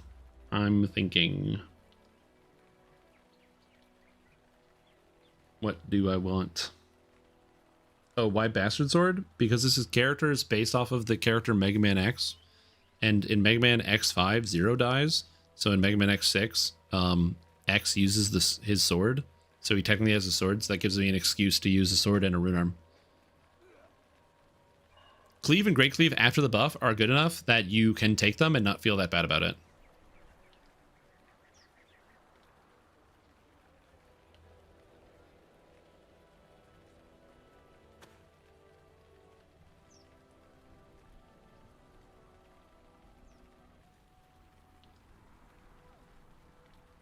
So yeah.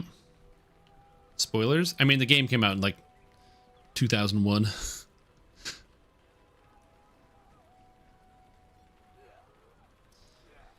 If it's any consolation, Sigma in Mega Man X3 is the hardest version of Sigma on the Super Nintendo.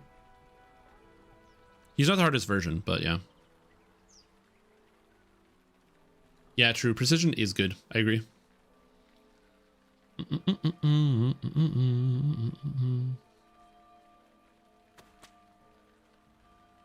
I'm thinking, give me a minute. I kind of like the idea of taking whirlwind attack because it's good, but is it that good? Also, what epic destiny are you going to use on this character? Excellent question. I don't think Macrotech is where you want to go. I still think you probably want to go Dreadnought, but then you can't do it using the Sundering, so maybe Dreadnought's not the right course. Do you just use Quick Cutter because Quick Cutter is Quick Cutter, which is Quick Cutter? I don't have an answer here, but I'm still working on it. Nimble fingers, dude. Offhand versatility. If you have a Renewable Orb, you get +1 imbue dice. Ooh, it's not very good. I like Whirlwind Attack.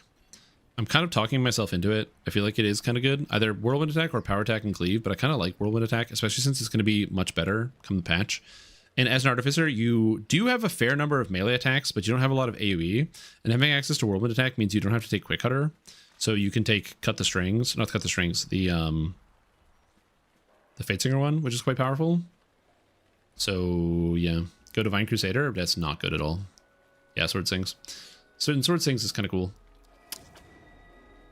I don't hate it. I do hate how late you get it. So I think if I was to do that, I would do like dodge here.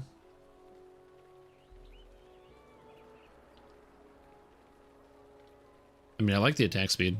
Is it better to just rush it? There's no way, right? Maybe. Go like dodge and then mobility and then whirlwind attack.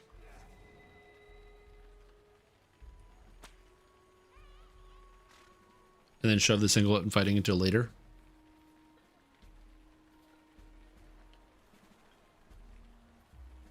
Honestly, that's not horrible.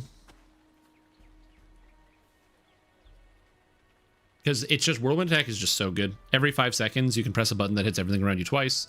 And with the patch coming up, it'll be +1 multi and threat range on each one. Seems kind of good. I don't hate it. And I still have 2 extra feats to take, which is really funny. So you could grab a weapon focus here and grab weapon focus slashing, which isn't terrible. You could also grab accelerate if you wanted, which I can't recommend. You can grab augment summoning, which is neat because augment summoning can be good for your dog to be able to open like doors and stuff. Because if you have enough augment summoning and stat bonuses, you can actually get your dog to open basically everything. You're probably just going weapon focus slashing here. And we're probably just taking precision here. So I think that's going to solve those problems. So precision goes in here, I think. I hate how late I'm taking it. I really hate how late I'm taking adamantine body. But I like don't have a solution to this problem. Because I want to take it sooner. Because then it makes you tankier. But you know what? If you're playing a Mega Man game, you get your armor upgrade later in the game, so that's fair. What's my favorite stage theme? That's an impossible question to ask. Every game has such a good one. Or it says so many good ones. Launch Octopus is pretty good. I do love me some Launch Octopus. Okay, so we can take Expanded Clip. It's not good for this character, but we can take it. What do I want here? Overwhelming Critical is like the easy answer. Oddly enough, there's also Construct Exemplar, which gives 20 Repair Amp and 10 MRR, which is just a good stat. It's not necessarily useful here, but I think we will go with Overwhelming Critical. Overwhelming Critical. Epic Destiny, you take perfect single weapon fighting. 25, you take perfect two-handed fighting. For this one, we take Double Strike is good. Embodiment of Harbinger of Chaos is good. So like this one is also nice. And it gives Double Strike as well, so this is probably a better feat. I still have more feats to take, so we're still planning this out. Yeah, Patience is not a bad option. I don't know if you want to take it right away. I'm gonna grab Eerie Aim. The thing about Patience for me is like, do you want to take Patience on this build? Think. If you're running the Epic Strike, the Sword Sings, it's probably worth it to take Patience. Because it gives you +4 threat range on the attack, which feels good with Patience.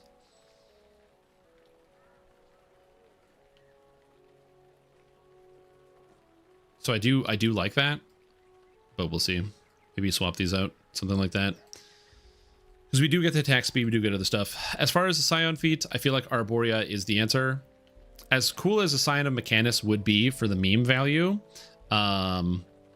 no Imbue die, the Fort Bypass doesn't matter. I don't need any of the spell power stats, and you can cast Cure on yourself. So Arborea seems like it is the play, because it does give 20 or 40 spell power, 20 melee power, +2 to DCs, or enhancements of your weapons, and +1 Imbue dice, which is not bad.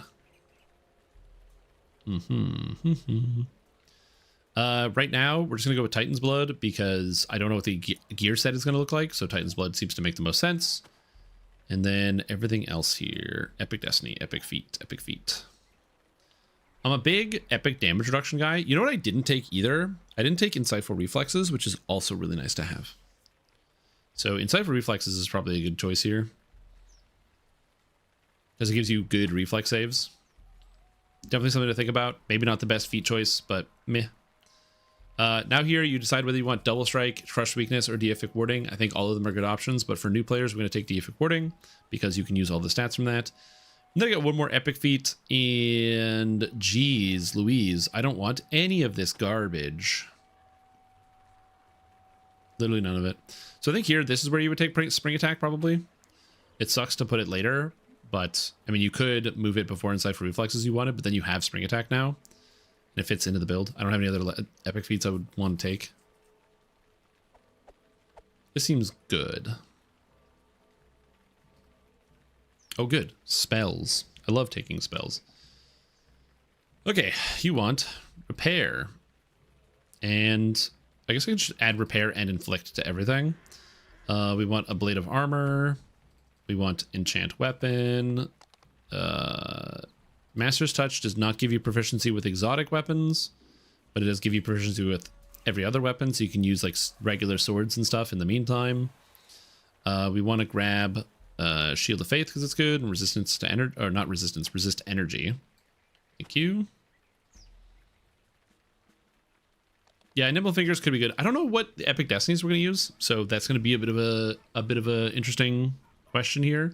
Since I'm not going to be using Quick Cutter on this build, it means I've got a little bit more flexibility. So I'm thinking maybe Fatesinger, Dreadnought, Shadow Dancer, but also then you don't use macro tech. And then if I don't use macro tech, even though I don't think it's the best option, I think that some people might lose their mind and be like, oh my God, dude, you didn't use macro tech and I want the macro tech. So yeah, we'll see how that goes. I'm trying to make a character that's effective and works. Okay. So if I don't put insightful strikes here, no one's going to take it. And then that will come up in a bad way. Repair, inflict, Bieshk, elemental weapons. It's more important than Bieshk. Reinforced construct. And is that toughen? No, it's toughen construct, not reinforce. Reinforce is bad. Lucky cape. Great job. I don't take any of the cures, but that is fine. Repair serious, inflict serious, insightful damage. Adamantine weapons is great. Remove disease is great. Shoot the faith mass is great. And flame turret's great. Yes, macro tech does buff rune arms. I know it's tech and it's macro. I know. Not mass repair mod. I want repair critical, inflict critical, greater elemental weapons. We want armor speed, cold iron, remove poison, and the rest of these don't matter. So I guess you could just take globe. Level 5, oh yeah, you don't get any cures for free here. I don't think these automatically count, which is kind of funny. So you want like align weapons, silver weapons, radiant force field, remove curse potion, something like that's pretty good. And then lastly up here, you want reconstruct, deadly. Nope, that's not the thing I wanted. Deadly weapons, tactical D, and probably arcane tempest. I took greater elemental weapons, GEW, so we're good here. Perfect.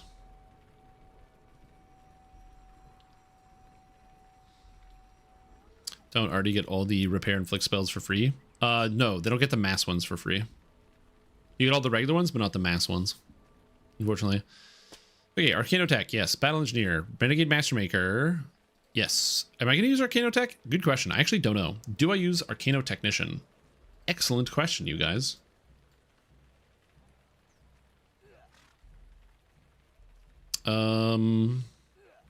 What do I want out of Arcanotechnician? Where is Artificer? AT. I want none of this. Palliative admixture is okay, but I don't really want it. I don't need crit. I don't need mana. Okay, nope, I don't need it. So we can get rid of Arcanotech. We can grab Harper Agent. I think that's it. Okay, so we're going to start with the easy thing, Battle Engineer. Take Battle Engineer tier 1. You grab hand and a half training every time. Thaumaturgical conduits every time. The infused weapons, weapon training, hand and a half 2. You want caustic strike.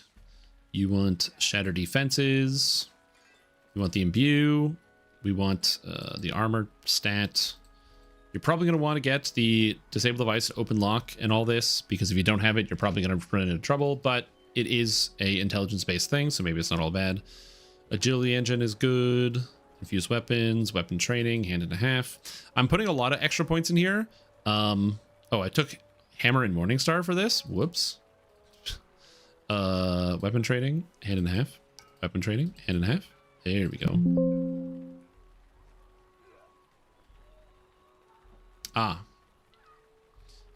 Good times. Nice. All right. Well, the backup worked, so that's good. So just gotta start over here. No problem. Easy. And just make less mistakes as I'm going through this. If you're wondering, like, oh, Strim, what's it like putting all these builds together for the beginner basics? It's a lot of this. It's a lot of this.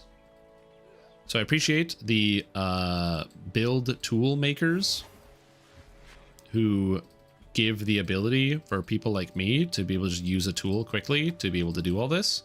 That is fantastic. I love that. Obstructed edges. Weapon attachment's not that good. This unlock potential is good. Tactical mobility is good. We have 37 points spent in the tree. So extra action boost is good. Field engineer is good. Field scrapper is good. Action boost. I don't need extra action boost. Or yeah, I want extra action boost, but it's fine. Okay. So now we gotta trim it. So caustic strike gives percentage damage. I don't think you terribly need that many points in here. So we can cull that a little bit. And then field engineer and field scrapper is going to be dependent on how many points you actually need for this. I think we can probably call the action boost down as well to maybe like 42 and then go from there. Harbor agent. You need agent of good. You want, you don't necessarily need strategic combat, so you can skip that and go Harper enchantment and then get traveler's toughness and then grab intelligence, know the angles. Agent of good is good. Strategic combat 2 is good. And the intelligence here is good. Cool. 15 points spent. I got everything I wanted. And then Renegade Mastermaker. We're going to go in here, grab some points. You want to grab all of the defensive stuff. So we're going to grab easily fixed while supporting construct. You want to get kinetic discharge, mighty slam, add mixture. You don't necessarily need battle fist. I actually don't really like battle fist that much. I've tried to use it, but I don't love it. And the question is, do you go any higher than this? So extra points in mighty slam gives more damage, but you are using it as a stun. Extra points in kinetic discharge does give it more damage. This is actually fine. I don't hate this. But I don't think you need any more points on this. You might go 21, but is it better to spend more points in Warforged? I have 10 points remaining. So if I go into Warforged for 10 points, I can't get as much as I want. It's a cheaper Harper tree. Yeah. It is a cheaper Harper tree for sure. I was just thinking about the intelligence. Again, this is why I do this as I go. Because in theory, if you did do that, you could cut out on this intelligence, and Agent of Good 2, and this intelligence, and turn it into an 8-point tree instead, which would give 17 points remaining.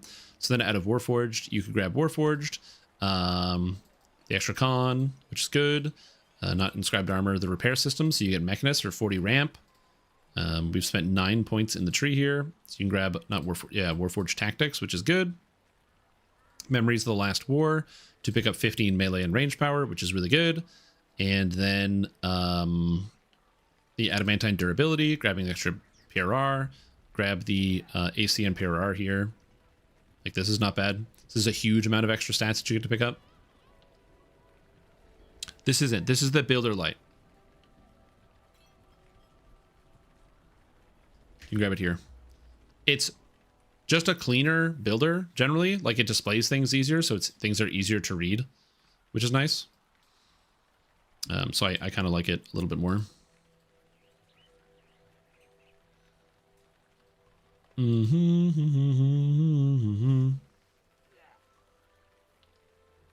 only have 1 more point to spend.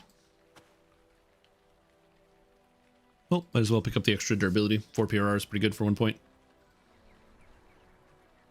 Okay, and now the leveling guide. This is like the worst part about doing this every time.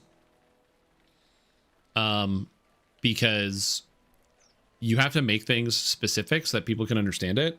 So here's how I have to do this. Agent of Good 1. Harper enchantment. Strategic combat. Actually, I should probably move this up. So I should probably go, hold on, move row. Move row? Oh, whoops, move row.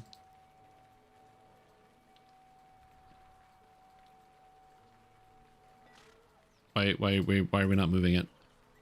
Oh, insert row here. There we go. So we strategic combat, then Harper enchantment. Then we go, where's know the angles? So know the angles 1. Know the angles. Actually, I can just do only available, right? Yeah. I still have to scroll down for that. That's really annoying. Know the angles 2. And then that's all the points. So we go ability score here because we're level 3. Ability score. And then... Unversatile strategic combat 2. Cool. So now our character's got all the things that we want. And then battle engineer. Before we go to battle engineer, you're gonna go renegade defender. You're gonna pick up easily fixed, supporting construct, And then kinetic discharge, 1, 2, and 3. So I have kinetic discharge. So I have all these beautiful abilities. And then once we hit level 6, we go command and we do a reset all trees command, because now we're level 6 and we reset everything, because that's when you get access to casting the insightful damage spell. So now you got to go here and we go to selected and we go agent of good, Harper enchantment, traveler's toughness, know the angles. And then we go to master maker. We go here, easily constructed, kinetic discharge, because that's good. And we only have how many points spent total? 16 points spent. So we have more points to spend here. So I can put a point in Mighty Slam, grab Alchemical Shield because it's just good. And I'm level 6, so I can take Cure Serious. I can grab the intelligence later, but I don't need that now. And now we can go into the Battle Engineer and start grabbing all the Battle Engineer stuff. So grab Hand and a Half training. The Disable Device is really good. So I'm going to grab this because it's just something you're going to need on a character like this. We get Infused Weapons because we're at 7 points deep in the tree. Keeping track of everything is like wild, man. It's wild to like manage all of the points. Hand and a Half training, Infused Armor, Thunder Shock Imbue. This is called Melee 2, which is really annoying. So I should hand edit that. I don't know why this is called Melee 2, but it's called, or Melee, but it's just called Melee. This is the Shattering Strike. Again, very annoying. Hand and a Half training, Int Boost, Thaumaturgical Conduit for the charging. We are level 10, so we can keep going. So now we go into Hand and a Half training, Haste Boost, Agility Engine. Agility Engine's really good. We need some more points, so we can grab Intelligence, Conduit, and then Infused Weapons 2, which gets us the top tier, so we reconstructed edges. The Thundershock weapons, unlock potential. I have to write this because this is also titled Melee. Again, I don't know exactly why. But at this point, because we're getting higher level, this is where you want to grab the Field Scrapper. We're going to leave the extraction boost for now and start grabbing the Warforged points. Although you kind of want Mechanist sooner rather than later because it really increases your healing early. So maybe it's better to take that sooner. Excellent question. I do not know the answer, but it's an excellent question nonetheless. Anyway, grab Warforged Tactics, grab the Fortification, grab the Melee Power, the Durability.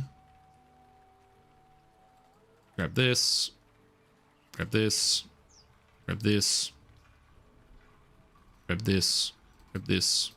Grab this. And that's 80 points spent. You go to 1 or 2. Can't cast both spells. Yeah, so you can't cast both of them, right? So you need 1. So that's why with this, I start by having you take Strategic Combat 1 and 2. So you get Intelligence to hit and damage.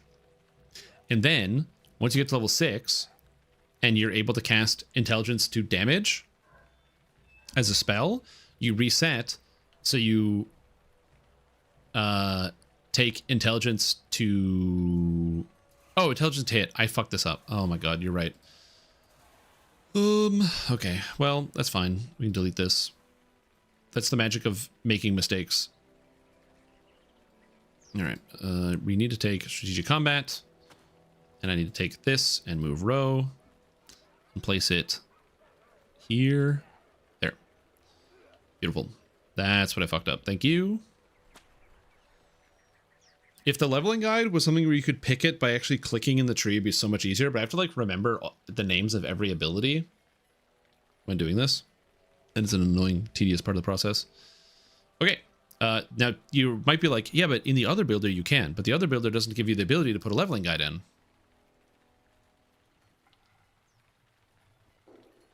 And people like having a leveling guide with their enhancements. Like, I can make in the YouTube video, I can be like, oh, in the video, here is the information, like, here's all the information you want, blah, blah, blah. Like, put this, do this, do this, do this. But if there's no leveling guide, people will still get lost. So yeah, I try to make sure I have all of this. Okay, so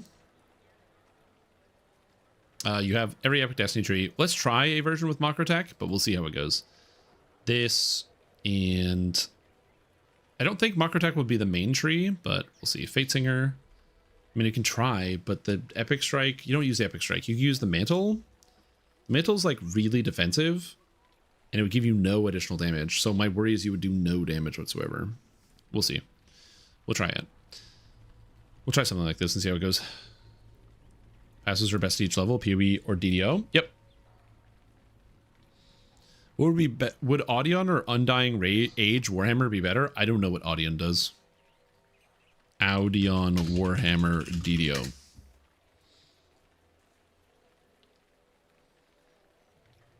Rupturing Echo, Blunt Trauma, Felling Oak, and Sealed in the Mists. That Warhammer seems really good. I don't know which one's better, but that's a really good Warhammer. I think if you have either one, you're very happy. Kind of like PoE does set trees. So yes, you can set level caps at different ranges. Does it do that in the printout? When you post the printout, does it set that? Or how does that work? I'm pretty sure you need the actual builder file.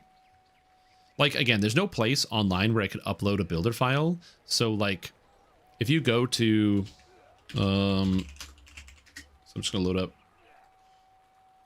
All right, so if we go to, like, max roll, I can go, like, Glacial Cascade League Starter, blah, blah, blah, blah, blah. And then you can see somebody's build. So you can see their leveling. And so you can see, oh, if I'm level 1, where should I put my points? Level 2, what should I have? Blah, blah, blah. And somebody can, like, set up the tree like this. But there's no tool for something like this. With DDO. So I can't just like upload this to a website and you can visually see it with your eyeballs what's happening. So that's the hard part.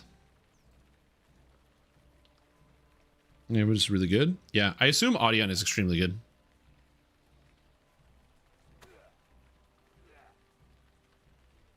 All right, anyway, back to Epic Destinies. Okay, so Fatesinger, you want the Epic Strike for sure. The Sword Sings is really good here. We want the Harmonic Resonance, Intoxicating Presence. We want Blade of Discord. Grab a little bit of music because it's good. Glitter of Fame is fantastic. And Master Acoustics is good. Shadow Dancer. You want Shadow Training. You want Technician every time. My problem here is you're going to not have enough search. I have no idea how you're able to search anything with this character. That's the thing I worry about. Step Through Shadow is good. We want Dance in the Dark because that's really good. You don't need Lithe because who cares? So we can just grab 1 point here. Darkest Luck is good. Grim Precision. No, Shadowcaster, Shadow Striker is just good. We can leave that. Then Macrotech. So imagine hypothetically you're in Macrotech, right? So we're gonna attempt to main this tree and see how it feels. Rune Arm charge rate is gonna be good, so you can use Rune Arm a lot more often. We don't take Contract Exemplar, so that would be a nice thing to consider taking here. So I'll think about it because it does give extra stats. But PRR is good. Metamagic Capacitors is surprisingly bad because we don't have Maximize Empower or Intensify, which is unfortunate, and I don't currently have a way to get that into the build. Force Field Generator doesn't give you any offense, so that one's going to feel bad right away. You can get Improved Aegis for the extra PRR and MRR. Sure, we get the Imbue Dice. We get Rune Arm DCs. You don't really need a drive. You can't use the... there's so many feats, dude. You need like so many Spellcaster feats to make Macrotech feel good. I really want to use Macrotech, but you need Maximize, you need Empower, you need Epic Mage Armor to make it feel good. You need spell DCs.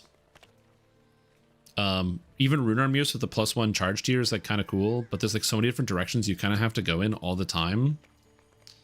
You can get the Improved, but you can't have these. Magical Recoil. While using your mantle, firing your Rune Arm grants you spell resistance equal to your level, which again is like not terrible. It's not good, but it's not terrible. Armored Augmentation's fine. Yikes. It's like, what do you even want to take at that point? I guess you could take the Spell Focus Evocation for the Rune Arm. And you could grab just drives. So I could grab like, I don't know what drives you want. Which drives would you even want? Let's say hypothetically we're going to change up the feats so we actually can use all the different drives. So which drives do we want? We might make some feat changes. We'll see. Action boost bonus to attack speed. Doesn't matter because you're always going to have this active. So I kind of like it because you can use it. But yeah. Oh, I forgot to take the speed drive. So you want to have that for sure. So you would always have that. Never mind. So you should be using the speed drive on this character. We got 30 points spent in the tree. Where was I? Macro tech. And then you've got these drives and these drives, Echo or Spark. Echo drive is imbue die, so you want the Echo drive for sure. So you want to make sure we're taking Echo drive here. So boost drive, Echo drive, and then strike drive. I don't think I can use a strike drive on this character. But spell power, saves, or tactics easy, so you want the dissonance drive. So you want dissonance drive, so that's fine. So we can drop some points from somewhere else. So you can just drop some of these points. And I guess you drop a spell DC. Or 2 of them.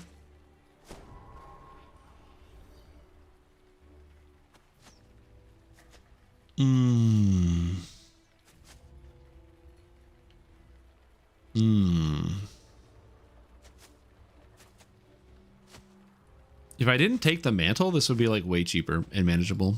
But then I wouldn't get like force field generator for the hit points. But maybe I want a more DPS oriented mantle. It's like maximum overdrive is cool. It's not very good here, but it is cool. Armor Legends is cool.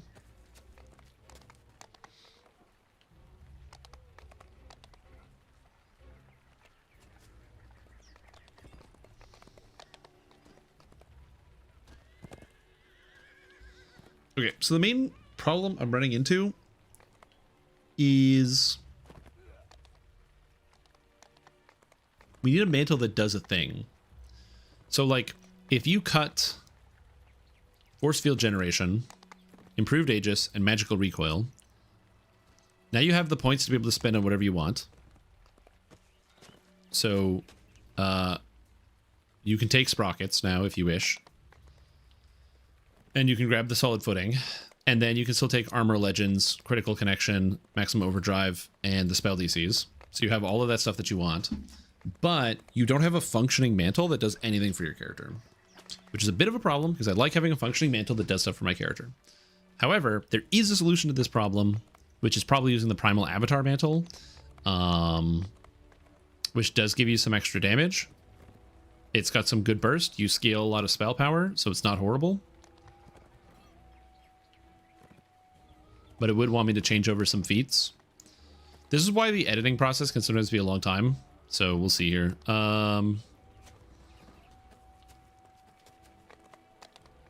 So like, I guess we don't have points. We don't have space. You got to cut inside for reflexes because you got to take maximize because you need maximize. So we're going to cut inside for reflexes. Sorry, you died. And we have perfect two-handed. Harbinger of Chaos is really good. Deific Warding is good. But maybe we cut Deific Warding. Oh, there's so many feats I want to cut, dude. There's so many feats I want to cut. Oh, man. It's like Construct Exemplar is so good. It's just better than Deific Warding. It's literally better. How do I get it? How do I get it into here? Eerie Aim is so good because it gives plus 10 to attack, and your attack rating is going to suffer. That's going to be the hardest part about playing this character is you're not going to have any attack because unfortunately Artificer gets none of that. So I don't want to cut that. I don't want to cut Overwhelming Critical because that's a lot of damage. I don't want to cut Patience because that's a lot of damage. Although Patience is probably the closest to being cut given how it's not just a direct damage increase. So maybe we cut it. Goodbye, Patience. And we still need Epic Mage Armor. And Epic Mage Armor is going to have to overtake something. So I guess we are cutting Deific Warding. And we're taking Epic Mage Armor.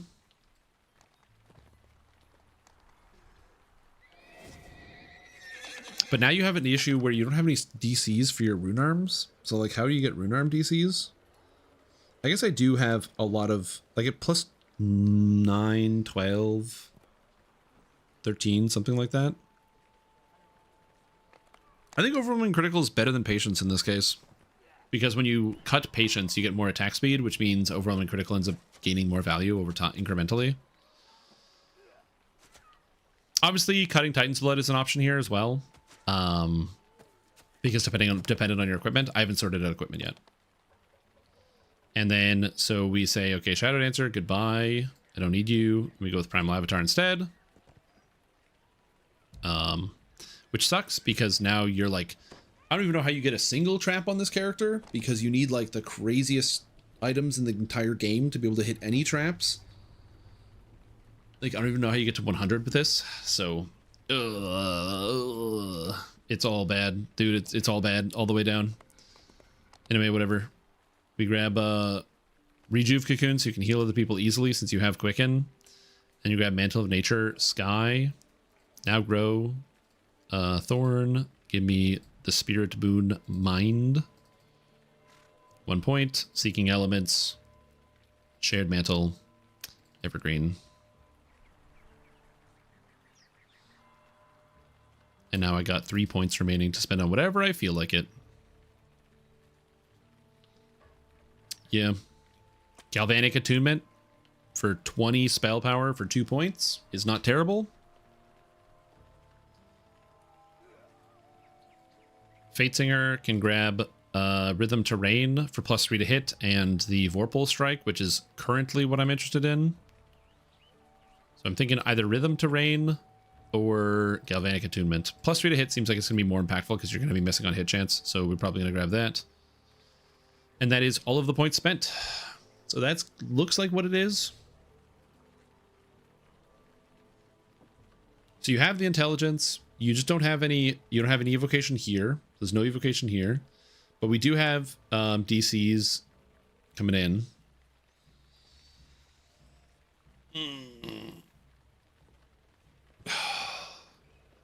But yeah, I don't know how the exports happen. Like, so whether you're like, oh, it's just an XML file. I'm not a computer program guy, so I don't really know exactly what that means. But yeah, it's just an XML file. Okay, so by the way, this is the final build as of right now because I'm trying to see if we can get Macrotech to function in here. I'm not saying that Macrotech is the play. In fact, I actually don't think Macrotech is the play, but it is a themed build. You do want to make sure you're using the rune arms. That's only fair. Getting charge tier 4 on rune arms is important. And if anybody's going to use the rune arm, it's got to be the Mega Man build, right? So that makes the most sense. Oh, Guitarni, if you're level 30 and you just hit there for the first time, number one, you can keep leveling. The level cap is 34, so continue to keep leveling up. In terms of like where you should go for quests, just start with anything that's legendary. So you can just like check out there. That's an options. So that's like anything, any content that's released to the game after the year 2017. So that's like Ravenloft, Sharn, Feywild, things like that. You can start farming out for gear if you want. Although again, you're still going to want to level up because the new gear, which is the best gear, is either level 33 or 34. So you want to be higher level to use some of that stuff. So you will have to farm out the rest of your XP. But if you don't want to do that and you don't want to level up, you can also instead complete quests. And when you complete those quests, you can acquire a heart seed from completing it. And heart seeds allow you to, once you get enough of them, buy a epic heart of wood to do an epic reincarnation to set your character from level 20 to level 30, or sorry, from level 30 to back down to level 20. And if you have, you can either level again from 20 to 30 with your new stat bonuses, or if you want, you can also re-level from 20 or from level 1 back up to level 20 by doing a heroic reincarnation afterwards if you have enough tokens of the 12 or if you buy it out of the DDO store.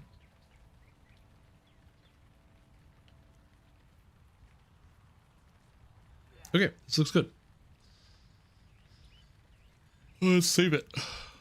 Oh, I don't want it to be in this folder though.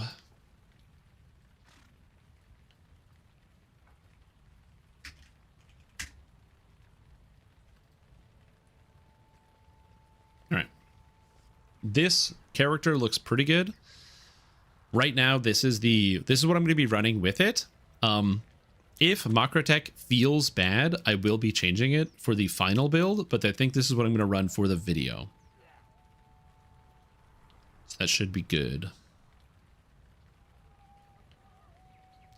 Yeah, so legendary quests, you can't just run them on elite difficulty. If you're doing epic elite and you go to legendary elite, the monster stats jump up a lot. Like their health triples, and the like amount of damage they deal doubles, and the saving or the DCs on your abilities also increases a lot. If you're going to do legendary content, do legendary hard. Legendary hard is very, very manageable. Cool. Okay, cool. I'm going to quickly walk away for a sec and grab a snack because I'm hungry and I haven't eaten anything in like 9 hours. So I will be right back. I shall return. Here, you can stare at my alchemist stats. But yeah, try legendary hard. Legendary hard is where I would recommend you go. Oh yeah, I didn't put my points in. I'm going to reincarnate, so this doesn't matter, but still I'm staring at it. Yeah, we can grab like con. Yeah, con. Yeah. And MRR. Yeah. And I got 3 more racial points. Jeez. Dodge. Nice. Free dodge. Sick. And I have 11 points left to spend in the trees. Ooh, that's intelligence, eh? So I can grab like that, and grab intelligentsia. I already have this, so I can grab plus to all saves. It's kind of sick. Grab more intelligence. Grab some spell power. Int. Honestly, the 1-pointer here for Smoke Bomb is not terrible. It costs 25 mana. Horrible spell. Horrible. Usually the 1-pointer for Stiffen Skin is nice, but I'm just going to cast Stiffen Skin. So maybe we don't do that. So yeah, threat. Here we go. I didn't put capstone. I'm so dumb. I'm very dumb.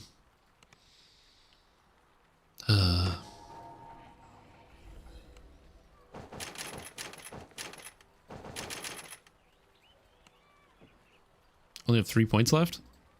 Oh. Vial of acid.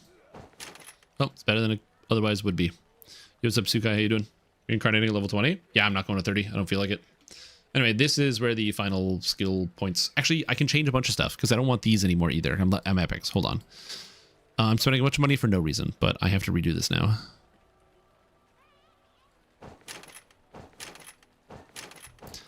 I want maximize, cost less. I want quicken to cost less. I want that. I want this. I want acid.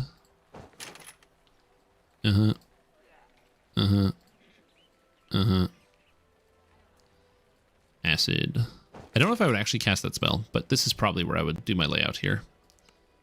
Something more like that. Whoop. Anyway, I'll be right back. I need to grab a snack before my brain melts.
Back to here. Pasteman cannot handle a DDO builder paste. RIP. Playing Raps and Monk. What I think is very mediocre gear. Yeah, you can handle Ravenloft on hard. You should be fine. Why no SLAs and Bombardier? I just noticed this. Oh, because I had these two SLAs here while I was leveling, but I just hit level 20. And now that I'm level 20, if I'm casting a level 1 spell, I should delete my character because I'm level 20. So I'm not going to do that anymore. No more. Now, some of you might be wondering, maybe like, Strim, you were gone for like almost 15 minutes. What did you make? You must have made something really, really good. Well, two things. Number one, I was actually gone for that time because my girlfriend's on nights right now. And so we don't really get a good chance to see each other during the day. So she has gotten up recently. And so she got up and we just chatted for a little bit because this is the only time we get to chat the whole day. Because then she's going to go to work all night. And then when she gets home, I'm going to be asleep. And then when I get up, she's going to be asleep and blah, blah, blah. So unfortunately, there's kind of two ships passing. So I just thought I have a chance to talk to her. So we did. And second, I made an exquisite meal. You know what I have? Toaster strudels, baby. That's right. Toaster strudels. That's what I'm talking about. I didn't feel like making anything. So I threw toaster strudels in the toaster. And now I have toasted toaster strudels. That's right. You are jealous. I know. I'm so excited. That's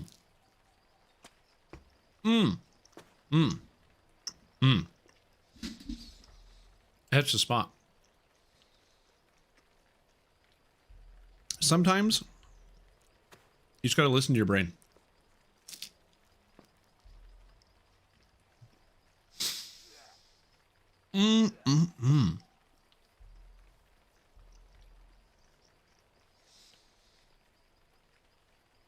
Well, it comes with frosting, so I got to put the frosting on top of it.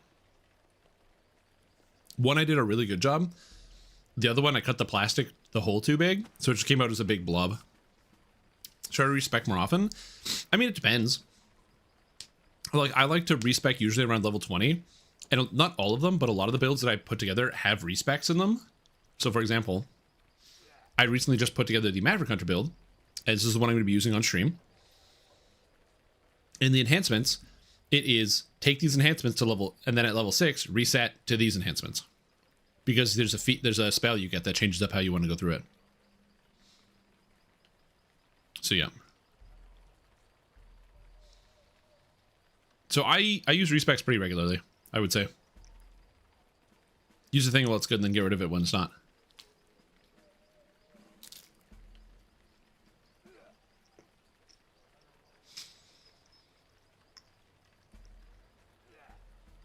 I use Pastebin all the time.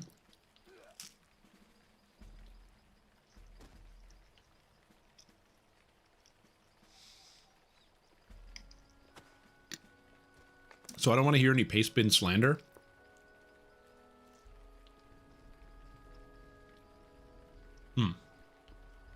For example.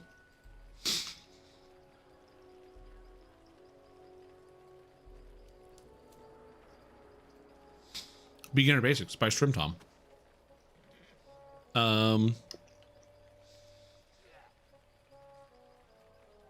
And somebody asked me for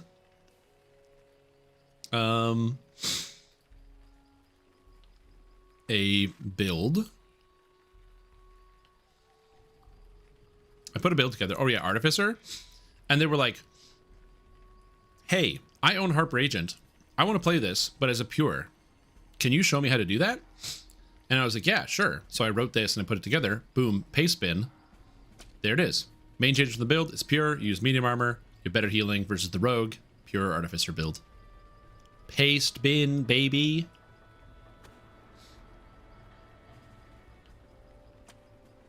Look, Pastebin might not be the best website ever, but man, is it good. There's so many good pastes. I love it just as a simple tool. The tool I do the most text work on is on my computer is definitely Notepad.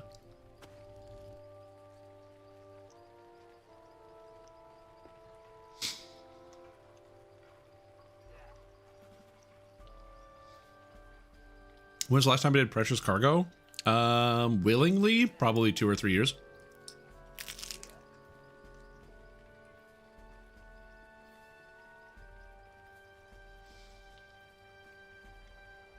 It's been a while, for sure. I mean, I probably should use Notepad++. I just haven't downloaded it. That's literally the only answer. But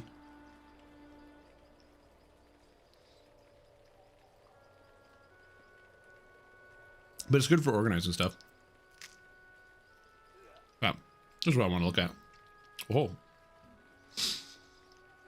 So this is archive.org, and you can find a whole bunch of books in here, full screen. And we were looking at the alchemist. So this is the alchemist savant prestige class.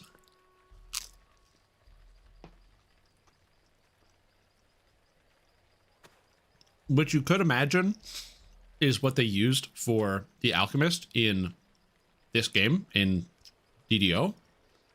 It's nothing like it, unfortunately.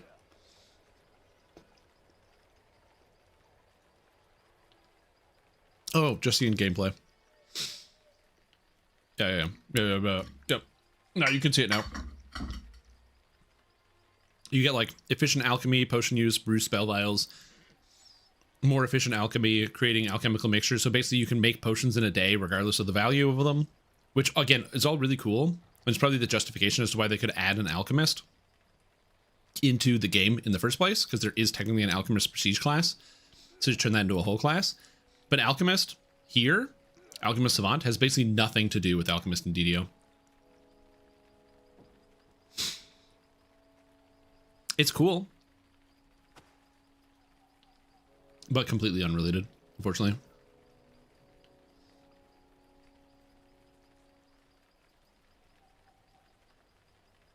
I don't know what to do right now. I'm like, lost. I know I should do something.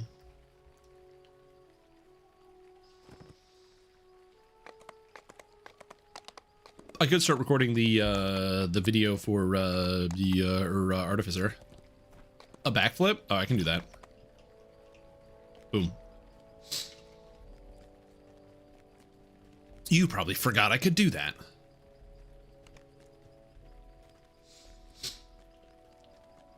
Yeah, going to bed's not a bad idea. Take care, Big. Sleep well. Enjoy the rest of your night. Have fun. Drive safe. Make a capstone Harper agent? Yeah, no, I'm good. I'd rather try to eat a handful of gravel than do that. And eating a handful of gravel does not sound fun.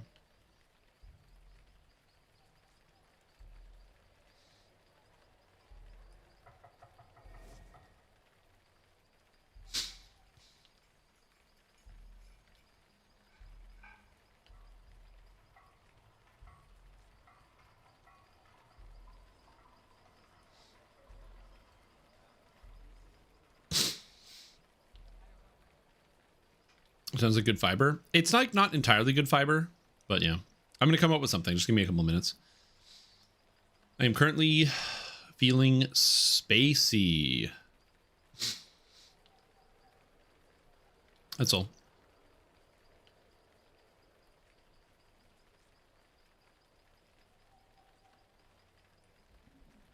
Sometimes I don't eat for too long and then my brain gets all melty. What do I want to do right now? I'm the gamer, man. I should have an idea of what I want to do. I don't terribly want to continue playing my Path of Exile character, so I don't want to do that. I could start the Artificer stuff right here, but how long would I do that for? I don't know. I kind of want to do that as like its own session thing, so maybe I could do that tomorrow. Destiny. I don't terribly want to start playing Destiny right now. So yeah. This is a gnome? No, it's actually a Dampier. Do I look that short? Wait, am I short? I'm not short. This is a Dampier, right? Yeah, I'm like regular height, I think. Yeah, I'm like tall. Yeah, I'm like a giant. Dude, I'm a fucking giant. Is this a gnome? Look at the size of me. I'm huge. Look, these are humans. I tower over them. Look at this guy. Look at this guy's horse. I'm basically as tall as the horse. You know how tall horses are? Horses are like They're like this tall. Yeah, I'm also not sure. I don't know. Bazaar run, maybe. I'm just thinking. If I do the artificer thing, I would want to put like a good couple hours into it. Do I have the mental energy to do that right now?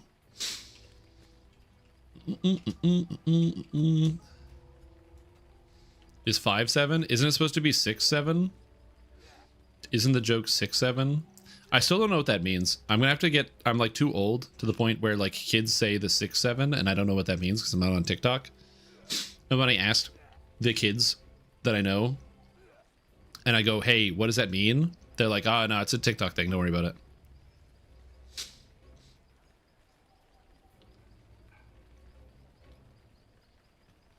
Yep. No, it's because when you ask and they say no, don't worry, it means nothing. That's when you go, oh, they're hiding something from me. Those rat bastard kids have got it in for you right now, and they're hiding everything from you. That's what it means. We got to take them down. Okay? Sorry, kids. No more recess. No more video electronics until you explain yourself. That's what we got to do here. Lay down the law. Or something. I don't know. I don't spend any time around kids or know anything about kids or have kids or interact with kids. K-pop Demon Hunters? I have not seen K-pop Demon Hunters yet.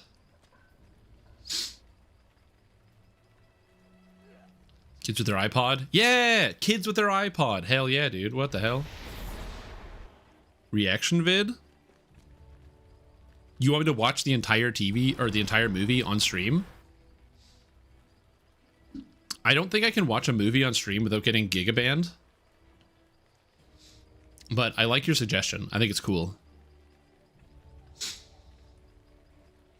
Yeah, as it turns out, multinational media companies don't like it when you watch their media on camera. Or send you memes and you rate them? No. Let me think. You guys ever have that happen where you just like don't have a thing that you particularly want to do? So you kind of just like fizzle out.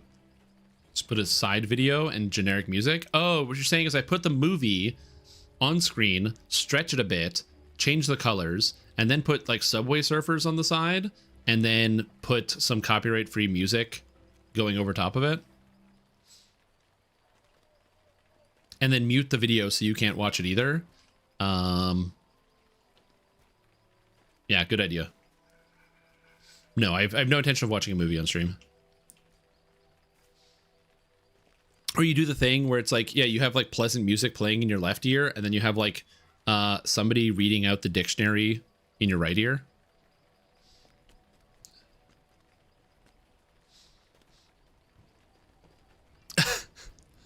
So I just have the timer on screen in big, like really big, stretched out on the screen.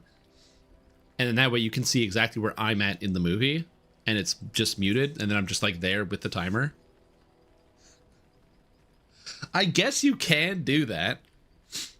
Like they can't stop you from that because you're technically not streaming or showcasing the movie. You would just be like talking about it. I don't think that's a good idea, but that is a really interesting idea. It's a good loophole. Now we're gonna do something. I kind of like the idea of getting started with the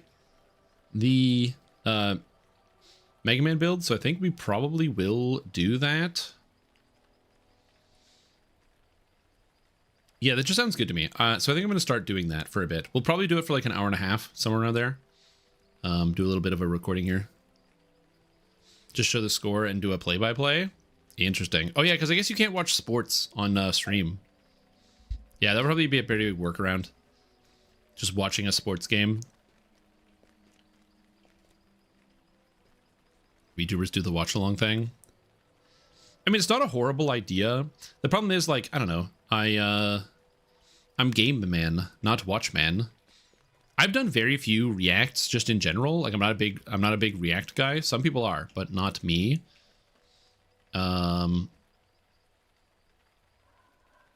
Yeah, exactly. Not for a flesh tuber. I'm a flesh tuber. I'm not virtual. True. Chris was going to stream that VTuber model. I did have the idea of having a really, really shitty VTuber model as like an April Fool's joke. But then I would need to get like the tracking software and all that other stuff. And it just seems like it's a lot of work. And then I decided I don't want to do that. But that is something that you could do. Old half-elf model for VTubing. Oh my, the old half-elf model. That's a good idea. And then meet up for raids only? No, that's just regular DDO lockdown. That's just regular DDO.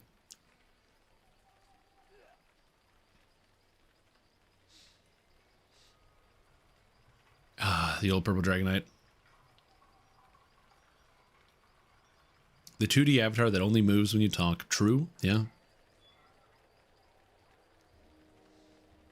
Look at that half-elf face. Isn't that beautiful? Isn't that face amazing? God, the half-elf. Yeah, it's really good.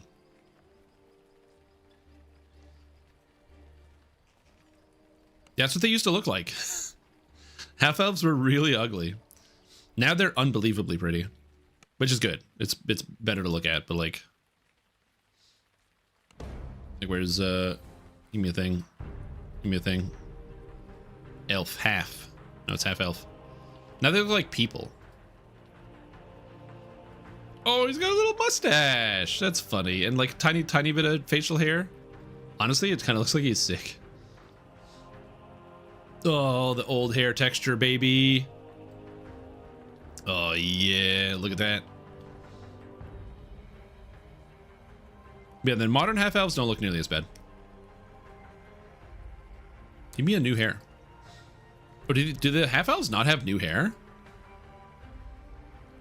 Give me a lot of old hair. It's pretty much exclusively old hair. Do they not have new hair? Oh, they don't have new hair. It's not like the wood elves. Oh, baby. Wood elves have some new old hair, but then they hit you with the new hair. Oh yeah, look at how much higher res these textures are. Not this one. Even this is slightly higher res, but it's not. That's still the old hair. Oh yeah. Nobody ever plays wood elves, which is kind of funny. I like them though. I do like playing as a wood elf every once in a while. Oh. But a lot of people don't like these guys. Buff wood elf. Wood elves are really good. They're really strong. Realistically, are there any races that are like bad? Like Azamar is obviously insane. Dampier is good. Dragonborn is good. Drow elf is good. Well, the racial tree kind of blows, but the base stats are fine. But they could buff the racial tree. Dwarves, they could reduce the cost of the racial tree. Just cut the cost of everything in the racial tree in half, and it's probably fine. Eladrin's broken. Elf is great. Wood elf is great. Gnome is great. Halfling, I don't even like halflings. Half elf is actually perfectly fine. Half orc is great. Human is, the tree is just boring, but they could like stand to make them a little bit better.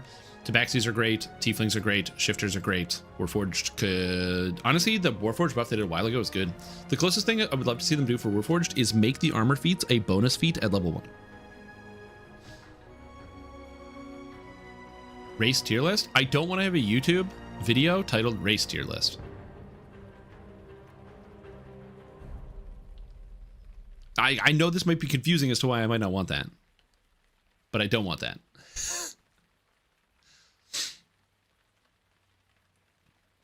So yeah, as crazy as that sounds, I just, of all the things I want to do is like tier list, not that. Let's not do that. Other things we're gonna do, not that.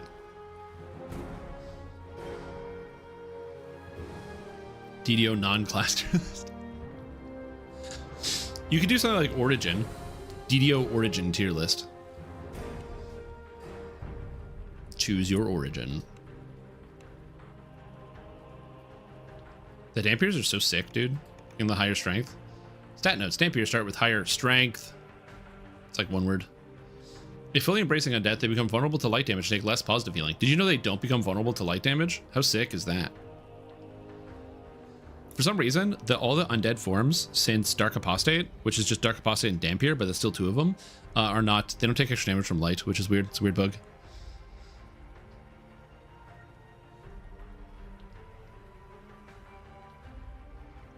Yeah. DDO Ancestry tier list. But yeah, no. I don't want to do that. I guess I could just start the other stuff. All right. So because I want to do some of the solo guided playthrough, just be aware I'm going to be talking to the camera a lot and explaining a lot of things that might seem really, really simple. So it will be very, very, very slow. So if you're like, oh man, I want some high octane extra, like step, pedal to the metal, foot to the gas, you won't get that. Additionally, I'll be explaining everything I can, but even more important than that, I will also be I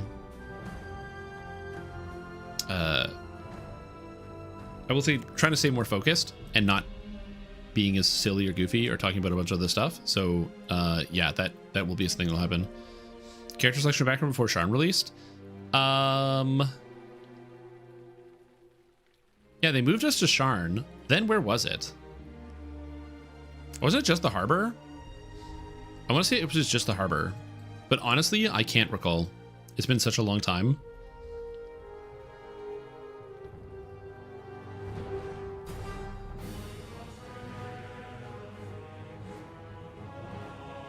Yeah, like I'm pretty sure it was just the harbor.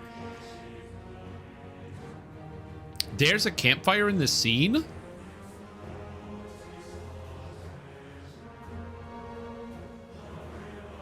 I didn't know there's a campfire. There's a waterfall? There's a dragon?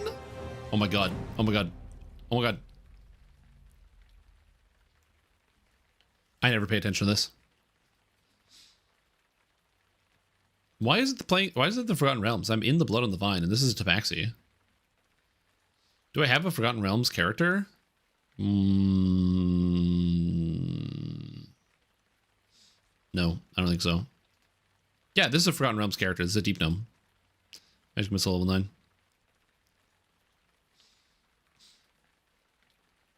Wait, is Evening Star down here? Oh yeah, there it is. There's the bridge. Oh, is that Evening Star down there? Oh, and there's little smoke that's moving from all the houses. Okay, that's actually kind of cool. Well, yeah, this is Sunfest. So this is my thrower. If you've never seen Sunfest, by the way, this character is fantastic.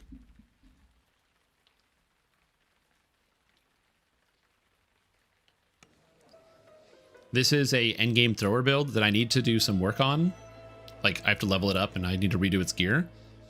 But basically the idea is I use this weapon. Oops, this weapon.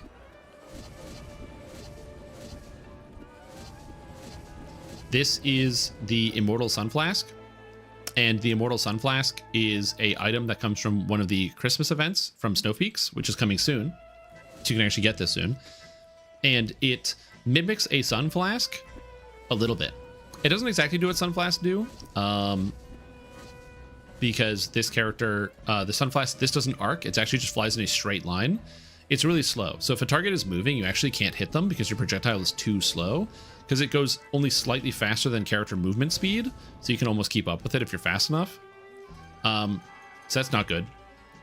Also, it doesn't have any special unique effects, and it doesn't deal light damage. It actually deals piercing. So because it deals piercing, it actually is limited in where you can use it, which is always fun. If it dealt light, it would make it both better and worse, because it would ignore a lot of damage reductions and immunities, but it would also get affected by stuff like golems, and you basically do bad damage against golems, which would be unfortunate. Yeah, the fun thing about this character is the character's damage also isn't even terrible, specifically because throwers are really broken. Because by standing around in town, I have 175 range power. With buffs up, I get above 400 range power, and I also get stuff like Hunt's End for an auto crit that's 250% bonus damage, Shadow Strike, which does extra damage, Aim Shot, which does extra damage, Sniper Shot, which does extra damage, and then you tack on Inexorable Advance, which adds a 30% chance to deal an extra 20 D100s plus 360 per shot, And yeah. All of a sudden, this character is able to do like 40,000 damage per throw, and it actually ends up being a lot better than it might otherwise look. The burst damage is really crazy on a thrower build like this. It's not terrible, though. The only problem with this is it's really annoying because of this. So, like, if you... I don't mind it when I'm playing, because I don't really care too much. But if you're in melee, dude, if you're in melee fighting a boss, all you hear is... and there's a bunch of flashes on your screen.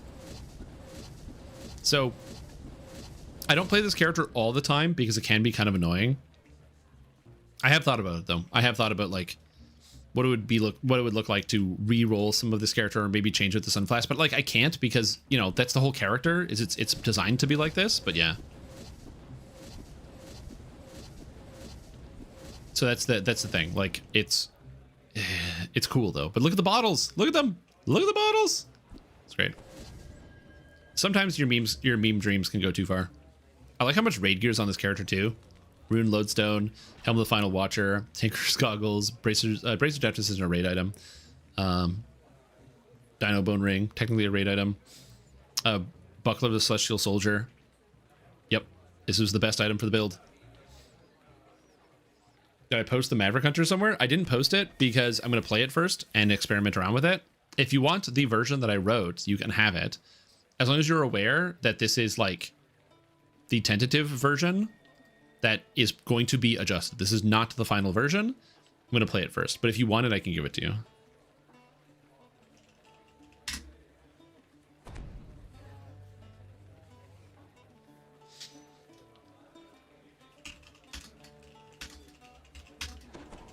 Here.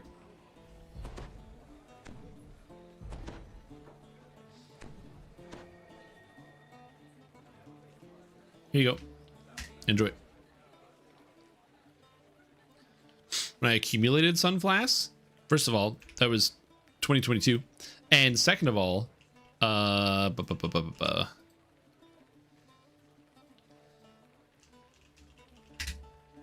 still have 12 pages of the fucking things.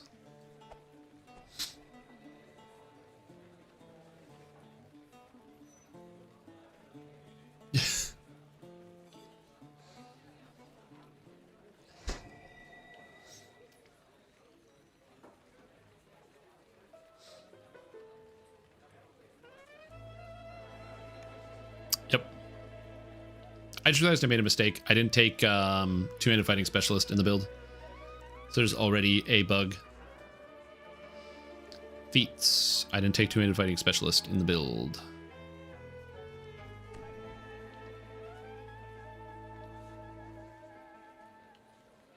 Two-handed fighting specialty. Yep, that's already a problem. And they... is that why they go in the crafting tab? You cannot craft with them, but yes, they do go in the crafting tab. I actually didn't know they went in the crafting tab for the longest time. So what I did is I made a bunch of characters that I was like going to stash their inventories with it. But the problem is all the mules also have to be strong, because one of the things about Sunflash that is really funny and great about them is that for reasons I can't explain, Sun Flasks weigh half a pound each. So each stack is 25 pounds, which you don't normally think about the weight of something, but that's half of a tower shield. And if you've ever played a low strength character, if you have 3 tower shields in your inventory, you'll hit the encumbrance level. Now imagine having an entire inventory full of Sun Flasks. So you can't really play a Sun Flask build unless you have a lot of strength to prevent yourself from becoming over encumbered. It's such a stupid problem. Why is each one half a pound? I mean, it's got glass, so maybe that makes sense. It's heavy. Compare that to like any other potion though. Like this whole stack of potions is not even 10 pounds and it's 100. Yeah, a regular potion is 0.1 pounds and Sunflash are 0.5. So they're 5 times heavier than a potion. Enfieldment. Yep. Yeah, it's tough. Yo. Hope all is well in Winnipeg, Capaneus. Density of a neutron sun. It's true that it has the density of a sun built in it, and then you throw it and it explodes. Ha ha ha. Yeah.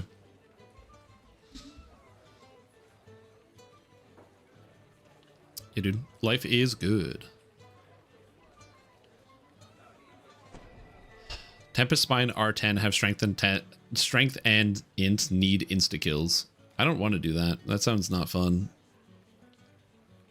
What dreams may come. You know what? I don't have the mental fortitude to keep doing this. So I was going to do the Artificer thing, but we're going to do it tomorrow. I'm going to play around with the Bazaar.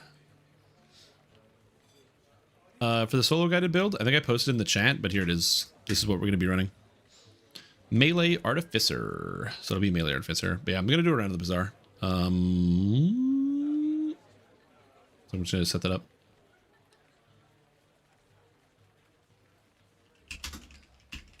I just don't have the will to do it right now. I don't have the drive. And I find if I don't have the drive, I just don't want to do it. Don't want to force it, you know? Which reminds me, I have to edit the text here.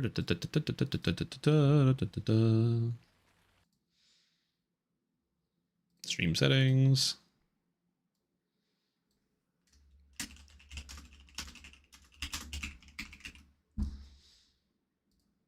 There we go. Bazaar. So we'll do some Bazaar. I haven't played the post-nerf jewels. Size 190 grams, 0.4 pounds without the contents of the sun flask. Yeah, that's fair. A pig skin. Whoa, I could get a pig skin, you guys. I could get a skin for pig. Whoa, that's sick. Isn't that sick? I could get a pig skin. Anyway, moving on. You might be like, Shrim, why don't you buy a skin for pig? Look at him. You get a skin for this guy. You don't want to look like this guy. Don't you want to look like somebody better that doesn't look like this guy? And here's my problem. If I go to total games played with pig, 9 games. Oh, more than Stell. Look at that. I really didn't like Stell that much. I'm going to be honest. I like Jules a lot more, though, so we're going to be playing some Jules. I still got to play more Jules games. I haven't played enough. But I haven't played Jules just because I have this 50% win rate, 10 win rate, and I'm like, oh, it's too good, man. It's too good. For those who don't know what this is the Bazaar. It is a card game auto battler sort of thing, and you'll be able to see it here as I go ahead and do a round. This world delicious. Yeah, you do. Do I have any skins? Oh, I got a skin. I got 1 Jules skin. Do I have any other pig skins? I have a lot of pig skins. I got regular pig. I got beach pig. I got guitar pig. I got drum pig. I got muscle pig. I got kingpin pig. I got Bazaar pig. I got chug-a-lug pig. Frat boy pig. I got all the pig skins. I just don't like pig. I need to get all the jewel skins. All right, we're gonna play a round of jewels. See how it goes. Yeah, pig? No. Do I think crossbow will be competitive after U76? No. But I do think that rogue will make a good starter using dexterity-based crossbow. Which is the cool part. Oh, do I want a free burning gun? Nah, small items are too good. You have to ask the price. Okay, so they nerf Scorch Pepper. Eggs are still good. Pass is still good. So we're gonna grab this, and this, and this. I can double heat my food. It's all heated. Do we roll? No, I don't want to roll. But yeah, I don't think crossbow or great crossbow is going to be competitive with the other crossbow styles because nothing is changing for great crossbow. They're just making the tree slightly better, the rogue tree. And so the rogue tree being slightly better, it's good. Nothing tiny, but nothing huge. It's microwave. I like microwave here. And they nerfed the excellent vintage, but it's kind of better at bronze now. I'm gonna take this. Bring it back. I want you to be. And I got Burned Man. Beautiful. The main issue is that ranged attacks are all about speed. Speed is basically the only thing that matters. So yeah. Oh yeah, for sure. But I think that speed is going to be too relevant, and inquisitive and repeating crossbow, just attacking faster is just going to overcome it. Scimitars are actually already in Swashbuckler, so you can actually swashbuckle with scimitars, like if you check it out, but there's no bonuses for it. Battle Chef has classes? Oh yeah, 100%.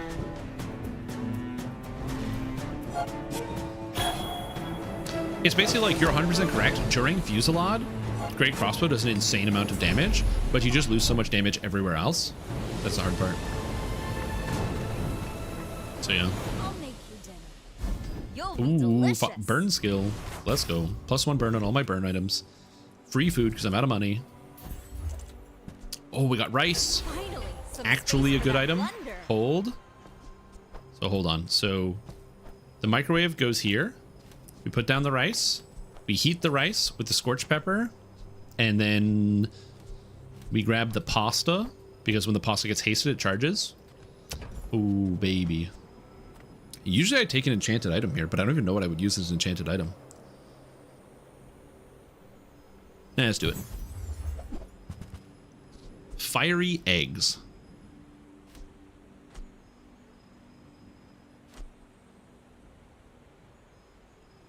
All right. We got fiery eggs now. I don't know what to do with the fiery eggs, but we got fiery eggs. You unstoppable. 5 regen is probably better here. I'm gonna take that. You know, with all the fighting out there, you got to keep your strength up. Gotta eat to keep strength up. Oh, I'd rather feed you than fight. But yeah, I do agree that Leave something in the oven. Great Crossbow is going to be a lot more viable, but I don't think that it's going to be something that is going to be just like straight up. I don't think it's going to like turn anybody's heads, if you know what I mean. Like, I don't think it's going to be changing the world out here. I think I can beat this guy because I generate more regen over time. But he gets shield. I'm scaling my burn, but it's not enough. Well, the thing I like about the Great Crossbow is it's the sound. It's a like ka-thunk, ka-thunk, ka-thunk. It just feels like you're firing a telephone pole at somebody. I definitely lose here. Because he has regen underneath the shield, and there's no way I can outcompete that. I am cascading burn. But I don't think I have enough regen. Although I did gain max health. Hold. The burn! Woo, I feel a little overdone. And the max health, thank you, pasta. Oh, baby, that was beautiful. But I agree, it'd be fun if there was more like chef-inspired things. Although, you know what? There should probably be. I feel like a lot of these better pasta and a decanter and a basket. Did they nerf basket again? Oh, they didn't nerf basket. I gotta buy the basket, and I want to buy the decanter because it's really good. No.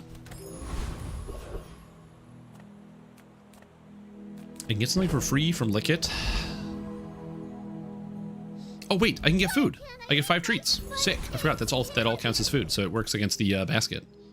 And I got crit. Oh, I got a yellow gumball. Oh baby. Okay, I don't beat the Aetheryte because I have no damage whatsoever, so I just lose. It's even more embarrassing than the other character, so I think I have to go here. We're gonna have to go with the coconut crab. But yeah, I imagine that like a lot of anime games would probably have like, or like not anime game, but yeah, more anime games would have more of the cooking aesthetic. I think about games, or not games, but like there's all the cooking anime shows that you can watch, which I have not watched any of them, but I'm like familiar with some of them, and so it makes me think that that is something that should be around. There's no like the only I don't play a lot of the I don't really play any anime games whatsoever, any of the phone games or even on PC. The closest thing I get to is like whenever I open up Steam and I get flashbang with like Phantasy Star Online, where I never played Phantasy Star Online other than knowing that it was a game on that you could play on the Sega Dreamcast. But if you go and you look up Phantasy Star Online on Steam. Calm down. Let's talk about it. Did I spell this wrong? Is it Phantasy Star? Yeah, if you look up like Phantasy Star, it asks you about your age, if you're age appropriate, because you know, you can see based on the images of what they're trying to entice you to like look at on some of these characters. So, and I'm like, this is the closest I get to playing a game, but Sega, man. Yeah, this is the closest I get to any game like that. Is just seeing it pop up on my Steam feed. Like, hey, you should try it. I'm like, eh. If I don't have what you need, I'll help you find. Okay, we got a blueberry pie with no scaling. We got a toaster with no scaling. I like the toaster, but I got no scaling right now. But I got no scaling, dude. I like the toaster, but I got no scaling.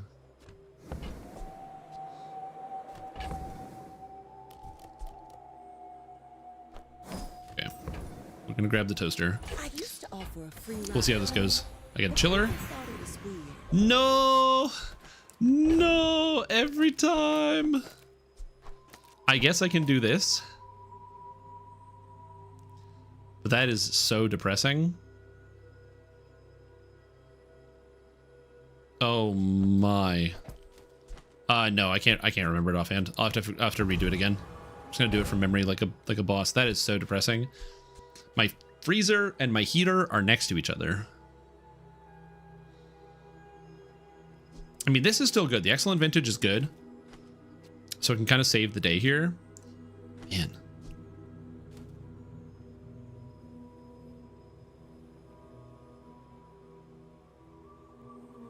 Yeah, I'll figure it out later. What do we hear? What do I do here? I don't know. Yeah, what I would like to see SSG do with scimitars, we're just gonna grab free skill. Well, we got a shield skill. Okay, so that's 52 shield times 2, and I got the haste. There's like no way I outscale the pig. Is that a 12-second cooldown? Oh, reduce cooldown by 2 seconds. Oh, they giga nerfed the microwave. Oh, okay. I guess it's much better at diamond now, because at diamond, its cooldown is 4 seconds, it goes down to 2. So it's better at diamond, but... Or no, 3 seconds at diamond. Okay. Well, he doesn't have any property. He just has pickles, so he is technically scaling shield. But nothing else. So in theory, if I can get the burn to cascade, I can outlast him. So I think I'm okay.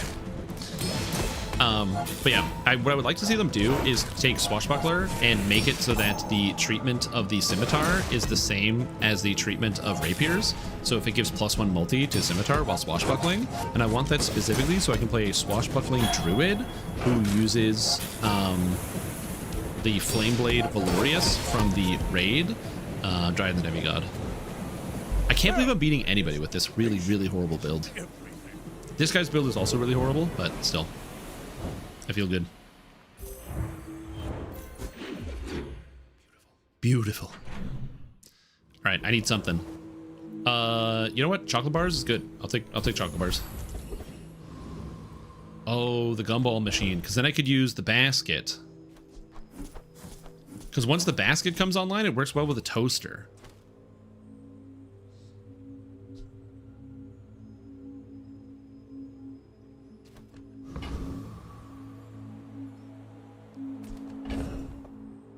But I have to sell the fiery eggs. Or I could just get 9 gumballs. Honestly, I kind of just want to buy the gumballs here, so I'm going to do it. It's not the smartest decision I've ever made, but we are in fact doing it. Also, I'm getting way too many red gumballs, which sucks because I don't want red gumballs. And I'm out of money. I'm not selling the eggs. I can't do it. Okay, a lot of crit gumballs. So we're at 55 crit on this already. Look, we're scaling. We're scaling. We're going for the late game. That's all it is. No, I am not a dervish. We're scaling. That's offensive. Yeah, I'm excited to play around with the Maverick Hunter. I just don't really have the will right now to get it started. But now that the build is written, it means tomorrow it's something we can do. Because unfortunately for me, I reincarnated yesterday, which means I'm still on timer. So tomorrow I can do the Maverick Hunter solo guided playthrough starter and kind of get that going. And I don't do any damage. I love how every single match I have to win via timeout. At least the vintage is really good.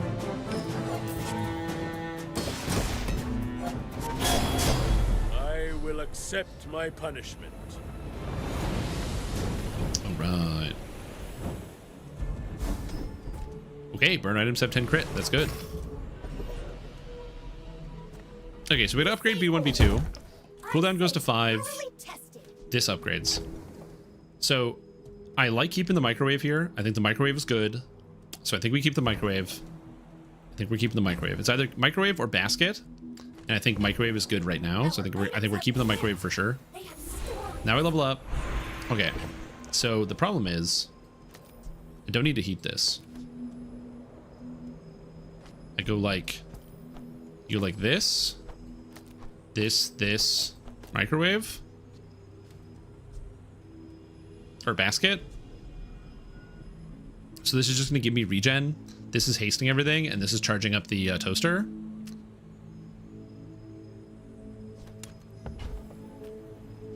This gets 30 shield. This gets 1 second faster. I think this is what we do. They don't make these like they used to. Okay. Oh, and I can get 3 more chocolate bars. Nice. I don't have enough food. Oh, and if I sell all the food, I can upgrade this to get multicast. Oh, shit. If I sell everything? Oh my god. We can do it. Okay, so this is Jules. Jules is a cook, and so she's the new hero that got added last week. And I'm now playing Jules post nerf because I had a 50% 10 win rate, which is to get all the way through without having too many losses. And by the way, that is a really, really disgustingly high win rate. So yeah, she got nerfed. So her thing is she cooks, so all of her food is cooking related. She has no poisonous items. She doesn't do any poison. And she also has no healing items either. She only does regeneration through food. So, because you got to eat and then your body repairs itself. Her special mechanic is that on her board, she gets ovens and freezers. And then you have to, some items get benefits while they're heated. So the microwave has a cooldown of 7 seconds and it hastes my food for 2 seconds. But if it's heated, put in the oven, boom. Now it's got a 2 second cooldown reduction. Similarly, the excellent vintage is it's just wine. It's delicious. But if it's chilled, it has multicast, so it goes off twice. Boom. So I can chill it because I have a thing here. These are randomly applied to your board, so you don't get to choose where they are. So every game is going to be different. And then also you have items that can modulate it as well. So for example, the scorch pepper makes the food to the left of this heated because it's like a spicy pepper, as an example. Sell. We got the upgraded basket on day 3. Holy moly. I really want the upgraded basket to be next to the toaster, but like I can't get the upgraded basket next to the toaster. It's not possible. Why fight when we can feast? In 100 years. So this is me, chef, going up against alchemist man who wants to live forever.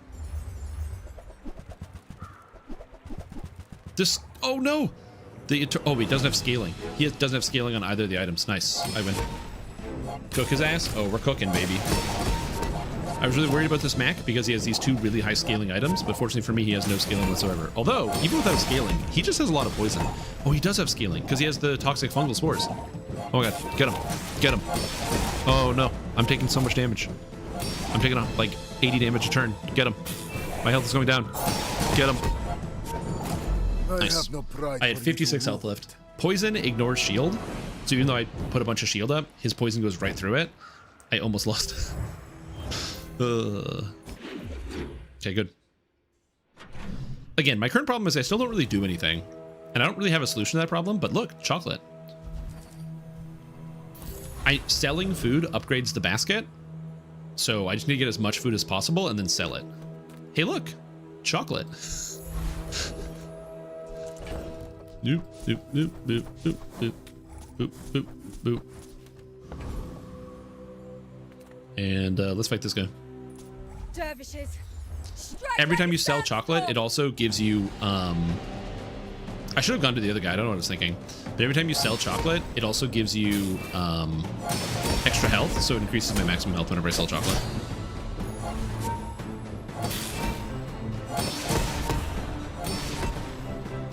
Okay. Yeah, the toaster is way stronger than the rice that I had before, offensively. The dunes favor you, Inlander. It's still slow. Probably, yeah. Just give me the clockwork blades, so because when I sell this, I get cooldown reduction. Oh, beautiful. I don't want any weapons, so I'm going to take a non-weapon because it could be food. And it is food. Baked potato. Beautiful. I don't want a baked potato, but I got to sell food. Precious counter space. And then, buying a weapon, get 30 health. When you slow freeze. Slow freeze is really good. So I'm taking slow freeze. When you slow freeze. Still drops, just not in memoirs. Yeah, the Pantophic Circlet, doesn't that just drop out of the dinosaur quest now? I go non-weapons. I have a lot of those. Ooh, that's illegal. Oh my god. Actually, I don't really need to buy the vintage upgrade, but I'm going to buy it anyway. We buy the basket. I don't need this. I don't need that. Yeah, that's a shop. Do I roll? If I roll, I can't buy anything good. I will be very sad if I roll and I get anything here. If I get a medium, I'm just stuck. So I'm just going to flip the noodles. Actually, do we flip the noodles? But I'm glad you bought this. Do I... This does nothing, but it goes off every 2 seconds, which charges the toaster.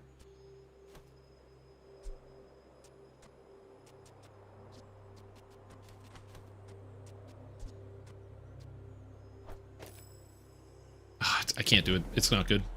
It says I already got the basket. Mask of Deception in Evening Star? Wait, really? They moved the Pantophic Circlet to Mask of Deception? Wait, did they move all of the items into other quests? Alright, here we go. I got more health. And this guy, he's going all weapons. Okay, he's got the weapon build. He's got a golden knife set. Oh, shit. Oh, I gotta burn this guy to death. Go, go, go, go, go. Burn, burn, burn, burn, burn. Oh, go. Go, burn him. Also, look at this new board. I've never seen this. This must be the Jules board. We got, like, some type of kitchen setup over here. There's a rice cooker. We got a fish. I don't know what this is. We got a camera because it's Jules' cooking show over here. Oh my god, I'm getting owned. This turbo cleaver is gonna kill me. I'm alive. Burn. No, come on. I have to teach Laurel to Too much weapons. stand up for Too many weapons. Yeah, the knives are ridiculous. So the knife set makes it so that it scales all the weapons, and then when you use a tool, it charges the knife set.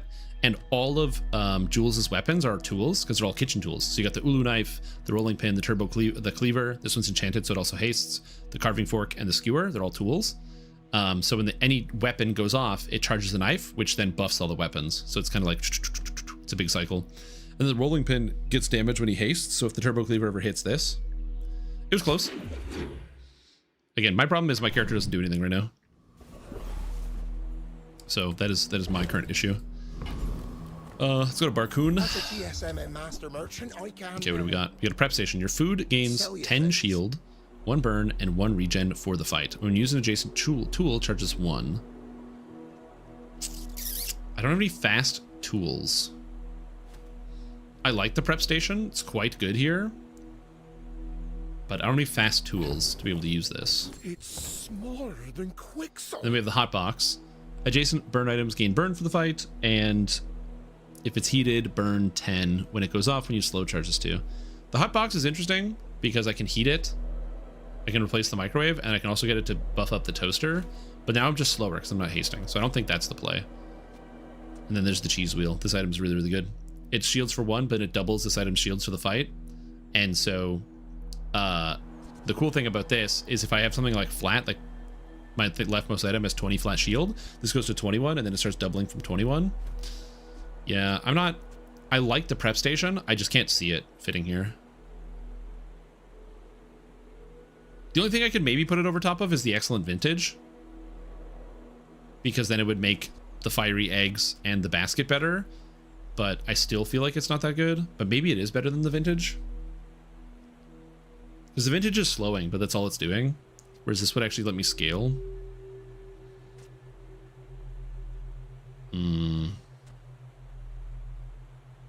I'll try it. Did you see it, Quicksilver?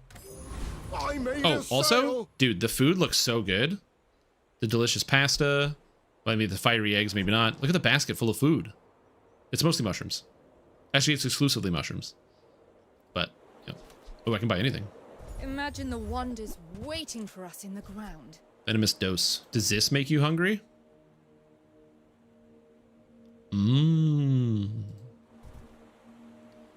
Also, I like this one. The Aurora Dome is nice. How pleasant is that? It's a property. and you can like watch the Northern Lights. Anybody see the Northern Lights a couple days ago? It was too cloudy here. We couldn't see it. That's a lot of money.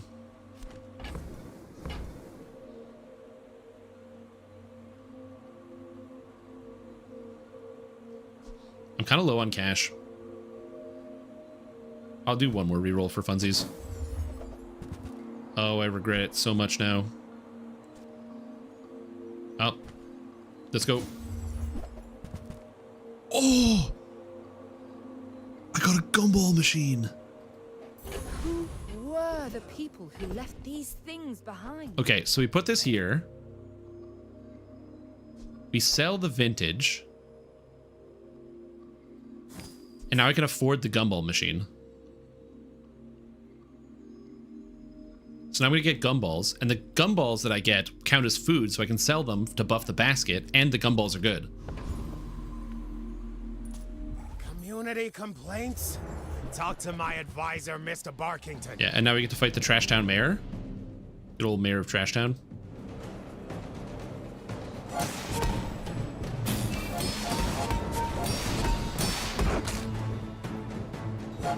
Sweet. Inspection rate at a restaurant is probably pretty good. The food looks clean. I mean, I'm gonna be honest, the fact that the toast is jumping out of the toaster is like not great. Like that's like, this should be probably bolted down if there's that much of a spring action force, but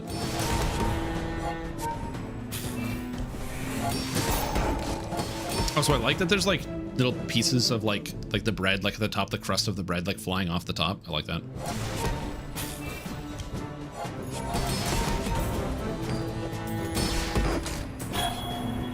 Okay, well, I'm really tanky now, so that's good. Outrageous! I'm an elected official! All right, yeah, and then give me augmented defenses, please.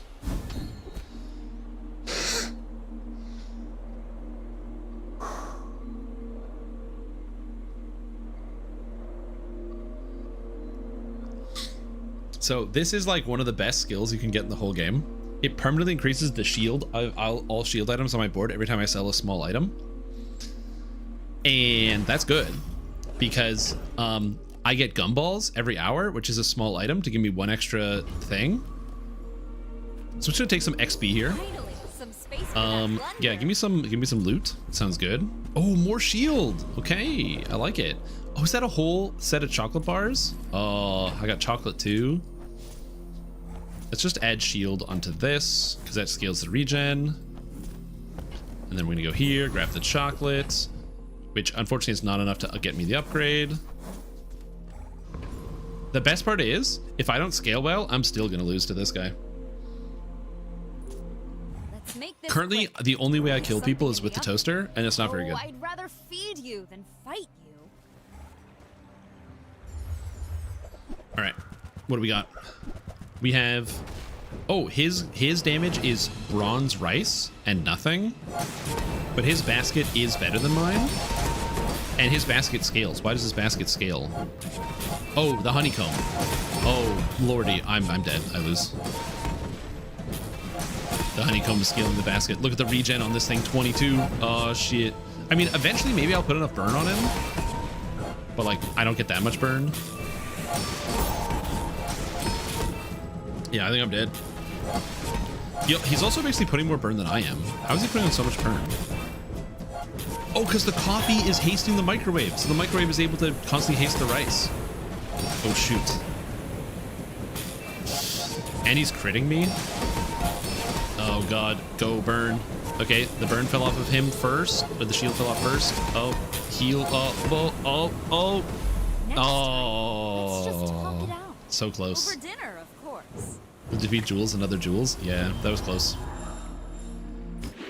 I was like, this close. If only my basket was upgraded. That's clearly the problem. Oh, look at this! More chocolate. I love that. And gumballs? Okay, I actually don't want a gumballs now because I have a gumball machine. But I don't need money, so we're gonna have to go to the small item vendor. Or free small item. Okay. Basket is upgraded. It goes off very quickly. Sandwich artist. I don't know what he has, but I kind of want to go fight him. Let's go with the sandwich artist. Oh, does he not have a voice line? Oh, maybe the voice lines aren't in yet. Bread knife. Deal damage equal to double your regen. That actually might be way better scaling than the toaster.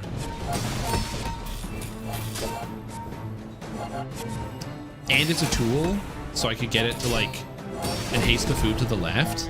Yeah, it's a tool, so I could also put it next to the prep station. Yo, give me the bread knife. I also love this item. No, not this item. The giant sub. Shield equal to the highest. Shield food. Regen equal to the highest. So you have to have high shield regen and heat burning food, and it copies those stats. Kind of neat. Yeah, the toaster's not doing it for me.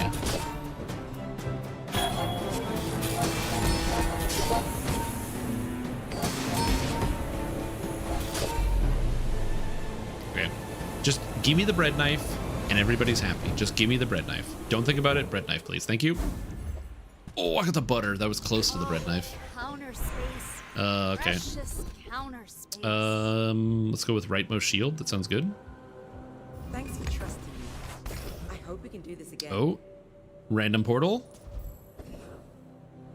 Monster skill. You can learn a lot from nature. When you use a medium item, a burn item gains 3 burn. Yes, yes, yes, yes, yes, yes, yes, yes, yes, yes, yes, yes, yes, yes. Excellent. Remember I said I had no way to scale damage? I solved that problem right there. I solved it. I wasn't sure exactly what to do, but I figured it out. So now anytime this goes off, this goes off, this goes off, or this goes off, my burn items increase. So now that's at 10 burn. Now it's at 13. Now it's at 21 burn. Now it's at 32. And now this guy's being incinerated. Believe that streamer client was a thing until I saw this. What? I've lost 2 days. I lost on day 4 and day 5. There's no streamer RNG going on here. Look, and I got poison. Poison loot. I can't even use poison loot. Garbage. Yeah, that one skill changed everything. To be fair, so the monster skills are really powerful. That's why they're really rare. Every time you fight a monster, this is a player. So this guy might trounce me. What am I going up against? Cash cannon, dog, toxic laser security.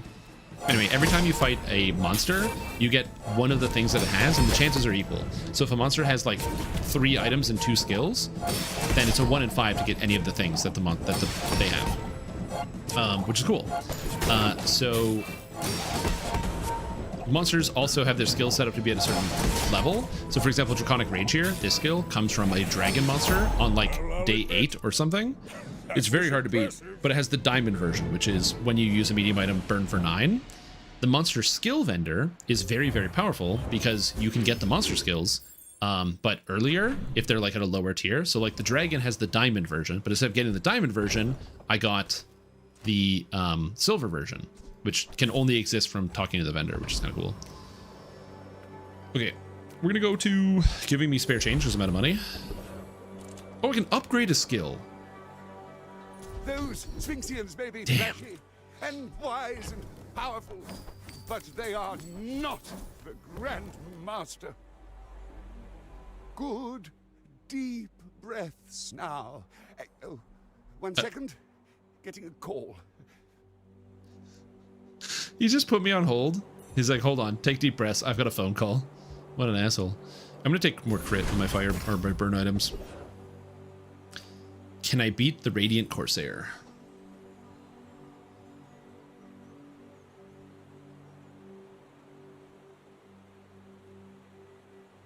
I mean, you say that, but the prep station says otherwise. The Radiant Corsair is one of the hardest monsters in the entire game. That's why he gives extra XP. His skill is when you die, you go back to full health, if you get it. The problem is you have to beat him and he has it. Yeah, I probably can't beat the Corsair. I'll go with Ghost Pepper, because Ghost Pepper's insane. You're right. Yeah, the hottest of the flavor elemental. Because his skill, when you burn, you get 2 regen, which is good. The black pepper is a good item. Is that parrot jacked? Yo, because he's not on the pirate's shoulder. He is it. Ravenloft part of a saga? Yep, Ravenloft is part of a saga. It's the Ravenloft saga. You can access the saga in the Blood on the Vine tavern. Back into the bottle I go. For now. Yeah, dude, I love the art in this game. Ghost Pepper. He's like grinding pepper directly into his mouth and holding pepper, and there's like blood on his hand. Ugh. Is that blood or pepper juice? I don't even know. He's kind of like a musician, like a punk rocker. Okay, all right. Streamer client. Sorry, I got streamer client. Don't know what to tell you. Okay, yep. Streamer client. Okay. Oh look, your shield items cooldowns are reduced by 5%. So no, I get more cooldown reduction on my best skills. On my best items. Isn't that good?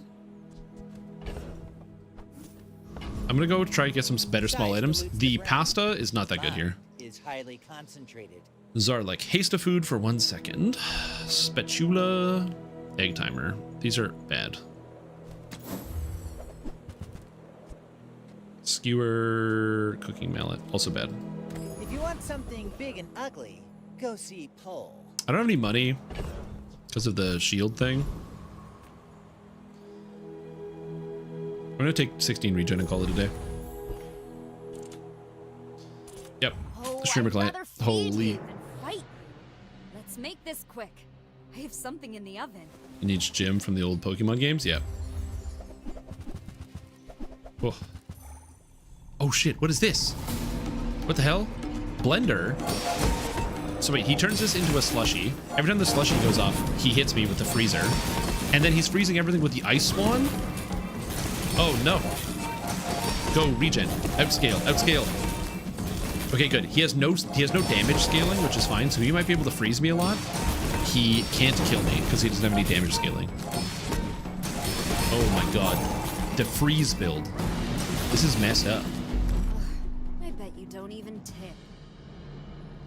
Okay, so to explain what the heck is happening here, he's got the freezer, which is when you use an adjacent food item, freeze for 0.3 seconds, and if this is chilled, when you freeze, deal damage. So neither of these adjacent items are food, so he can't freeze when he uses these things, but the mini fridge freezes 2 items, and the ice one freezes 3 items, so these things are just constantly freezing. And when you freeze, he deals damage. On top of that, the blender transforms an adjacent small item into a slushie, and if this is chilled, your slushies are chilled, and the slushie is an item, it's a food item that freezes, and if it's chilled, it double casts. So because the swan, while it's chilled, it makes these items chilled, which means this does damage, and this turns this slushie into, or this item into a slushie, which is then chilled. But he had no way to increase his damage. So if he had basically gone against anybody except for Ultra Lux Strimtom, he would have done really well. But he didn't. I'm just gonna take more chocolate. Give me more chocolate. Mysterious portal. Oh, skill guy? I will tell you who sent the bazaar. Is more than a secret. Chest number 1. Their plaything.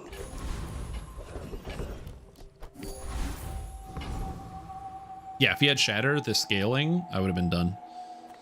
There's no way I beat Wandering Shoal, because it actually just kills me, because it does too much poison too fast. Infernal Frigate, I don't care. Do I just go for Joyful Jack? Well, I want the gold, though. Go for the Frigate, I guess. You outscale it? No, there's no way. I'm gonna go after the Frigate, because I could get... The Thrusters might be interesting.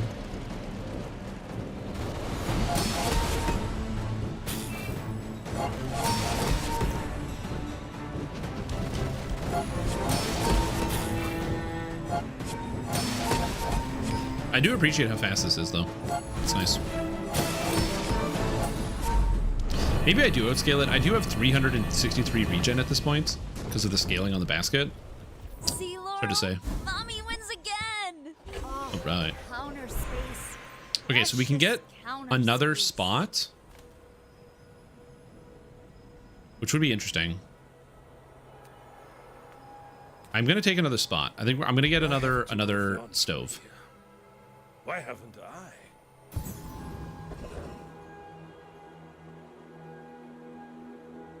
Okay, I don't need anything chilled right now, right? So hold on. So I can go put this at the edge. And then a tool.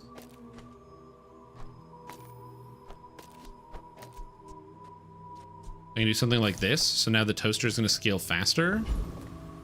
This is not ideal, but this is what I'm thinking. Because I don't need anything to be chilled right now. And this will now haste everything. So this is the same speed, but now this will go off twice, charging the toaster. Yeah, that seems good. That seems good. Okay, I've got a fork. I don't need the fork. Oh, but I got a fight. I love fights. If I get a high enough damage or high enough XP fight, I can level up. I think I level up when no, I don't. I don't level up from beating the Burninator bot. I actually don't know if I beat the Burninator bot. I think I do. He's a lot of burn though. The flamethrower. The flamethrower burns equal to its damage, and then he has the weak point detector, which buffs the damage. This is already burning me for 50. And unfortunately, all of my burn went on the fiery eggs, which is not ideal. But fortunately, I have a lot of shield. Shield is good because you take, or shield specifically makes us you take half from burn. This game is pretty good when it comes to the tooltips. So let's say the eggs, for example, it even tells you on the left, it goes shield, blocks damage, ignored by poison, and reduces burn damage by 50%. So kind of, you can like kind of see some of the explanations here of some stuff. I'm sad I didn't level up. But we're going to sell this, and this, and this, and this, and this, and then hope we win. Mind if my crew films this for the show?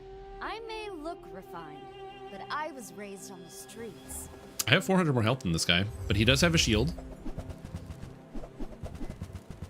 No, the durian! Oh no. So the durian deals damage to me. Now that I you've died. had some pain, how about some pain au chocolat? Instant death. Okay, so what happened here is the durian, while it's shield, deals damage equal to how much shield this guy has. So the apron shields for 970.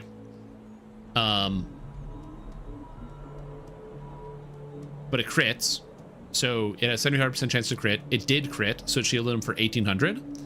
Then the durian goes off, and because he had 1800 shield, the durian goes off, which also critting me for 4000, basically. Now the reason why is because the heavy black pepper goes off at 5 seconds and charges both of these. So this is basically at 5 seconds I die, because this is going to go off charging both of these. And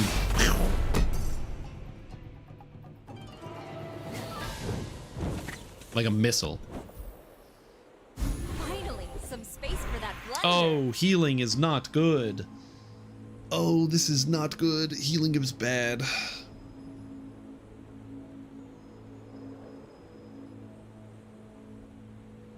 I wanted something damage oriented. I'm gonna do we're gonna do radiant on the microwave, I think, so it doesn't get slowed. The microwave is probably replaceable, and this is probably a bad move. This is the beginning of my end. I need a better way to transition. I have the problem right now where because I'm just spending all my money on these stupid gumballs, I'm not getting anywhere. So it's removing the egg enchant? No, I don't think so. Sushi boat. Charge your non-heated food. When you use a tool, charge this one. Charge your non-heated food. I guess if I had nothing heated, I could charge my food, but then I'm not using the microwave. This gains burn equal to its crit chance. I don't have crit. Oh god. Oh geez. I need a solution. Farmer's market. Adjacent regen items have regen equal to 1% of your max health. When you sell a food, gain max health equal to 2 times that food's value. Your food sell at +1 value. I'm not feeling the trail mix because I have to sell too much at this point. Adjacent items have regen equal to 1% of your max health. That'd be 33 regen right now.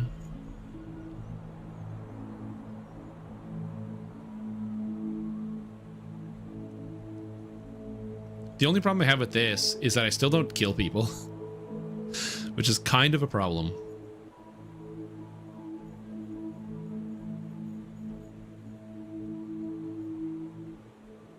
I also can't afford the farmer's market either, unless I sell out the gumball machine.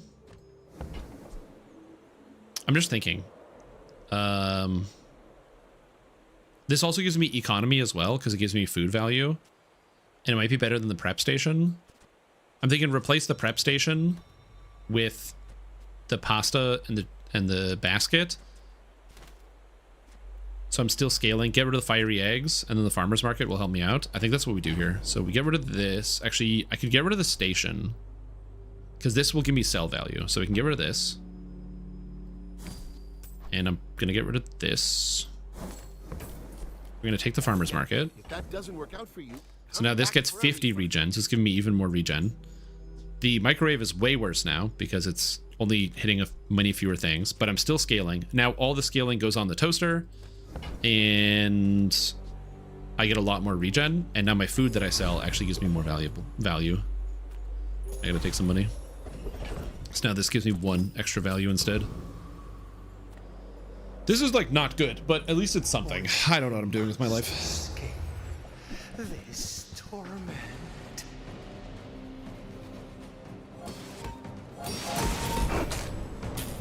But again, now all of the scaling goes on the toaster, so it's not being split, which is actually way stronger. I probably should have gotten rid of the eggs a while ago. But yeah.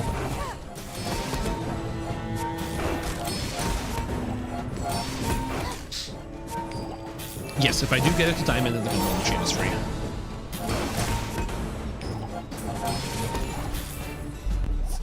Okay, so now something is happening. I really need to upgrade the toaster, but I have no cash in the bank. Oh shit, cash in the bank. Thank you, game. Hey, middle. Take your time. Okay, what do we got? T-siphon. If heated, reduce this item's cooldown by 50%. So this goes off every 2.5 seconds. It's a tool. So basically,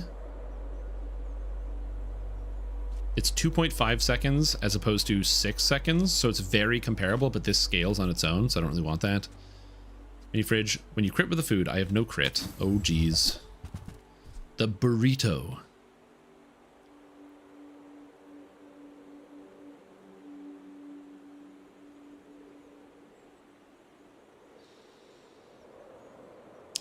Okay. Is the burrito better than the toaster? Because the toaster goes off twice and it scales, right? The benefit of the burrito is that it is technically faster because it's going to get hasted by the microwave. And I can give it 100% crit really easily. And it can get regen because of the farmer's market. I convinced myself. That on my back, and I'll trot it to So your we do like burrito. Like this. Like this. So this always crits. The burn is going to scale, and it's hasted by the microwave. Yes. Yes, this is good. I don't know what's happening to me right now. Guardian's gravy plate. Wait, what's this? Farm fresh ingredients? If you have the farmer's market, you gain 5 max health and 10 gold? Do I want 10 bucks? Oh, I didn't know there's a special bonus for having the farmer's market. Oh, cool. I don't know if I... Is the 10 bucks better? Yeah, the 10 bucks is better. I'm going to take the 10 bucks. Nona, give me some skills, Nona. Let's see. War Chef, your foods. Weapons have damage for each food you have. Farm to table.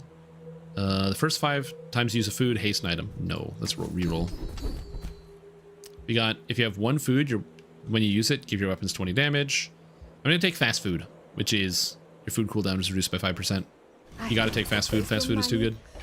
But maybe fair pay for teacher, nanny, and All right. maid. Let's see what happens. Films this for the show. Oh, I'd rather feed you than fight you. I have a lot of regen and a lot more health than this guy. But he does have the insanely busted skill. No, the cheese wheel, and it's burning. Oh. I think I lose because he goes infinite. Because every time the cheese wheel goes off, it doubles its own shield, which also doubles its own burn. It's over, dude. It's so over. The cheese wheel's at 470. The cheese wheel's at 1100. Oh no, I'm dead. Oh, I've got so much burn. Poor thing. Oh. I felt so good. But his microwave is fast and it's deadly. He has a deadly microwave and a burning cheese wheel. All right. So I've lost. I'm at the end of prestige, but everyone always gets a comeback. So you get to choose one comeback mechanic. Either I can make all of my items gold, which is not much. I can get an enchantment, or I can get some money.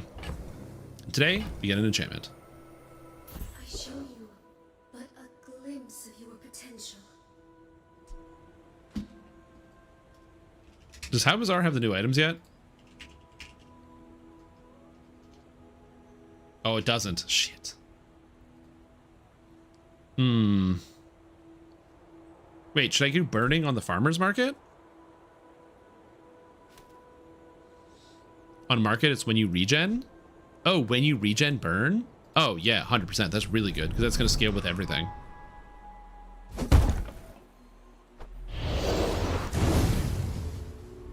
When you gain regen, burn 5. Okay, okay. Don't you go infinite? No? Oh, heat lover! When you burn, you gain regen! It's infinite! Oh, it goes infinite! Oh shit, you're right! Oh! Ooh, it's a loop! It's a loop! Okay, so now I have to get rid of this. I need a medium item here that's fast, so the burn doesn't go onto this. Oh shit. No, I don't want the pastry cart. Actually, that's very good, but I don't want that. Oh, a haste enchant. Oh, the haste enchant is good.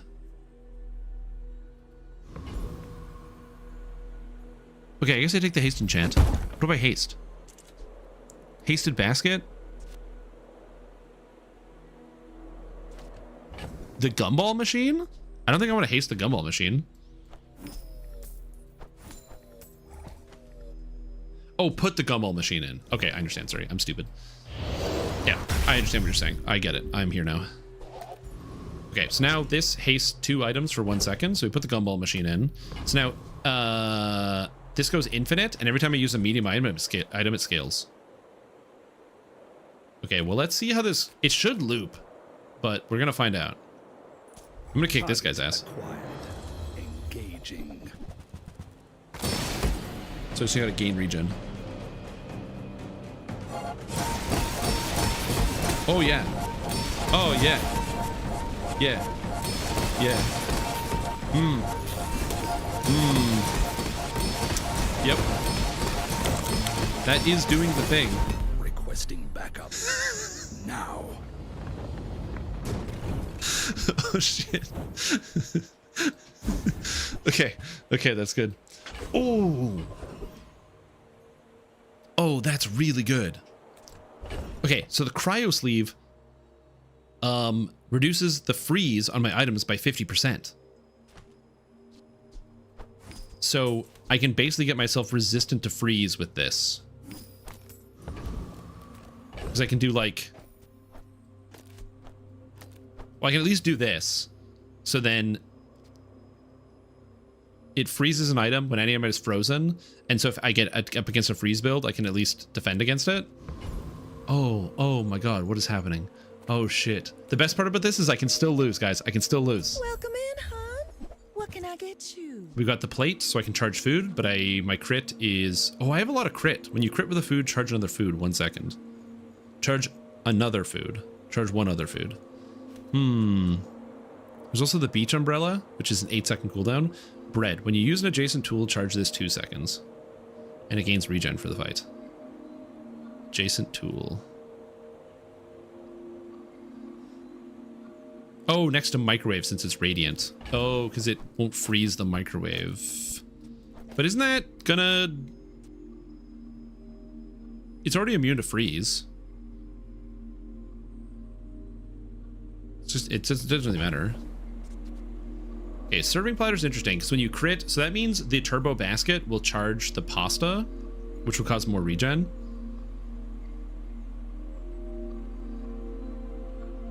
Oh, right. You want basket not frozen for the haste. Yeah. Then you have bread as well. Bread's interesting. I think that I like the serving platter, but then I have fewer items going off, and I like the cryo sleeve. Yeah, so we're gonna keep doing this. Oh, the pizza has burn on it. I can't scale the burn. Although the mini fridge, when you use an adjacent food charges 2 seconds. The mini fridge can go here. It freezes 3 items for 1 second, and whenever the pasta goes off, it charges it by 2 seconds. The mini fridge is goated here. Okay, screw the cryo sleeve, screw the toaster, get out of here. Give me the mini fridge. Oh, delivery. Because I can actually chill this. I like the Yeah. When you use adjacent food, charges 2 seconds, and then this is going to go off all the time because it's getting hasted. Okay. Yep. Dude, I don't know what's happening. My life is going a little crazy right now. Give me some more money. Thank you. Give me a gold loot item. Thank you. Give me 2 experience points. Okay. We're doing good. We got more crit. Everything is good. Everything looks good. Everything's good. Everything seems good. I'm freezing 3 items for 1 second. We go infinite. Hopefully my infinite is harder than his infinite. Let's make this quick. All right. I have something in the oven. I'm going in Soymeister. When we can feast. Oh god, Soymeister. He's got the diamond shield skill that I have. Okay, he has the durian, but he doesn't have any way to infinite scale, but he does have a shielded saffron, which is really strong. Because the saffron's going to scale, and it's going to scale all his shield items. So I just got to burn him out before he can out-shield it. Go. Burn. Burn. Oh, in the kitchen. The meat doesn't fight back. It is surprisingly slow still. Dude, no more worlds left to conquer? Bro, I still gotta win 4 more days. Oh, and it doesn't get easier from here. Oh, we got Curio. Well, howdy, hero. All right, Curio's got stuff. He's got +1 haste, 1 second of haste on the turbo basket. Actually massive. Trash is trash. Okay, thank you. +1 haste is good. It's now haste an item for 2. I'm gonna buy this and this and this. Based on what, is there monk advice you would suggest? Not really. Monk is really straightforward. Oh, the salamander pup. Monk used to be a lot more complicated back in the day, but nowadays Monk is like really straightforward. So if you do run into trouble, obviously ask some questions. There's a lot of excellent Monk players. Ooh, crit. What does crit fridge do? I don't know. We're gonna find out. I'm getting so many enchantments. Crit fridge. We got deadly fridge. The deadly fridge, adjacent items have 40% crit chance. All right. Well, I can't crit with a microwave, but we can crit with a pasta. Yeah, I can't think of any other special piece of advice. If you're looking for anything in particular, I would say outside of that, some of the best hand wraps in the game you can get are called the adamantine wraps. You can either buy them off of the auction house or you can get them from Giant Hold, and they're really easy to come by. They're like unbound, so that can be a good option for you if you're looking for some hand wraps. Strength is beautiful. I'm trying to think of other good monk tips. Sextant. When you crit haste an item for 3 seconds, adjacent items have 50% crit.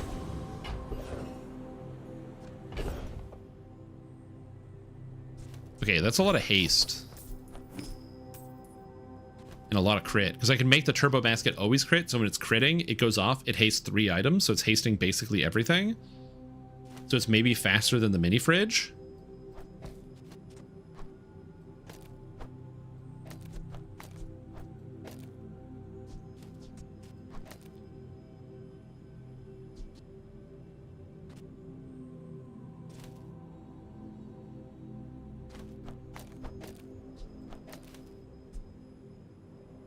Oh, 31, right. Yeah, the Ravenloft quest is good. So when this goes off, it hastes 2 items, and it goes off twice. It crits twice, hasting 2 more items. And when this gets hasted, it charges. I only have 3 items, so it should go pretty fast. Yeah, okay. Sale, no sale. I want Refrigerator. what's right for you. When you use another chilled item, charge this 2 seconds. Your chilled food have cooldown 10%. No, I don't need this. Cutting board. Charge a food. When you use a weapon, charge this. Okay, nope. Jambalaya. When you gain regen, a burn item gains 4 burn for the fight.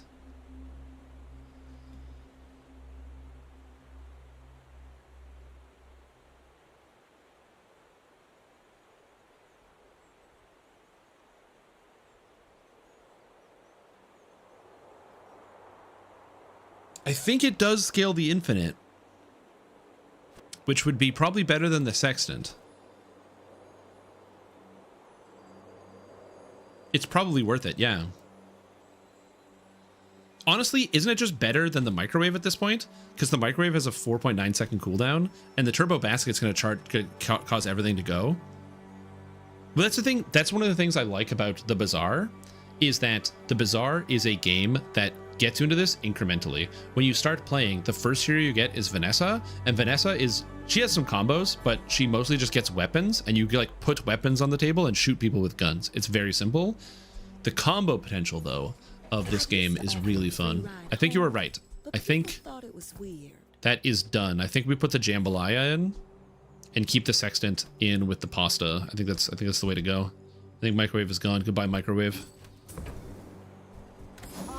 We level up. Okay, we can upgrade an item. So this, I don't care about that. I can get the turbo basket down to 2.5 seconds. Tightened, tempered, oiled, and tubed. All right. I can get a free item. Nice. All right, Mac. Let's see what you got. Mac is the kind of alchemist sort of hero. So he's like a lot of poison and burn and things like that. He has 97 regen to start. What does he do? He has Fire Claw, Burn Fire Claw. That's okay. And off we go. Unfortunately, I'm hitting mostly the jambalaya with the scaling, but the infinite is too infinite. He's dead.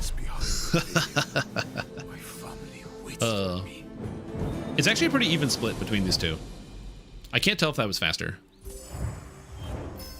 But yeah, this guy's build is crazy, dude. He's got Toxic Flame, so whenever he burns or poisons, he scales his burn and poison with burn and poison item, burn and poison item, burn and poison item, burn and poison item. Disgusting. If I wasn't as lucky as I am, that guy would have beat me. And the way this game works, by the way, every 6th hour of each day is a PvP fight. So that was another player. So we're gonna keep going here. I don't have any money. Whatever, let's go to Quixel. Everyone here is huge. It's terrifying. I do use food a lot, so I'm gonna buy the fortune cookie and maybe get a skill out of it. Something huge. Sick. Let's go to Finn's and get some more money and some more health. I don't know why I keep getting Finn. I don't want any of these skills, so we'll just go to the primordial. I think he has a good skill. When you use a small item, haste a burn, poison, or freeze item. Yeah. Yeah.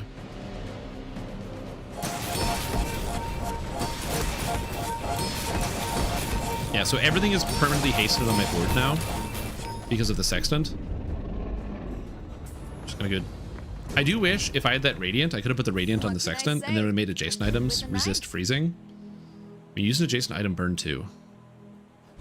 When you burn, gain regen. When you regen, burn 2. No, it's not good. I like it though. Barcoon. My problem is I can't afford anything, even if I was to go to Barcoon. And I can't even use my deadly mini fridge. I'm so upset right now. I should have gotten the deadly pasta. I kind of just want to get some chocolate, because at least it'll scale with the augmented defenses and give me something. But like that just sounds bad. All right, let's just go to the vendor, see if we can get anything good. Yeah, they buffed Laurel's Fortress, right? Look how cute this is. So Jules is a single mother. She has her daughter Laurel, and so this is Laurel's Fortress. One of the items you can get. It's like a little fort. It's like little unicorn thing. My favorite part about this item is whenever it goes off, it actually decorates around the board with a bunch of stuffed animals and stuff. It's very adorable. It is extremely cute. All right, diamond skill. Let's go. I am not prideful. I simply acknowledge when you crit, your burn items gain 3 burn for the fight. Now that's some scaling. all I can. Until tomorrow, that is. Yeah, but I crit almost every time. And it unilaterally applies to all my items. So now the scaling is a little bit faster on the infinite. It's a little faster now. It's just a smidgen faster. I like burn freeze too, but it's a smidgen faster. You'll be delicious. Just a smidgen faster. All right, pig. Don't kill me instantly. Don't kill me instantly. Don't kill me instantly. Don't kill me instantly. He's super hot fire. Don't kill me instantly. Are you sure? Not instantly, please. He's got 9k life. Pig is the late game hero. Oh, okay. He has a lot of burn. And a lot of shield. He's scaling. He's got a lot of shield. He's trying to stave off the burn. Oh god, he doesn't scale faster than I do though. I scale harder. He doesn't have enough shield. Oh, but I don't gain any more shield. Okay. So basically he has this item here called Sponsored Apparel. So whenever he uses an item, that item increases in value. And then also, whenever he uses an item, he gains shield equal to the value of that item. So when this goes off 6 times, it gets 6, then 12, then 18, then whatever extra value. And it then also gives shield based on that. The rice boiler also does burn based on the value. So these things go hand in hand, which is crazy. He also then, whenever he uses an item, he gains shield. Yeah, he's got some stuff. This build is really hot though. This one's good. We're almost there. Okay. 2 more days, baby. 2 more days. I don't want any toys. The only toys I think of, would I use a wand? No. I don't want Laurel's Fortress. I'm gonna keep going. Let's get something for free. Ooh, a slushie. Usually you want to be more opportunistic and make some more changes. I've made quite a few changes to my build already multiple times during this play session. But yeah, you always want to be opportunistic in the bazaar because sometimes you might see something and it might pique your interest. I bought this farmer's market with no chance of winning. No chance. And then but because I bought it and took a risk, I then got the enchantment and then everything kind of came full circle. If I didn't buy this, I would have lost on the day that I bought, the day that I skipped it. Began with the fountains. And again, another reason why I love the bazaar, I have played over 450 hours of the bazaar, and I've never had 2 runs be the same because of how much variance is in it. And I personally love the variance. Bazaar has changed. I've never done this before. I've never bought the farmer's market in general. So, sweet. Give me the money. Thank you. Some space for that blunder. Diamond tier loot. More poison. All right. Thank you, game. Okay, I kind of want to go for the Grandmaster to upgrade a skill. I have so many good skills. I only have like 2 bad ones. Even though Pole could give me the farmer's market, I'm going to go for a skill upgrade. I can teach you any skill. I don't slow, so augmented defenses. Also, I love that. I can teach you any skill as long as you already know it. True. Augmented defenses is at 91 currently. It's now +2 shield per small item sold, which is nice. I could maybe get a jambalaya, so we'll try for it. I don't have what you need, I'll help you Jambalaya. find who does. Nope. Nope. Every item finds its buyer. It's a relationship. I should have bought the plates. Because that would make the turbo basket charge the passive, which charges the basket, and they're all critting, which then causes the burn, which actually scales harder than the jambalaya. I should have bought the plates. I may look refined, but I was raised on the street. I should have bought the plates. Go ahead. Underestimate me. It makes this He's got more fun. burn scaling, crit, and the dragon skill. Oh my lord. And the shiny astrolabe? Oh no, with the cooldown. Get him, go infinite. Okay, the infinite started, so as long as it starts, I'm okay. Oh my god, 700 burn, that's not good on me. Okay, but I have regen, I have shield. He has 2,000 burn, Bring oh my her about. lord. I've got another salvo with me. Okay, so fortunately for me, I was insulated from a lot of his dangerous stuff because he had like a couple freeze effects and some slows from the Clamora. What was happening here is he has Toxic Flame, so whenever the catfish goes off, it charges, it increases both burn and poison, and when all the burn items go off, it increases the poison on the catfish. Whenever it uses any burn item, it gains 3 burn. So this is a triple cast. It gains burn, it gains burn. Whenever he uses a medium item, one of his items gain burn. And this is a shiny astrolabe, so it goes off twice. This is a fast horse. This goes off 5 times. So anytime, or like, not this, but like these go off a lot. And anytime he uses a non-weapon, all of these are non-weapons, it charges the astrolabes. The astrolabe just starts chaining. And then because the incendiary rounds is a burning item, it can also charge here. So yeah, whew. Whew. Yeah, if you had a pufferfish, that would have been crazy. All right, last day. Last day. We got this. And I got a monster ranch. Give me some loot. And I got CDR, baby. Give me the CDR. Let's go. All right. Sell. I want CDR on the basket, methinks. So now it is 2.5 second cooldown. Okay. Cooldown reduction. Love that. I can't use the pizza right now.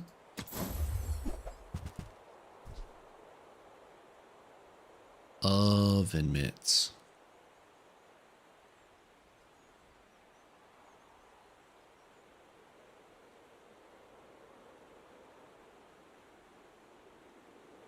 When you use another heated item, charge this 2 seconds. So if I heat the turbo basket, it will cause more haste, causing the pasta to go off. It's a medium item, so it will cause more burn to stack up on the Fiery Farmers Market. I think it's better than the jambalaya. I'm going to buy it. I think it is. Cookie skill? Cookie's still charging. But I need to heat it. Actually, I can do this. I can do this. This. So now, whenever you use another heated item, and both of these are heated, so it's going to spam the oven mitts now. Let's find out. Let's see if it's better. Stop. Except this guy's going to freeze my entire board, so this is like the wrong person to click on. Oh, never mind. He missed. He didn't hit the turbo basket.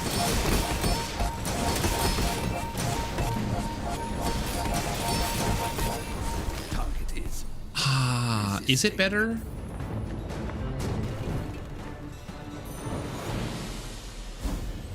I can't tell because everything was frozen. Counter space. Precious counter space. Well, it's because everything was frozen. That's the thing, because he froze my entire board. I don't know if it was better. It is a tough call. I think the mini fridge is gone. Goodbye, mini fridge. Do I want to upgrade an item? Does upgrading help me at all? No, I don't think so. I don't care. I think we just go for Orlin. Because that'll just take it to 3-second haste, but everything's hasted. I'm just going to get skills. I will not train you to kill. When one of your burn items is hasted, it gains 2 burn. Leftmost item gains burn, or shielded item cooldowns. I think leftmost burn, so I start faster, is good. But shielded item cooldowns is good. Oh, it might have been 3 items. I'm not sure. I mean, starting this at 13 is a really big head start. But also cooldown reduction. I gotta go cooldown reduction. Cooldown reduction is way too good. Improve your heal and regen items. Okay. I can enchant the pasta for 20 bucks. Or I can just give the pasta 25 crit, so it gets 100, so it always crits, so it's always hasting.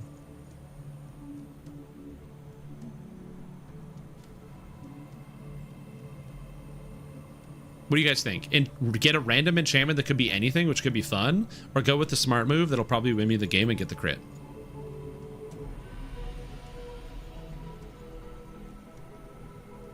It is the last day, and I only have 1 more hour after this. The smart move, the smart move. Smart, fun. Yeah, I know, it's tough.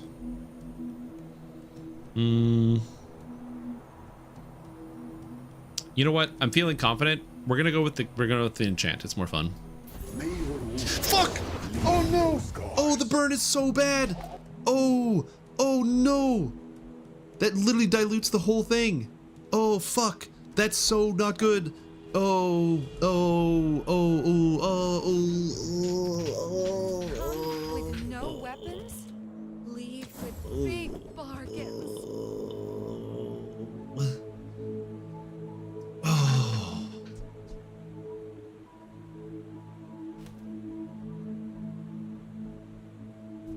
I feel like you're not being fully Whatever. I'm just gonna instantly die to the pig. It's fine. I'm just gonna die to the pig. It's fine. Doesn't matter. Because now some of the burn buffs are gonna go on the stupid pasta. It's fine. Whatever.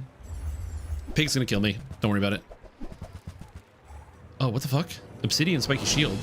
Okay, hold on. Does the pig kill me? Yeah, he kills me instantly.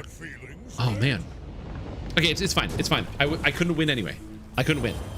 It's good. Whew. It's good. I instantly died.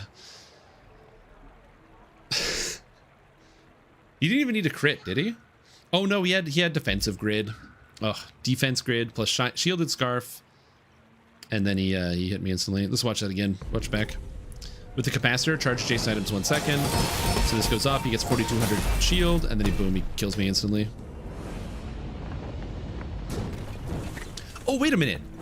No, he only had the 2 skills. He had defense grid. And that's it? I think I would have died like the second charge as well, but yeah. How was he charging the capacitor? Oh, because he had Jack of all trades. So he could charge the capacitor and the cruel tools, which also charge the capacitor. So he was just recycling the capacitor, which was going through the shield, and then, yeah, the water wheel. Oh, man. Anyway, that's the bazaar. I know. Most celebrities aren't this tough. Close. 9 wins. 9 wins. Again, the average amount of wins you expect to get is 3 or 4. So that's kind of the average there. So yeah. Good game. I got some more chests. I rank up. I'm almost legend. I'm like a step away from legend rank. I did my daily quests. I have my weekly quests. Lose a fight to a monster is a weekly challenge. Oh shit. Anyway, Bazaar's a great game. Big fan. You can buy it on Steam. It is $20. The new hero that just came out is also $20. It costs as much as the whole game. It's because they just do like the DLC. But yeah, big fan. Jules is great. God damn it. I can't believe I lost. Oh, I was so close. That's the thing about Pig, is like Pig is the ultimate endgame hero, where there's so many situations where you just load up against the pig and you die. There are also some situations where like Vanessa, this character, she has an item called the boulder. And what the boulder does is it just deals 100% of your health and damage. So it just kills you. But it takes 20 seconds to charge. So the idea is with the boulder is that it takes a really long time to get going. So you kind of see it coming from a mile away. The problem is there's so many ways in this game to charge other items that like 99% of the time you see a boulder, it's useless, you pass because you can't do anything with it. But then there's like one guy who gets the instant boulder where literally on the first frame of combat, the boulder goes off and you die. Because it does 100% of your health and you died on the first frame. Good stuff. But yeah, there's a lot of good heroes. You got Jules, who's cooking, so she's all about like regeneration. She has a lot of ramp. It's like my build, even though it went infinite, it was like a lot of ramp that was happening there. You have Vanessa. She's all about weapons and aquatic items, so a lot of boats, sea creatures, things like that. Because she's like a pirate. I don't know if I have more piratey skin. Yeah, Vanessa. Yeah, she's like a pirate. Pirate Vanessa. Yar, pirates. Get all the pirate stuff. Then you got Dooley. Dooley's a robot. And he's got all these different like modes that he moves them around in. He's a combo character. So he is all about, his items have a lot of high synergy. Well, like every character has like synergistic items, but Dooley is way more combo oriented, I would say, than other characters, where it's really like the individual pieces are powerful, but it's more important to have like the right pieces together. So you really got to think in your feet when you play Dooley. He also gets all the other characters don't get guaranteed items. The Dooley is guaranteed an item called the core, which is like literally himself, like what runs his systems. And there's a bunch of different cores you can choose from. So that pretty much shapes your entire run based on which core you get. So I would say of all the characters that are the most samey per run, Dooley is probably the most samey, as you can force stuff on Dooley because of the core mechanic. Pig is the econ hero. So if you like playing your auto battlers with like high economy and stuff, Pig is for you. Pig does not do well on days like he does really well usually in the early games, like the first day or two, like day 1, 2, 3. He really struggles in the mid game because other heroes get like better gold and diamond items that just work right away. But then Pig is the late game king. If you get to day 14, 15, 16, it's just pigs and they kill you instantly. So if you're Vanessa and you didn't win and now you're on day 14, guess what? You got to go against Pig. It is what it is. Mac is like a potion guy. I don't know how to describe him. He's pretty sick. He's also a pretty late game hero. But I would say Mac is really high rolly, which is pretty fair to his character. Really high rolly. He is very much about he has like a whole bunch of potions, a lot of like he's all about like reloading items, so they have like different charges and stuff. He applies the most status effects. Poison, burn, freeze are like kind of his jam and slow. And then you have Stell, and Stell is a character who has like a bunch of machines, so she has her own unique mechanic, which is flying, and so flying items are resistant to status effects, so they can't be slowed or frozen, or they can be, but it's like just lessened. And she has a lot of things that interact with the flying mechanic. So again, she's also pretty combo oriented, but I don't really like Stell for that, to be honest with you. I just don't really like the flying mechanic as a whole. I don't think it's very interesting. It's good. It's good. I just don't think it's interesting. So whenever I see it, I'm just like, whatever. I just get bored. So I just don't really find Stell that interesting. But Stell is extremely powerful. And then Jules. My childhood was bitter. Cooking. My daughters will be sweet. Yeah, I want to keep my Max skin on. Hell yeah. I love this skin. It's so cool. He's got the fire claw and then he goes in the potion. I like that skin. That one's good. Anyway, I'm tired, so I'm going to take a break. So I think I'm done for the day.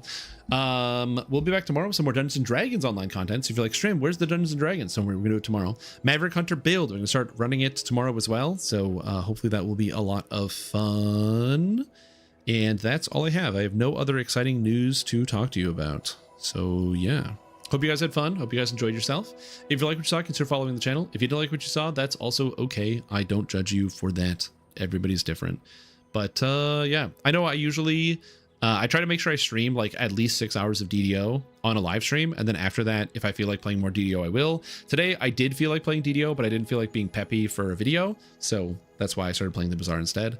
We'll be doing more stuff. Also, for those of you wondering, I have not forgotten about both the Pathfinder or the Neverwinter Nights. Both of those things are going to continue going. I'm just not doing them right now because I wanted to play the Bazaar because this character is really fun. Anyways, thank you guys for watching. Have a wonderful evening. Enjoy yourself. I will see you all soon with some more stuff. I got some more videos in the works. I'm excited to put some new stuff out. So yeah, I'm looking forward to it. I got the Blight Blade video to get out for you. I am hopeful that next week we will get a up-to-date bit of information about the balance patch coming.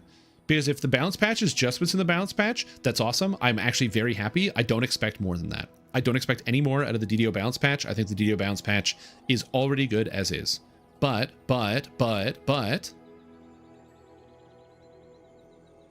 if we get more changes and more balance patch, and it's got more things,